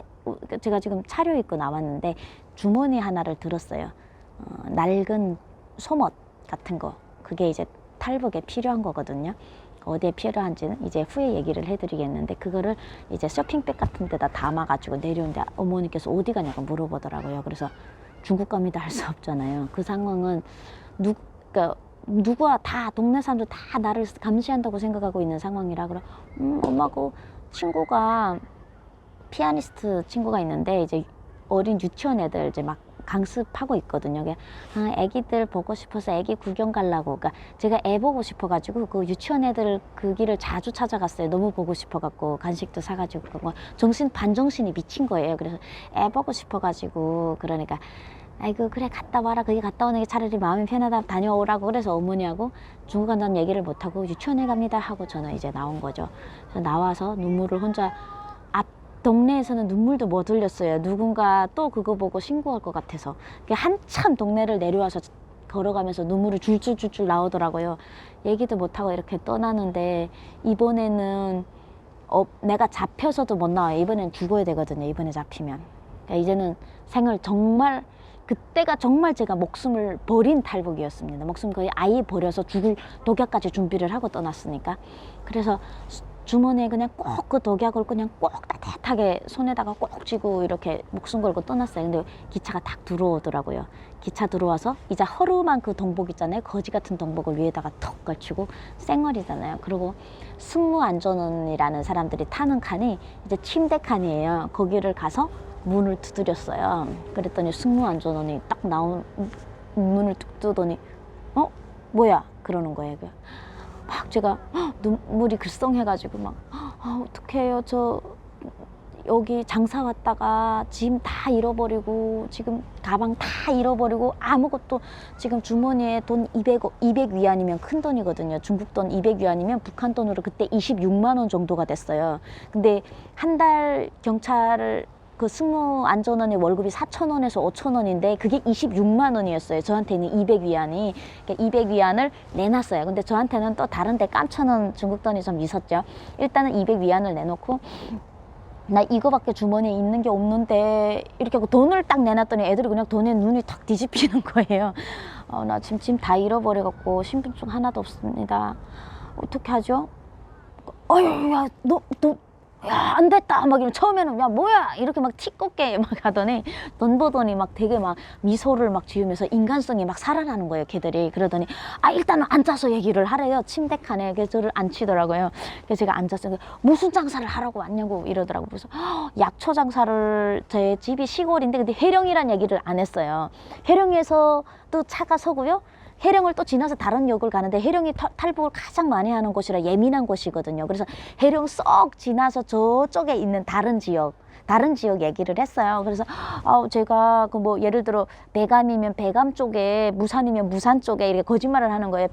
탈북자들이 탈북하기 어려운 곳, 거기가 고향인데 거기서 제가 이제 약초를 뜯어서 말려가지고 이제 나선이나 청진 쪽에 비싸다고 해서 와서 팔고 또 여기서 해산물을 샀다. 근데 되게 이게 짐이 많아가지고 오다가 이제 화장실 너무 급해서 들어갔다 나왔는데 이 짐이 하나도 없더라. 근데 그런 상황이 너무너무 자주 많기 때문에 북한은 그거 거짓말이라고도 생각 안 해요. 그러니까 아이고 어떡하냐, 그 안 됐다, 이러면 제 편을 두는 거예요. 그래서 근데 고향은 가야 되겠지. 신분증도 없고 저는 지금 신분증 번호도 모르고 있는 상황이고 뭐 이러면서 막 이랬더니 지금 몇 살 됐냐고 그러더라고요. 그래서 19살이라고 그때가 29살인데 19살이라 그랬거든요. 그래서 신분증 나온 지도 얼마 안 돼서 번호도 잘 모르고 막 이랬더니 아이고 막 그래도 집은 가야지 다 자기들이 그러다 걔들이 나를 잡으면 못 가는 거거든요. 그러더니 근데 이거 200위안 제가 이걸로 식사도 좀 사드시고 저 좀 이렇게 보호 좀 해주세요. 그러니까 아이 당연하지. 근데 너 돈 한 푼도 없이 이렇게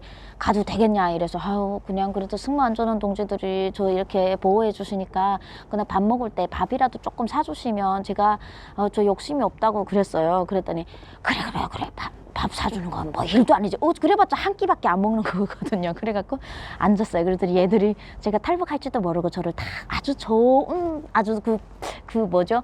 침대 칸이 2개 중에서 아주 푹신푹신한데 저를 앉히더라고요. 그러면서 아주 인간성이 있는 사람들이에요. 그때는 평상시에는 이제 통행증이 없잖아요. 그럼 야, 이 쌍년 막 욕을 막 해요. 근데 제가 직접 들어가서 막 이제 자수하듯이 얘기를 했고 고향에 가고 싶다는데 고향에 또 해령도 아니고 하니까 얘들이 안심을 한 거죠. 그래서 밥 한 끼를 먹었어요. 먹고 지금 그 사람들이 하고 같이 가는데 아니 차가 왜 그렇게 빨리 가요? 항상 정전이 되고 막 7시간 8시간 가는데 해령으로 진짜 정전 없이요 한 3시간 만에 간 것 같아요.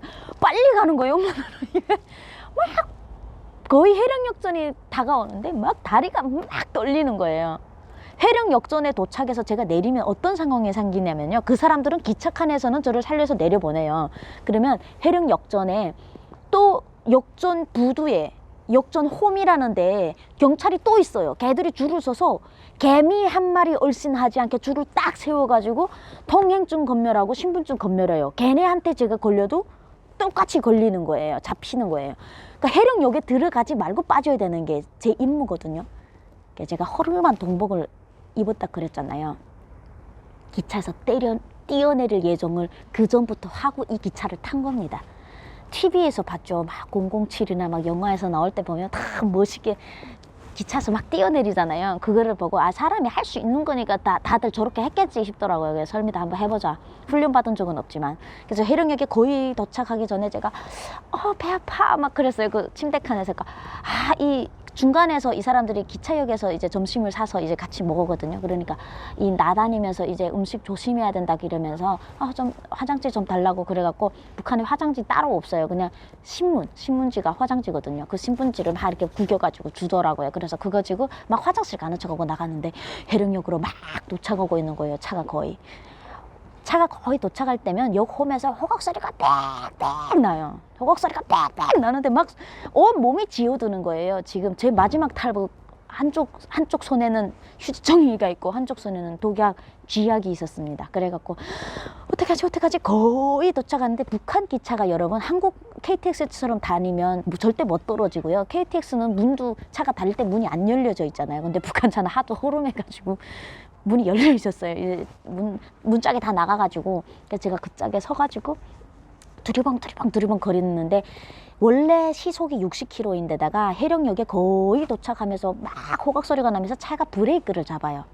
그러면 제 생각에는 한 40 정도의 시속이었던 것 같아요. 속도 40이라도 사실 너무 느린 속도는 아니죠. 그 속에서 막 밑을 내려다봤더니 자갈이 쫙 사선으로 깔려 있고 저는 지금 그 밑에까지 내려왔어요. 그 계단이 이제 차 올라갈 때 딛는 계단 밑에 계단까지 내려와서 차 붕대를 잡고 있는데 저기 홈이 보이면서 차가 브레이크를 잡고 경찰들이 줄을 쫙 서 있는 게 보이는 거예요. 근데 그때 이제 안 떨어지면 1분 1초 2초가 지금 새롭거든요. 2초 만에 조금만 있으면 제가 홈에 도착하기 때문에 그냥 앞을 보지도 않고요.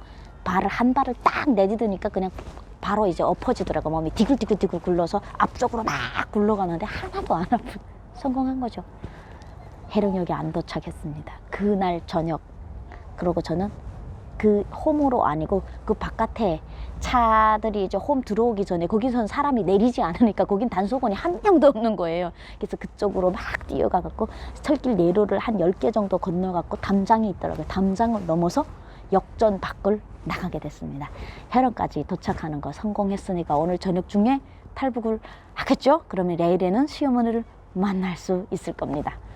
그 다음 이야기 이번에는 여러분 기대하세요. 탈북 성공 스토리입니다. 어떻게 성공을 했는지. 이번에는 정말 누구의 도움도 없이요. 두만강만 넘어서 저 혼자 시어머니를 찾는 데 성공을 하게 됐습니다. 이야기가 길어서 오늘은 여기서 마치겠습니다.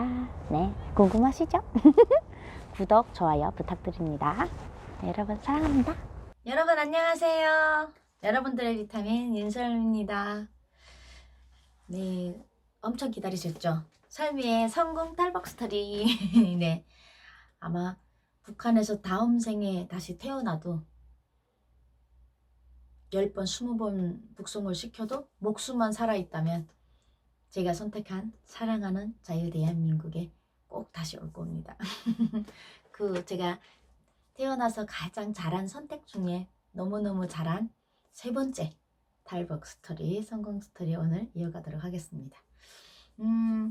해령역에서 007 작전처럼 막 가다가 기차에서 떨어지는 것까지 저번 해에 끝났습니다.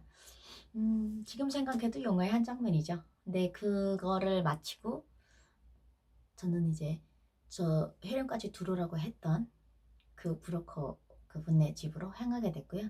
그날 저녁 중에 두만강을 넘게 됩니다. 근데 그때 이제 그분께 얘기를 드렸습니다. 제가 두 번째도 그분이 선을 놔서 갔었는데 잡혔었잖아요. 그래서 그냥 나는 중국 두만강만 넘겨주는 일만 해달라. 더 이상 바라는 게 없다. 어떻게 할 거니? 그 다음 일은 내가 알아서 할 거다. 라고 얘기했습니다. 왜냐하면 첫 번째는 제가 이제 동네에서 신고를 해서 북송이 됐고요. 두 번째는 중국 연선에 야시경 카메라가 저를 잡아서 또 두 번째 북송이 됐던 겁니다. 야시경 카메라에 잡혀서. 그럼 세 번째는 성공을 해야 되는데 이제 그 야시경 카메라를 제가 피해야 되거든요. 그러니까 제가 그 피할 수 있는 여러 가지 방법이 그냥 막무가내로 차가 저를 마주보면 안 돼요. 제가 산에 빨리 붙어 있어서 제가 찍힌 상태에서 뭐든 제가 찍힌다는 걸 알고 넘어야 돼요. 이번에는 야시경 카메라가 설치됐다는 걸 알고 세 번째 탈북이 이루어졌기 때문에 제가 저의 굳은 결심과 노력과 헌신이 필요한 그런 탈북이었습니다. 그래서 그분에게 두만강만 넘겨달라 그랬더니 이분이 너무 불안해 하시는 겁니다. 이제 이렇게 넘어가면 글쎄 넘겨는 주는데 그러다가 또 잡혀버리면 그때 그 브로커 분을 제가 안 분다는 보이베에 고발을 안 한다는 그런 담보조차도 없으니까 이분이 너무 속상해 하시는 거예요. 그래서 제가 알아서 할 거다. 그래서 오늘 저녁 중에 탈북을 안 하면 지금 벌써 그날 오후쯤에 지금 도착했거든요. 근데 저를 감시하는 사람들이 벌써 오전에는 그런 데로 다녔다가 그 밥만 먹고 저만 감시하는 게 아니라 그 사람들도 다른 일을 하다가 어제 저녁에 지금 보이지 않냐면 벌써 신고가 들어갔다고 저는 생각을 한 겁니다. 빨리 해라 해서 이분들이 이제 국경경비대 오빠들이랑 연락이 잘 되더라고요. 그래서 그날 저녁 중으로 쉽게 넘을 수 있게 됐고요. 저는 그분들의 그 브로커분이 또 앞에 브로커가 국경경비대잖아요. 국경경비대에 있는 사람과 함께 저녁에 밤이 너무 깊지 않은 밤이에요. 한 8시, 9시쯤 됐을까요? 그때 넘었어요. 제가 일찍 넘겨달라고 했어요. 왜냐면 내가 갈 길이 멀어요. 어떻게 가야 될지는 제 머리 안에 있었습니다. 그래서 그 아주머니에게 북한에서 목욕을 어떻게 하냐면요. 집에서 모욕하시는 분들도 있고 이제 사우나 같은 데 가서 하시는 분들도 있는데 대부분 집에서 모욕을 할 때 모욕 주머니를 썼어요. 위에 꼭대기에다가 이제 목욕 주머니를 매면 비닐봉막으로 이렇게 돼 있는데 그럼 이제 뜨거운 물을 퍼서 이렇게 놓으면요. 김이 올라가면서 그 비닐봉막이 빵 퍼집니다. 그럼 그 안에 들어가면 엄청 따뜻하거든요. 그 비닐봉지 안에 들어가서 그래갖고 목욕을 하고 때도 되게 잘 벗겨져요. 근데 그 목욕 주머니 하나를 제가 꼭 준비해달라고 했습니다. 탈북한테 필요한 필수품이라고 생각했던 겁니다. 목욕 주머니 하나에 김밥 2줄, 김밥 집에서 그냥 말한 거 있잖아요. 이렇게 햄처럼 쭉 말한 칼질 안 한 김밥, 그거 2개에다가 계란 2알, 떠글떠글 구부러서 이번에는 성공하라고 계란 2알을 삶아가지고 그거만 준비해달라고 했고요. 그날 밤에 그거를 가슴에 안은 채 비닐봉막을 돌돌돌돌 말아서 어깨에다 메고 두만강을 같이 넘었는데 세상에 딱 넘고 났더니 야시경 저번에 두 번째 탈북 때는 야시경만 있었고요. 철조망 같은 게 이제 뚜문뚜문 있었는데 또 이제 시간이 흐르고 보니까 철조망이 거의 다 채워졌더라고요. 없는 데를 그때는 두 번째는 철조망이 없는 데 쪽으로 갔었는데 이번에는 없는 데 쪽이 없이 제가 넘는 그곳엔 철조망이 다 있더라고요.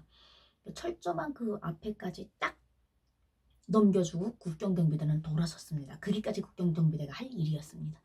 그리고 저는 철조망이 어떻게 생겼는지 새카만 밤이니까 보니까 가시가 막 이렇게 있는 거예요. 그 불을 켤 수가 없잖아요. 야시경 카메라가 지금 내가 나를 찍고 있다 딱 넘어서는 순간부터 저는 빠른 행동을 해야 됩니다. 엄청 빠른 행동을.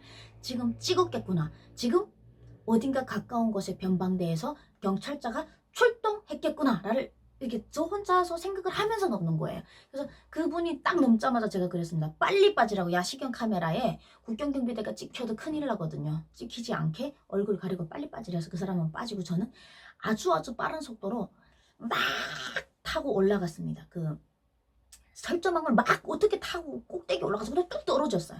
앞에 하나도 안 보이는데 뚝 떨어지고 막 가니까 앞에 대도로가 있는 거예요. 대도로를 건너면 앞에 그러니까 대도로를 건너면 산이 이렇게 있어요. 그 산을 무작정 올라갔습니다. 새카매갖고 길이 없는 산이에요. 막 올라갔다 미끄러지고 막 하여튼 정신없이 올라가고 있는데 한참 올라가고 있는데 아니나 다를까 제가 탈북했던 그 루트로 경찰차하고 국경경비대 차량이 와가지고 왁 수색을 하는 겁니다. 제가 이제 보면 거기서 뛰어내려서 앞에 산에 붙은 거 알아요. 제가 붙은 산 쪽으로 이렇게 전지 같은 거를 휙휙휙 여러 번 휘둘러서 붙이는 겁니다. 그게 뭐냐면 벌써 제가 야시경 카메라에 잡혔다는 게 제가 생각했던 게 맞았어요. 이 사람들이 보고 벌써 출동을 했고요. 저는 그 사람들보다 더 빨리 산에 붙었는데 그 많은 사람들이 산 길이 없는 그 산 위로 올라와서 저를 잡을 수가 없는 거예요. 저는 다 보이는데 위에서 벌써 너무 정신없이 올라가다 보니까 산 정상까지 제가 올라갔더라고요. 정말 초인간적인 힘으로 살아야 된다는 그것만으로 새까맣게 막 올라가다 미끄러지고 그냥 아무 나무가지나 막 잡고 그냥 막 올라갔어요. 그리고 올라가서 밤이니까 제가 이제부터 밤이 좀 길잖아요. 인가가 나올 때까지 걸어야 되겠다. 제 주머니에 중국 돈이 있었습니다. 중국 돈을 좀 넣고 떠났죠. 왜냐면 핸드폰을 빌리거나 아니면 중국 사람에게 뭔가 요청을 할 때 돈을 줘야 또 이제 제일 안전하겠더라고요. 저를 신고를 안 할 거니까. 그래서 용돈을 주머니에다 넣고 인가가 생길 때까지 제가 걸어야 된다 했는데 어디로 가야 되는지 모르겠더라고요. 그래서 오른쪽으로 갈까 왼쪽으로 갈까 어느 쪽으로 가면 인가가 가까이에 있겠는지 모르겠더라고요. 그래서 제가 어느 쪽으로 갈까요? 이렇게 막 해가지고 봤는데 딱 오른쪽에 이제 왼쪽으로 딱 떨어진 거예요. 아, 왼쪽으로 가야 되겠다. 그래서 무작정 왼쪽으로 돌아섰습니다. 그래서 걸었습니다. 어느 쪽이 연길로 가고 어느 쪽이 용정으로 가는지도 모르고 그냥 무작정 걸은 거예요. 금방 걸었는데 불빛 한 점이 없고 사람이 사는 곳이 없는 거예요. 인가가 없고 인가를 만나기라고 해도 너무 힘든 거예요. 그래서 막 가다가 날이 밝아지는데 너무너무 피곤한 거예요. 얼마나 걸었는지도 모르겠어요. 막 걷다가 아침이 밝았습니다. 아침 밝으면 너무 배고프더라고요. 그래서 이제 제가 쌌던 김밥을 앉아서 먹었어요. 하나를 다 먹어버렸어요. 제 생각에는 왜 김밥을 2개만 사라고 했냐면 하루만 걸으면 어느 정도 인가가 있을 거다 생각했는데 인가하고 너무 먼 곳으로 제가 탈북을 했던 겁니다. 그러니까 이제 조금만 더 걸으면 뭐 사람 만나겠지 이런 생각을 하고서 그냥 걸었던 거예요. 그냥 무작정 걷는 거죠. 그러고 너무 어제 온밤 걸었으니까 낮에 좀 자야 되잖아요. 그래서 제가 비닐방막을 왜 가지고 왔냐면 산이라는 게 뱀도 있을 수 있고 너무 무섭잖아요. 정말 뱀도 정말 많이 봤어요. 뱀한테 물리기도 하고. 근데 막 그 무서운 데서 제가 잠을 자려면 뭔가 저를 확 물어갈 수도 있을 것 같고 무섭더라고요. 그래서 그 비닐방막을 이렇게 꼭 싼 채로 그 안에 들어가 있었습니다. 비닐방막이 목욕 비닐방막이 이렇게 다 막혀져 3면이 이렇게 막혀져 있고요. 밑에 면이 이제 터져 있습니다. 그리고 그 밑에 면을 손으로 이렇게 잡고 그 안에 들어가서 이렇게 꼭 잡고 이렇게 베개처럼 이렇게 베고 잤어요. 너무 피곤하니까 엄청나게 잠이 들어가지고 그게 여름이었습니다. 초여름 7월이었는데 자고 일어났더니 그 목욕 주머니 안에 저를 제가 너무 이제 뱀 같은 게 와서 저를 물까봐 이렇게 꼭꼭 묶어갖고 그냥 산에서 그냥 혼자 이렇게 자다 보니까 물이 그 목욕 주머니 안에 밑으로 제가 이제 숨을 쉬는데 이게 공기가 밖으로 빠지지 못하니까 철렁철렁 물이 고인 거예요. 물이 진짜 물이 고여 있더라고요. 더우니까 대기 온도랑 안의 온도가 또 너무 더우니까 사실 숨 막혀 죽어야 되는데 어떻게 살아있는 거예요. 그래서 제가 다음에서 잘 때는 아마 저도 숨 막혀서 일어났던 것 같아요. 그리고 막 비닐방울을 뻗고 숨을 쉬고 잘 때 요 콧구멍 앞에다가 구멍을 2개 딱 떨고 놨어요. 거기로 그 바람이 좀 들어오라고. 그렇게 하고 자고 또 날이 어두워지더라고요. 밤에는 걷고 낮에는 자고. 이거를 김밥 2개를 가지고 왔는데 하루는 사람을 만날 수 있겠다고, 지나가는 어떤 사람이랑 만날 수 있겠다고 생각했는데 이틀 3일이 되도록 사람을 못 만나고 저는 하루만 밥을 먹고 이틀을 굶게 되는 겁니다. 먹을 게 없는 거예요. 그 산속에서 뭘 뜯어 먹으려고 해도 무슨 열매인지도 모르고 잘못 먹다가 제가 지금 죽기 살기로 애 만나러 가는데 그러다 죽을 것 같은 거예요.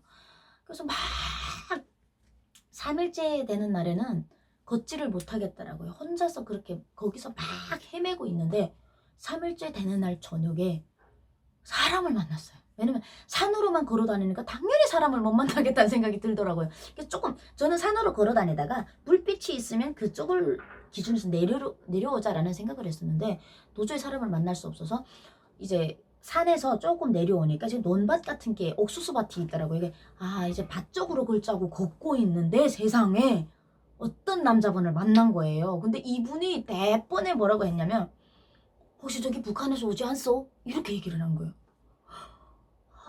네?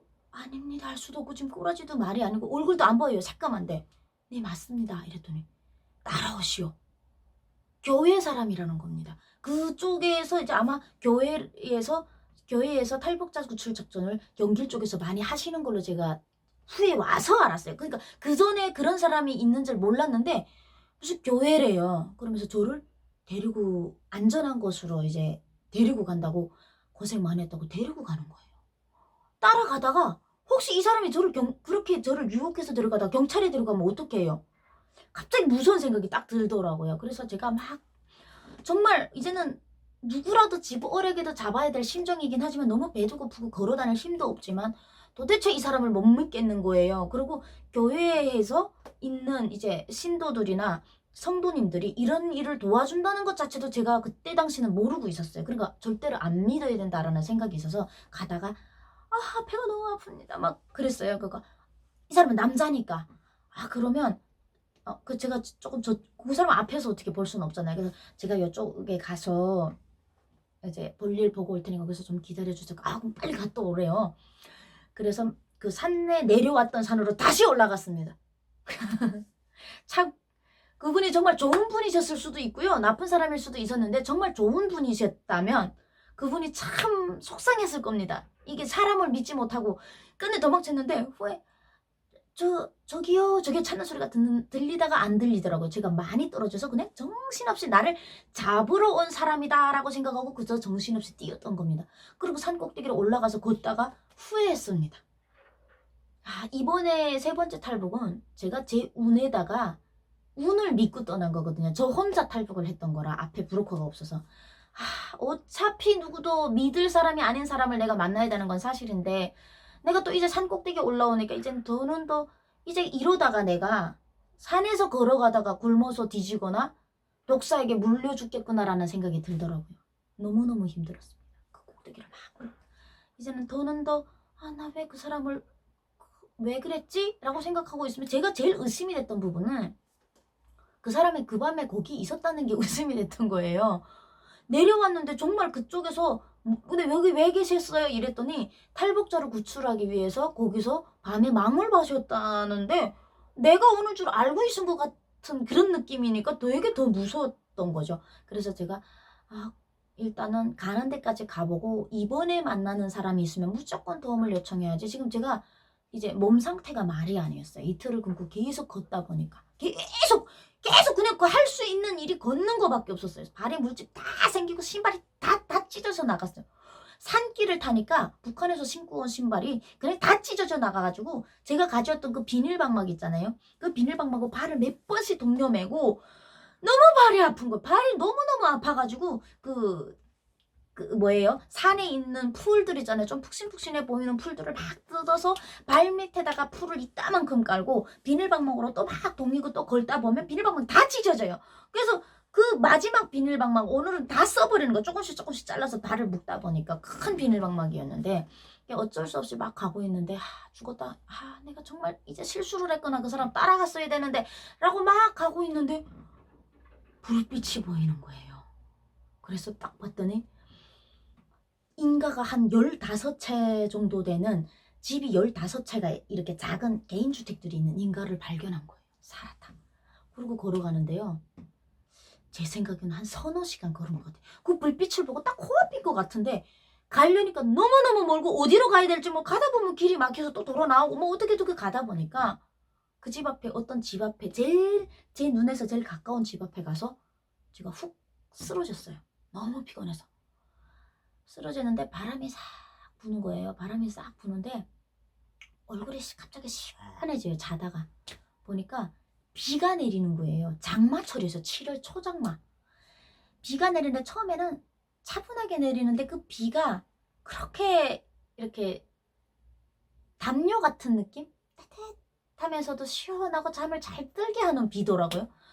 근데 너무 피곤하네. 조금 있다가 막 장대비 같은 게 내리는 것 같아요. 그러니까 아무것도 없어요. 저는 쓸 것도 없고 비닐방막 이제는 다 찢어서 발을 다 동여보이다 보니까 자다가 너무 춥더라고요. 그 비를 계속 앉아서 그 집 앞에서 비만 계속 맞고 있는데 나 이거 어디라도 들어가 앉아 있어야 되는데 어떡하지 하다 그냥 잠이 들었어요. 너무 피곤 아니고 이제는 제가 봐서는 죽었다고 생각했어요. 제가 그냥 정신을 잃고 쓰러졌다고 생각하는데 자고 있는데 꼬끼요 하는 소리가 딱 나는 거예요.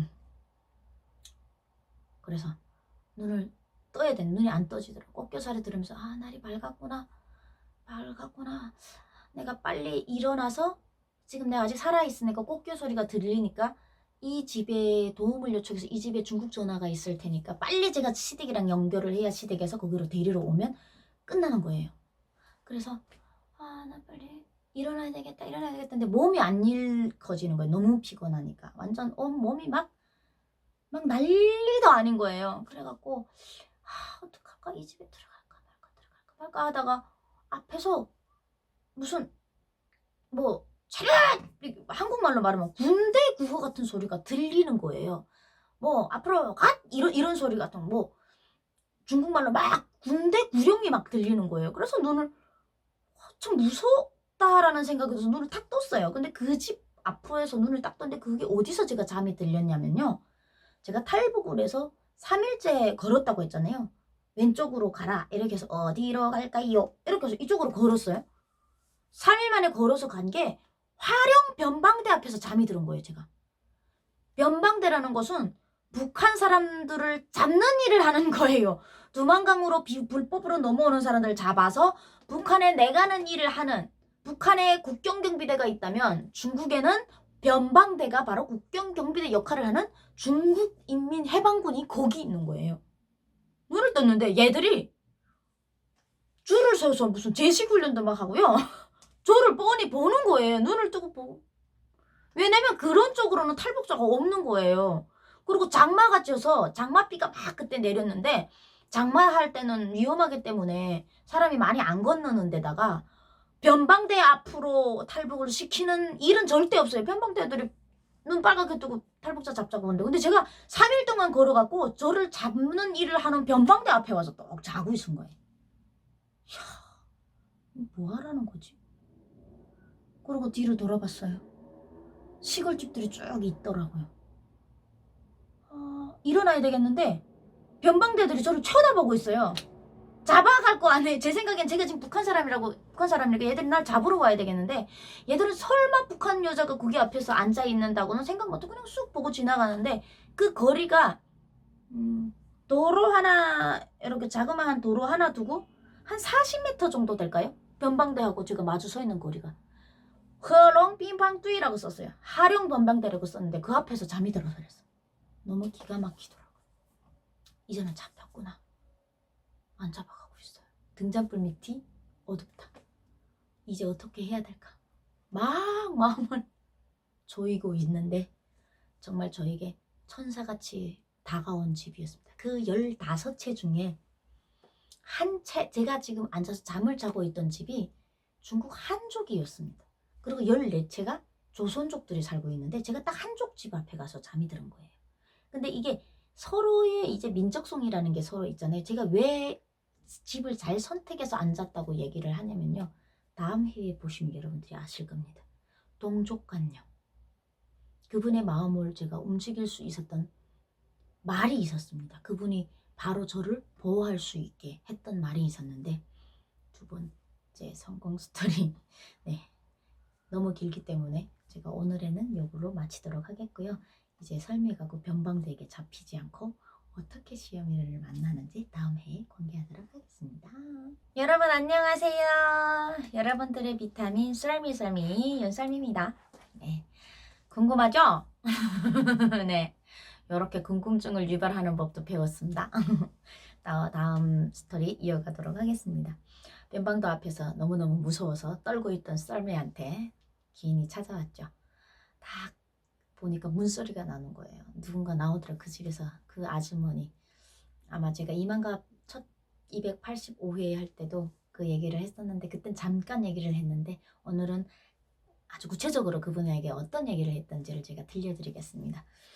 딱 그분이 나오는 소리가 들려서 제가 아무래도 안 되겠다. 국경비대가 나를 이제 변방대가 나를 잡아가지는 않으니까 빨리 이 집에 숨어야 될 거 아닙니까? 그래서 싹 일어났는데요. 뒤에서 왁 하고 잡는 것 같은 거예요. 저를. 뒤에 40m 앞에 경비대들이 막 제시하고 막 있는데 그래가지고 꼿꼿하게 걸어갔습니다. 그 아주머니를 향해서. 그 아주머니도 이 산 밑에 이런 동네에 웬만한 사람들이 없는 거예요. 그러니까 저를 보더니 이래서 아이 니하오 아주머니 안녕하세요 라고 이제 얘기를 했던 거예요. 그러니까 일단은 이번에 하하오. 근데 이 중국말 하오하하오 라는 말을 듣고도요. 조선족이 하는 중국말과 오리지널 한족이 하는 중국말이 틀립니다. 딱 들었을 때 그 풍기는 게 틀리는데 딱 한족인 겁니다. 이게 제 생각이죠. 그 짧은 시간 걸어가면서 이 사람에게 나는 지금 나에게 차려진 시간이 많지도 않고 이 사람이 나쁜 마음을 먹고 변방대에다 전화를 하면 나는 잡힌다. 한 번도 보지 못한 이 아주머니가 나의 편이 될 수 있는 말을 해야 된다. 내가 지금 할 수 있는 거는 주머니에 막 돈이 많아서 막 뿌려줄 수 있는 것도 아니고 할 수 있는 게 요 입밖에 없었습니다. 그래서 걸어가면서 하하하우에서 한족이구나. 이 사람의 약한 고리를 건드려야 되겠다. 그래서 막 걸어갔습니다. 걸어가서 비가 막 오고 있었어요. 그대로 막 장맛비가 오고 있는데 이분은 우산을 쓰시고 계셨고 그 집에서 근데 그 계산이라고 하는 거위를 엄청 많이 한 70마리 정도 꽥꽥꽥 거리면서 거위들이 왔다 갔다 하더라고요. 거위들이 똥을 막 너무 밖에다 사놔서 바닥이 막 엄청 더러운 겁니다. 비가 왔지 그 개들이 막 똥 싸고 있지 막 질퍽한 거기에 막 걸어가고 있다가 너무 저도 급하니까 무릎을 꿇고 앉았어요. 이분이 빨리 너를 살려줘야 되니까. 무릎을 꿇으니까 이 여자가 그 더러운 데에 무릎을 바닥에서 꿇고 있으니까 일어나라고. 왜 일어나냐고. 그래서 제가 먼저 저에겐 워야오 하이즈라는 말을 그때 합니다. 저에게는 애가 있습니다. 그분이 이러고 내려다보는 거예요. 애같이 생겼잖아요. 지금 금방 3일 동안 씻지도 못하고 하루만 먹고 이틀 굶는 상태에서 너무 많이 걸고 신발이 다 해졌고 발가락이 다 나와 있는 상황에서 삐쭉 말라가지고 한 35kg가 될까 말까 한데 애가 있다고 하니 너무 놀라서 눈을 이만큼 뜨고 있는데 재차 뭐라고 얘기를 했냐면 그분이 한족이란 걸 제가 눈치챘다고 했잖아요. 제게 애가 있습니다. 한족의 애를 낳았습니다. 저는 북한 여자입니다. 하고 제 말을 먼저 막 했습니다. 중국말로. 나는 북한 여자입니다. 북한 여자가 중국에 와서 중국 한족과 결혼을 해서 중국 애를 낳았습니다. 그러면서 키 울었어요. 제가 그분이 그런 느낌 있잖아요. 비가 오고 있는데 무릎 꿇고 앉아서 그 얘기를 하는 제가 측은하잖아요. 그러니까 그분께서 울지 말라고, 자기도 애 있다고 왜 그 우냐고. 변방대가 너무 무섭습니다. 중국에 도주한 채로 지금 감옥 생활을 마치고 들어오는 상황인데 제가 오다 보니 변방대 앞에서 이렇게 잠들게 됐습니다. 변방대가 나를 지켜보고 있으니 저를 빨리 숨겨주세요. 저 빨리, 지금 저를 살릴 수 있는 분은 아주머니밖에 없습니다. 아주머니가 저를 빨리 숨겨줘야 제가 아직 딸내를 보지를 못했습니다. 낳은 지 한 달밖에 안 되는데 지금 7살이 돼버렸습니다. 애를 만날 수 있게 한족의 애를 낳았는데 저를 어떻게 숨겨주시면 안 되겠습니까? 막 이렇게 간절하게 얘기를 했어요. 그분이 알았다고. 이렇게 무릎 꿇고 있으면 변방대가 더 이상하게 볼 거니까 빨리 일어나라는 겁니다. 그래서 일어났어요. 그러더니 빨리 집으로 들어가자고 저를 태연하게 제 어깨를 감싸고 들어가고 있는데 그분도 막 부들부들 떨리시는 거예요. 그분이 탈북자를 처음 보셨답니다. 두만강 앞에 저기서 빨래하면서 북한에 사는 사람은 많이 봤는데 여기로 두만강을 넘어오는 사람은 한 명도 없기 때문에 탈북자를 살아 처음 보셨다는 거예요. 그러면서 아이 마야 정말 아이고 세상에 이런 거예요. 너무 어린애가 잘 모르긴 하겠지만 이제 그 짧은 얘기 속에 제의 그 고난을 다 들여다보신 거예요. 이 어린 아이가. 그리고 들어오라고 해서 문을 탁 열어서 발을 들여놓는 순간 와닥닥 놀랐어요. 안에 5명의 변방대가 앉아있는 거예요. 밥을 먹고 있는 거예요. 눈이 뒤집어져 갖고 그 뱀을 밟았다가 놀라는 것 같은 느낌. 밟아 못 보셨지만 여러분 뭔가 모르고 지나가다가 훅 볼 봤는데 꿈틀에서 놀라는 그런 느낌으로 그 집에 문을 열고 발을 탁 넣는 순간에 그 국경경비대 애들이 입는 그 개구리복을 입은 사람이 5명이 앉아있는데 세상에 밥을 먹고 있는 거예요. 발을 넣는 순간에 와 잘못 들어왔네 이런 느낌 있잖아요. 넣었다가 으아! 소리를 꽥 질렀습니다. 너무 놀라서 그 군복을 보는 순간에 너무 놀라서 내가 여기를 죽으려고 지금 왔구나 이런 생각이 들어서 제가 소리를 지니까 제 입을 딱 아주머니가 틀어막는 거예요. 왜 그러냐. 숨을 안 들어가 못 들어가겠는 거예요. 막 뒤로 막 뻗치니까 나보고 정신 차리래요. 정신 왜 그러냐고. 정신 차리라고 정신 차리라고. 그래서 정신 차려서 보니까 국경경비대 옷이 아니고 국경연선 쪽에서 어르신들 농사 짓는 분들이 입는 작업복이었습니다. 그게. 저의 눈에는 그게 국경경비대로 보인 거예요. 나이가 드신 분들과 군인이 아닌 일반 사민들이었어요. 그분들도 밥 먹다가 제가 소리를 지르니까 너무 놀라서 술가를 다 떨궈 놓고 이 무슨 여자가 왜 이러냐 이런 식인 거예요. 그랬더니 그분께서 여자분께서 저를 바로 얘기를 해버리는 겁니다. 난 무서워 죽겠는데 북한 여자라는 거 숨기고 싶은데 배차선을 아니다. 북한에서 왔는데 조용히 하라고. 얘 애에 있는 애엄마라고. 조용히 하라고. 얘를 오늘 지켜줘야 된다고. 천사 같은 분이죠. 이분은 지금 중국 공산당의 법을 어기고 저를 감싸주는 겁니다. 조용히 하라고. 나가서 말하면 안 된다고. 와 배초선을 다 한족인 겁니다. 그 5명이. 와 처음 본. 와 대박. 여기로 많이 넘어온다는 소리는 들었는데 자기 처음 본다고 막 이러면서 친척분들이 농사 지으러 오신 겁니다. 그쪽으로. 그러면서 들어가라고. 이거 믿어야 되나 믿지 말아야 되나. 저 5명 중에서 1명이 나가서 신고를 해버리면 저는 잡히는 겁니다. 그래서 제가 계속 울었어요. 막 믿어야 되나 말하다 막 울고 있으니까 이분이 이제 어떻게 하면 되냐는 거예요. 애 있는 집 주소를 알려달래요. 그래서 제가 이제는 뭐도 갈 데도 없고 너무 배고파서 밥을 일단은 먼저 달라고 그랬습니다. 밥을 좀 달라고 했더니 밥은 없고 빵이 이렇게 하얀 빵이 있고요. 거기다가 이제 그 탕이라고 중국 사람들은 국 같은 탕인데 오이랑 달걀을 넣어가지고 만든 그런 탕이에요. 그거를 주는데 아주 별맛인 거예요. 막 정신없이 먹고 배가 부르더라고요. 나 정신 좀 차려야 되겠다. 그리고 5명의 그 남자분들께서는 일하러 나가시고 그래서 제가 그 집에 유선 전화를 쳤습니다. 전화를 딱 치고 띡띡띡띡띡띡 저희 시댁에다가 전화를 딱 했습니다. 띵띵 하다가 막 중국 노래가 막 나오다가 웨이 저희 시어머니가 전화를 받으셨습니다. 제가 마마 그랬습니다. 어머니가 바로 이제 제 목소리를 마마라고 부를 여자는 저밖에 없잖아요.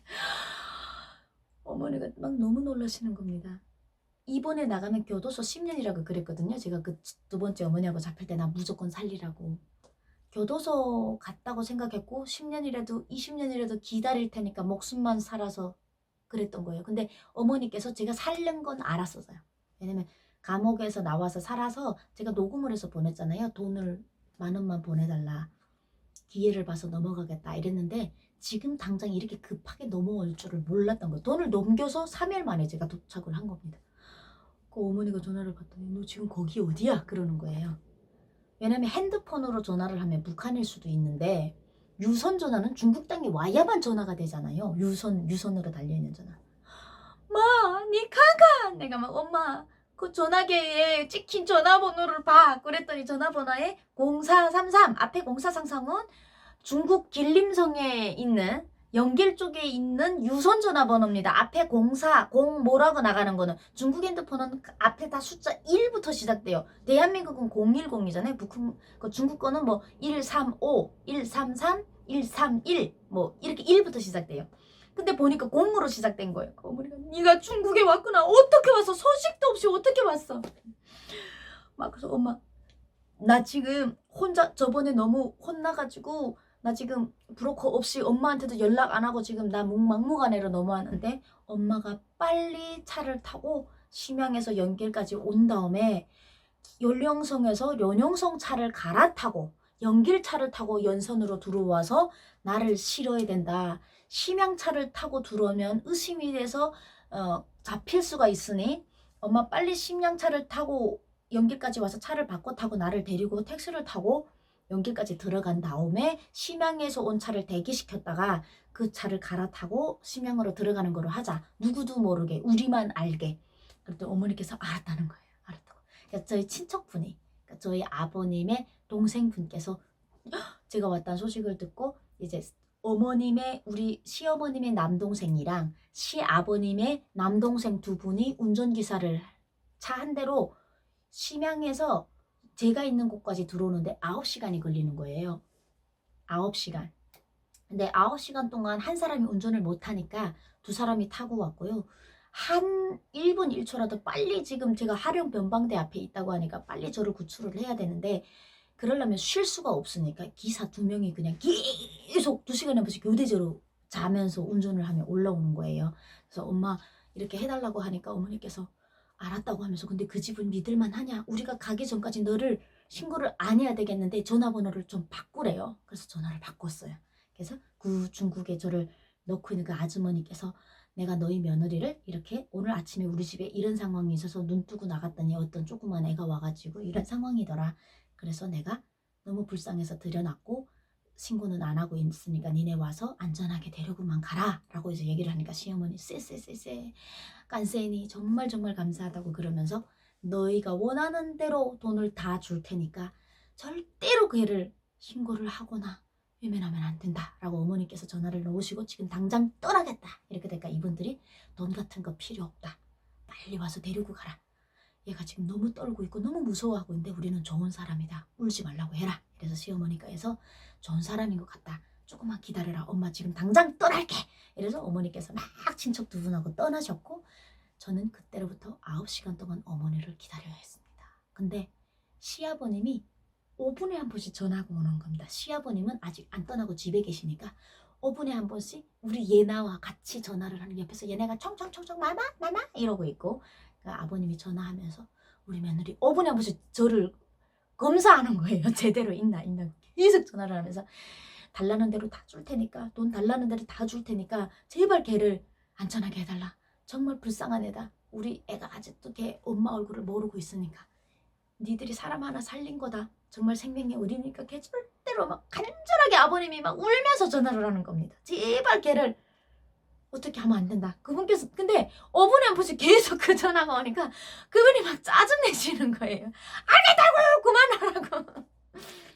근데 저는 도대체 9시간이 그렇게 길 수가 9년 10년 맞잡인 겁니다. 교화소에서 5년을 살았지만 이렇게 길어본 시간이 없는 거예요.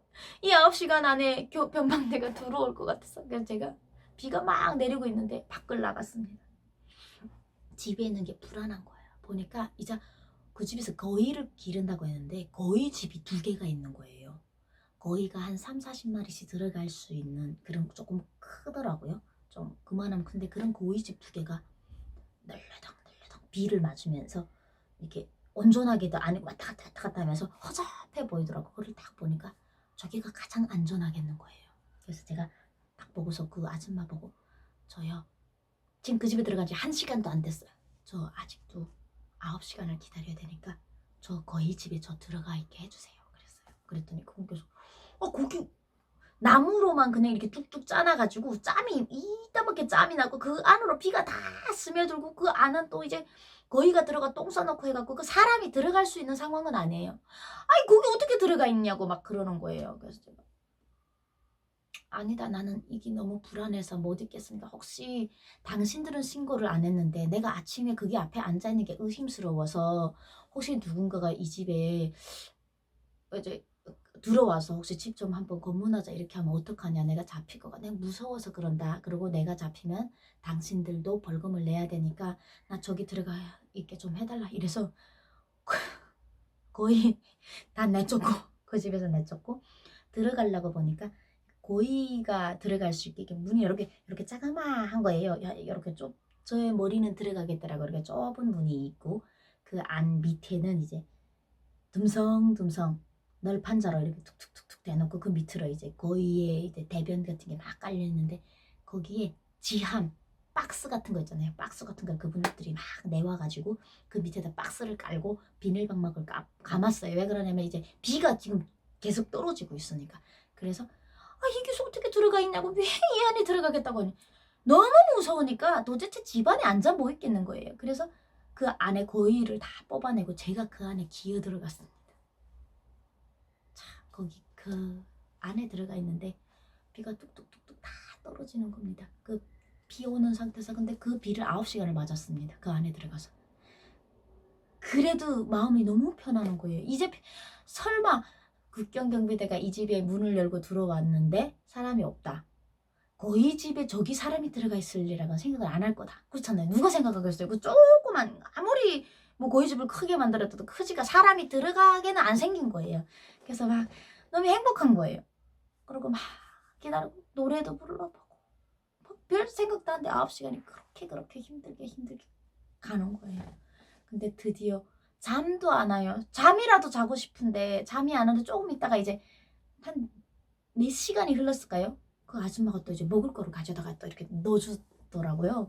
그런데 안 넘어가더라고요. 처음에 막 백반 먹었는데 그 아줌마가 에이 이렇게 그 문을 두드리고 갖다 주는데 너무 불안한 거예요. 그래서 제가 안 먹겠으니까 물 갖다 달라냐고 여기 문 좀 열지 말고 여기 왔다 갔다 하지 말라고 변방대가 볼 수 있으니까 왔다 갔다 하지 말라고 그러고 그 아줌마가 아이고 얼마나 무서웠으면 제가 저 안에 들어가 있겠냐. 그 안에 들어가 있는데 새까만 밤이가 됐는데 불빛이 차 불빛이 쫙 그 집으로 들어오는 그 짬으로 불빛이 쫙 보이는 그 차 한 대가 들어왔어. 경찰차일 수도 있고 우리 엄마일 수도 있는 거예요. 반갑기도 하고 이제 올 시간이 된 거예요. 거의 도착할 시간도 돼. 막 죽겠는 거예요. 근데 문을 딱 열는데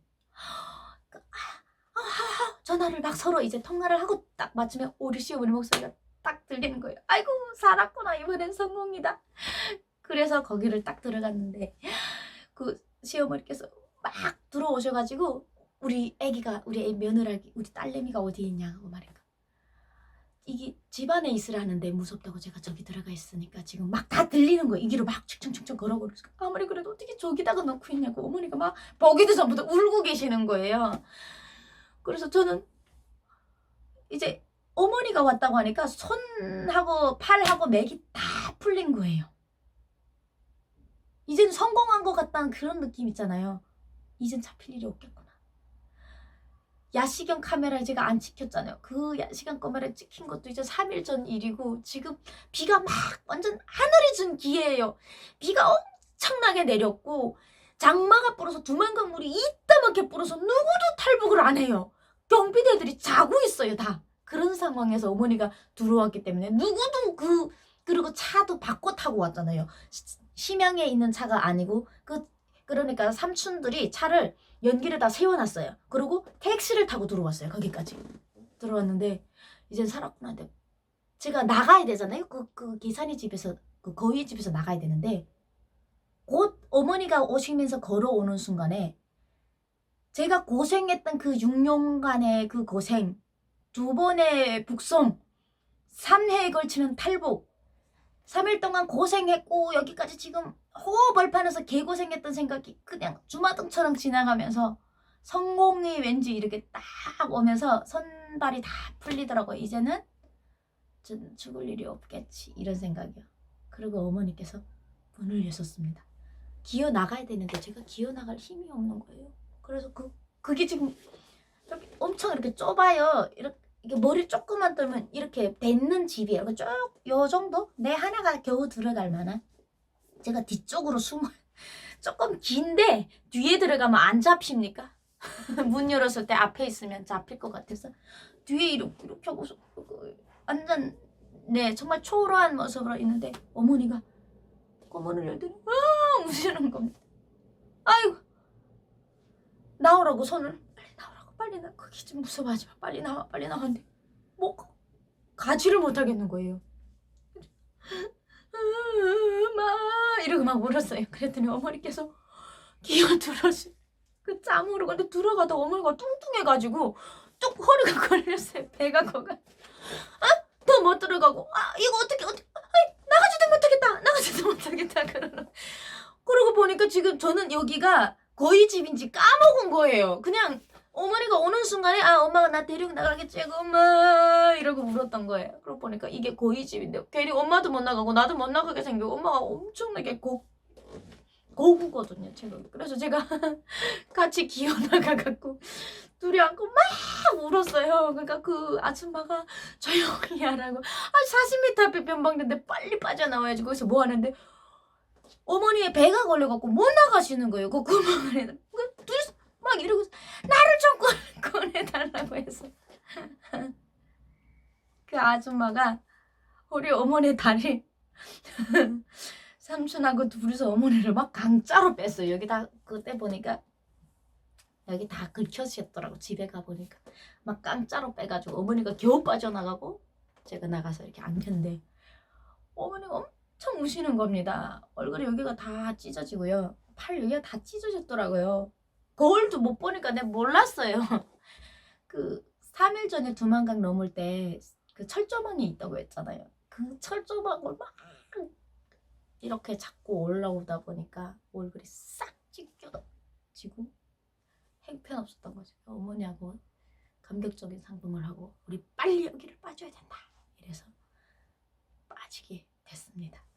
정말 고마운 분을 제가 만났죠.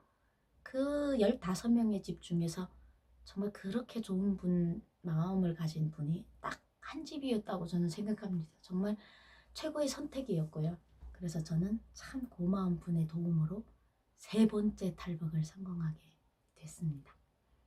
거기서부터 어떻게 심양까지 안전하게 들어왔는지 다음 회에 알려드리겠습니다. 감사합니다. 여러분 오늘 하루도 행복한 하루 되세요. 북성 없는 대한민국 만세. 감사합니다. 여러분 안녕하세요. 여러분들의 비타민 윤설미입니다. 네, 참 고난스러웠지만 운도 좋은 설미, 좋은 사람을 만나서 참 거기까지 잘 왔습니다. 그 이후 이야기는 이제부터는 재밌습니다. 따뜻한 이야기죠. 네, 그래서 저는 그 이후에 이제 어머님이랑 같이 가려고 하는데 어머니께서 그 중국집 너무 감사하잖아요. 네, 그래서 그 한쪽 분에게 근데 되게 가난하게 사시더라고요. 어머니께서 돈을 주셨습니다. 한 뭉태기 중국 돈 딱 묶어가지고 딱 주셨어요. 그랬더니 이분이 절대 안 먹겠다는 겁니다. 다시 저희 시어머니 주머니에다 넣어주시면서 애기가 있다고 하고 애가 너무 지금 허약하니까 영양 보충 좀 잘 시키고 저한테 그리고 행복하게 잘 사는 게 좋을 것 같다. 돈도 너희들이 많이 필요할 텐데 괜찮으니까 자기 살면서 이렇게 좋은 사람 하나 살렸다고 생각할 테니까 그냥 가라는 겁니다. 그래서 저희 시어머니 그냥 나왔을까요? 아닙니다. 그냥 나오실 분이 아닙니다. 어머니께서 돈을 이렇게 꼭꼭 묶었던 돈을 푸셨습니다.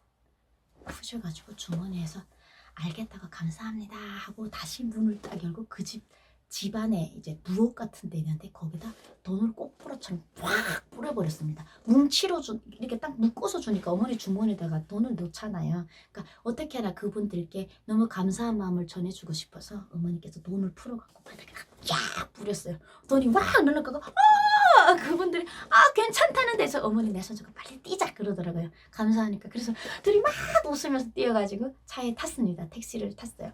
근데 택시 타기 전에 어머니께서 택시는 좀 이쪽에 택시 사람들은 모르는 거예요. 제가 누군지도. 중국어를 하기 때문에 어머니가 연길까지 들어가기 전까지는 아무 말도 하지 말자. 간단한 그냥 우리끼리 이런 이야기만 하고 있자. 이렇게 해갖고 어머니 따라 이제 뛰어가면서 택시에 딱 올라탔습니다. 삼촌이랑 같이. 삼촌이랑 막 간단하게 뭐 오랜만에 내면 농사 잘 돼? 막 이러면 제가 그쪽에 사는 사람인 것처럼 해갖고 쫙 비가 오는데 아직도 비가 오는데 오른쪽에 북한입니다. 지금 두만강이 쫙 흐르고 있고요. 오른쪽이 북한이고 저는 왼쪽은 중국산 그 국경면선을 두만강 물이 시커멓게 출렁인 겁니다. 지금 장마가 막 그 최고의 장마가 있었습니다. 2014년, 네, 13년 이때 비가 막 두만강 물이 시커멓게 철렁이는 것으로 설레기도 하고 그래서 막 정말 아무 일 없이 연길까지 도착을 해서 연길에서 내린 다음 또 다른 택시를 갈아타고 차가 있는 곳까지 갔어요. 그 차를 타고 가는 게 혹시 위험해서 지금 두 번째까지 저희가 이렇게 잡히다 보니까 세 번째는 아주 긴밀한 작전을 하는 겁니다. 그래서 택시를 또 갈아타고 제가 옷을 벌써 갈아입었어요. 시어머니가 내릴 때 옷을 갈아입히지 않으면 북한에서 온 옷 그대로 이렇게 타면 수상하잖아요. 그래서 옷을 다 갈아입고 중국 사람인 척 그리고 많이 아픈 척 네, 이렇게 해서 택시를 갈아탄 다음에 차 있는 곳으로 가서 차를 띡띡 열고 우리 차에 딱 타는 순간에 막 끌어안고 막 울은 거죠. 그래서 어머니께서 그래도 어떻게 이번에 이렇게 빨리 오게 됐느냐, 어떻게 감옥에는 교화소에는 어떻게 안 갔느냐 막 이런 얘기를 하고 전화를 했습니다. 근데 이제는 너무 무서운 거예요. 지금 전화하는 게 전화하다가 저번에 또 잡혔잖아요. 그래서 엄마 이번에는 괜찮겠지?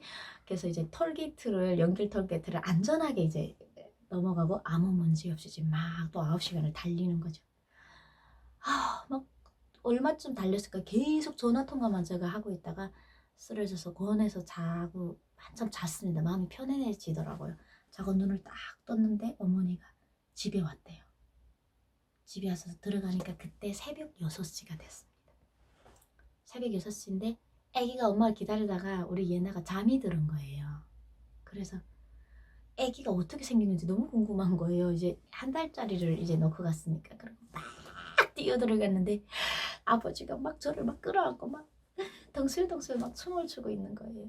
그리고 애 아빠는 시골 시댁에 있지 않고 일하러 이제 노예지로 중국은 땅이 크기 때문에 이제 성을 하나 건너서 넘어서 여기 연영성이라면 다른 성에 가서 네 일을 하거든요. 뭐 사천성이면 사천 쪽에. 그러다 보니까 이제 회사 일을 하다 보니까 와이프가 온다고 하는데도 올 수가 없는 거예요. 일을 이제 디자이너 같은 일을 했었어요. 일을 되게 고급진 일을 했었는데 자기가 이 사람이 없으면 안 되는 일이에요. 그래서 연차를 내는 것도 한 보름 전에 얘기를 해야 연차가 가능한 그런 직업이었어요. 그러다 보니까 전화 통화만 하고 저는 애기 있는 방으로 들어갔는데 애기가 자고 있는 거예요. 온밤 쫑알쫑알 대다가 언제인지 잠이 들었던 거예요. 애기가 막 신나가지고. 그러니까 갔더니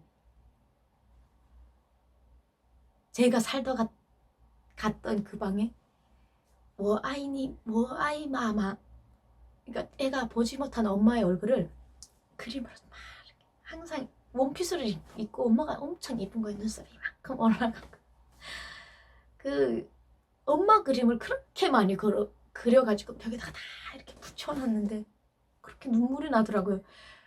저처럼 안 생겼어요. 엄청 귀엽게 생겼는데 정말 저보다 더 예쁘게 이제 그래가지고 애가 그렇게 엄마를 그리워했고 애기가 자는 옆에 보니까 엄마 그린 거를 이만하게 아주 애기 그보다 지금 7살이니까 많이 컸잖아요. 그림을 그리기 시작했을 때도 계속 엄마 그림을 그렸던 거예요. 애가 엄마가 너무 보고 싶어갖고.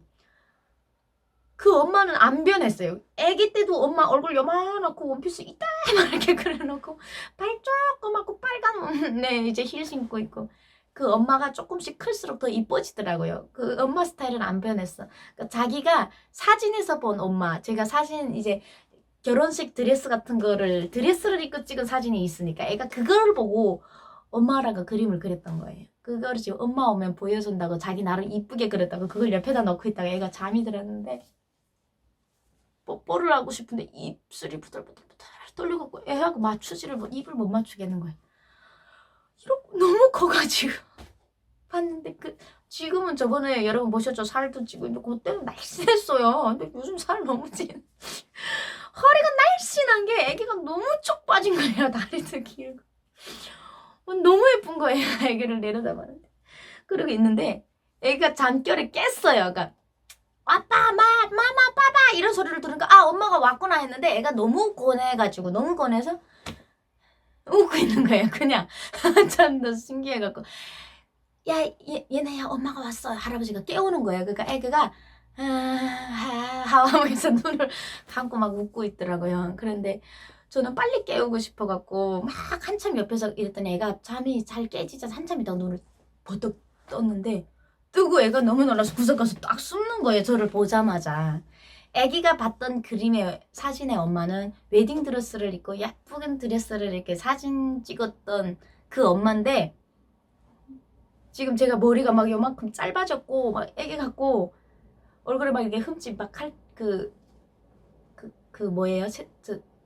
가시 철조망을 넘다 보니까 그 가시 쇠가 이렇게 막 이렇게 이쪽에 다 이렇게 긁히고 막 얼굴이 뭐 피골의 상처비라고 합니까? 그러니까 애가 너무 놀란 거예요. 그러니까 엄마라고 생각했던 그 사진에서 봤던 그 이쁜 엄마인 줄 알았는데 어디서 무섭게 생긴 엄마가 온 거죠.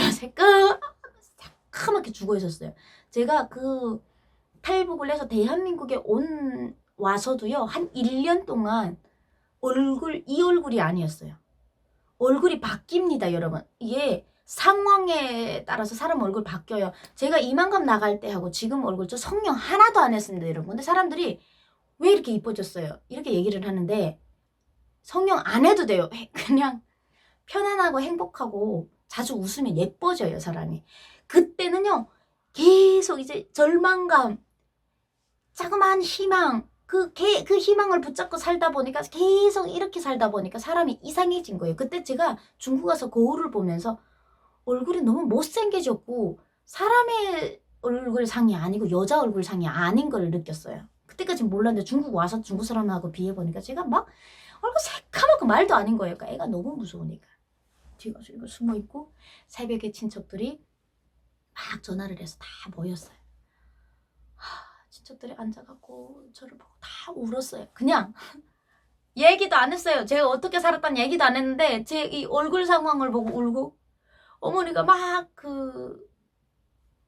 계산이 집 가오이 집에서 만났던 얘기를 하면서 배를 막 보여주면서 아니 요만한 데는 내가 괜히 들어가갖고 애도 못 나오고 나도 못 나올 뻔했다고 막 그러시면서 그런 얘기했는데 친척들이 다 막 웡웡 소리 나면서 막 오는 거예요.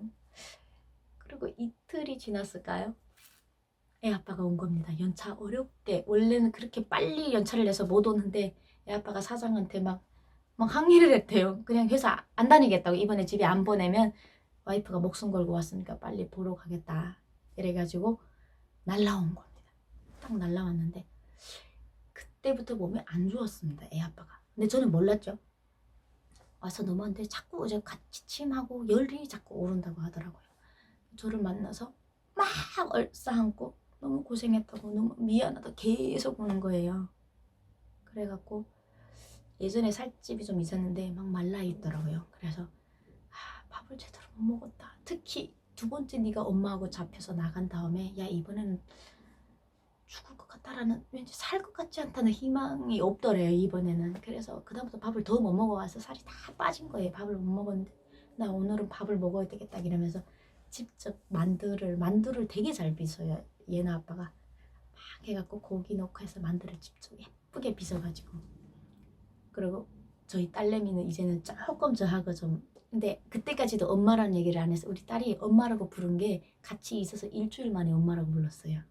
너무 무서워서 못 불렀대. 그때는 엄마 같지 않게 생겼기 때문에.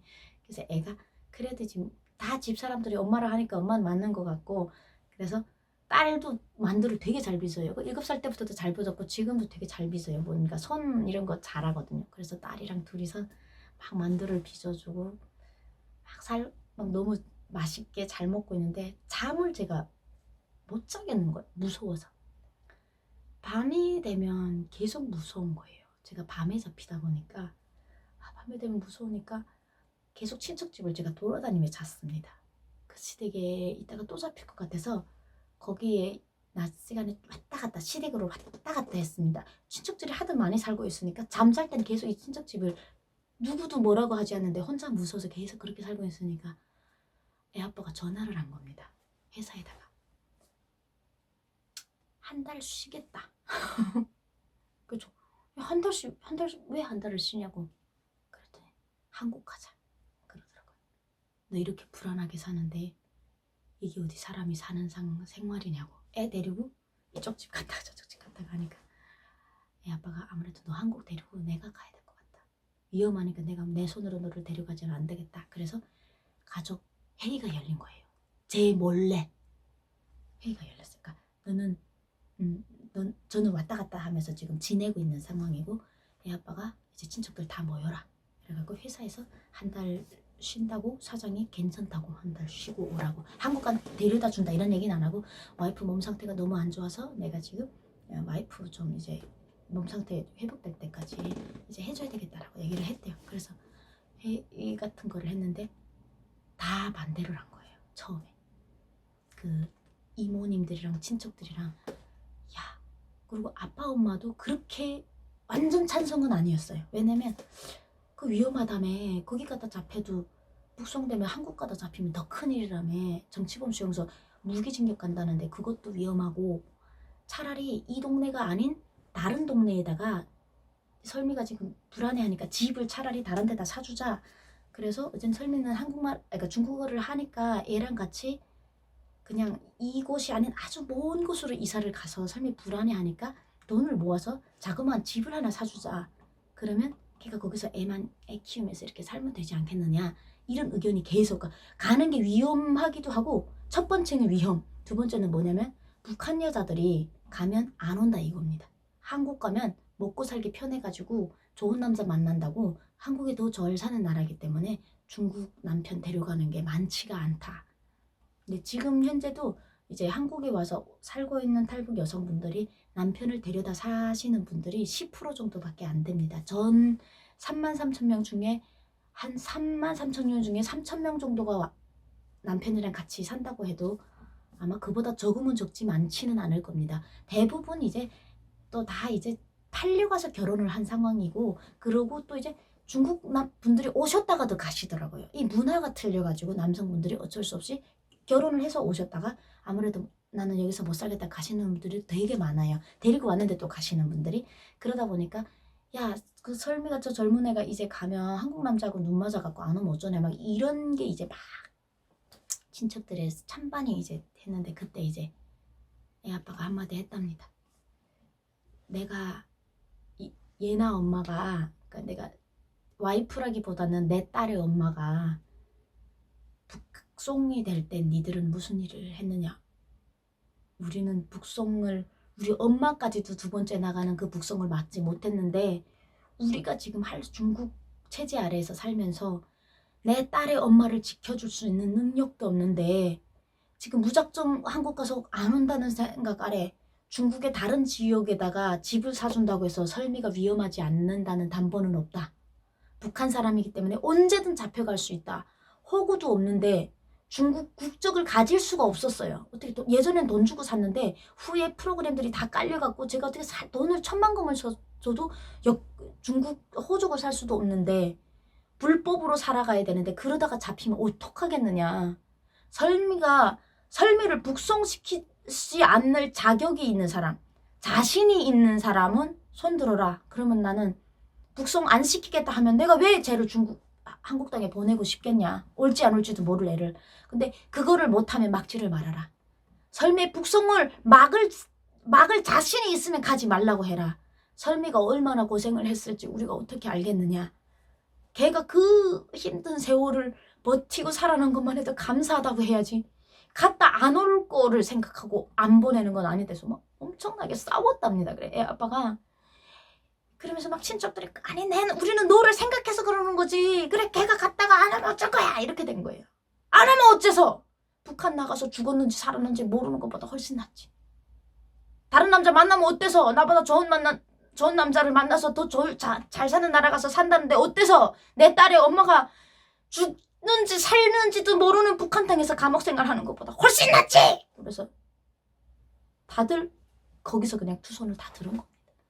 어머니 아빠가 알겠다. 네 원하는 대로 해라. 네 말이 맞는 것 같다. 이래서 그 친척들의 반대를 무릅쓰고 애 아빠가 제 손을 잡고 떠나게 된 거죠. 참 자유대한민국이 자유는 피로 바꾸는 거라고 그러더라고요.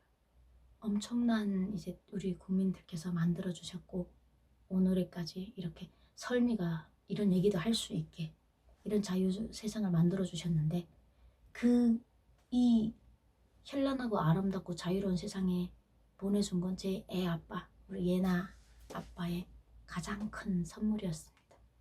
몸이 아픔에도 불구하고 저를 데리고 저번에 한번 얘기를 했습니다. 설미가 애 아빠가 호구본 이제 어린 중학생 그래서 제가 이제 중학생 변신을 하고 안전하게 베트남 넘어섰고요. 베트남, 라오스, 태국을 거쳐서 대한민국에 입국하게 됐습니다. 삶의 탈북 스토리 너무 길었죠, 여러분. 그래도 끝까지 이렇게 계속 설미가 성공했다는 것도 알고 있으면서 설미의 디테일한 이야기를 기다려주시고 또 기다려주신 여러분들께 다시 한번 감사 인사드리겠고요. 설미는 그 이후부터 여러분 이제부터는 설미는 꽃길만 걸어라 이런 얘기도 들었고요. 고생 끝 행복 시작이라고 했는데 고생 끝나진 않았습니다. 애 아빠가 돌아가시다 보니까 저는 애를 혼자서 치료해야 되는 이제 난관에 봉착하게 되죠. 그거를 제가 어떻게 잘 이겨냈는지도 이제 짬짬이 삶의 이제부터는 탈북 정착기로 차근차근 들어가 보도록 하겠습니다. 여러분 삶이 이야기 잘 들어주셔서 감사합니다. 오늘은 속 시원하게 편안하게 이제 속 졸이는 스토리는 끝났습니다. 성미 응원하면서 마음 편하게 주무시는 편한 분 되시길 바라겠습니다. 여러분 오늘 하루도 행복하세요. 사랑합니다.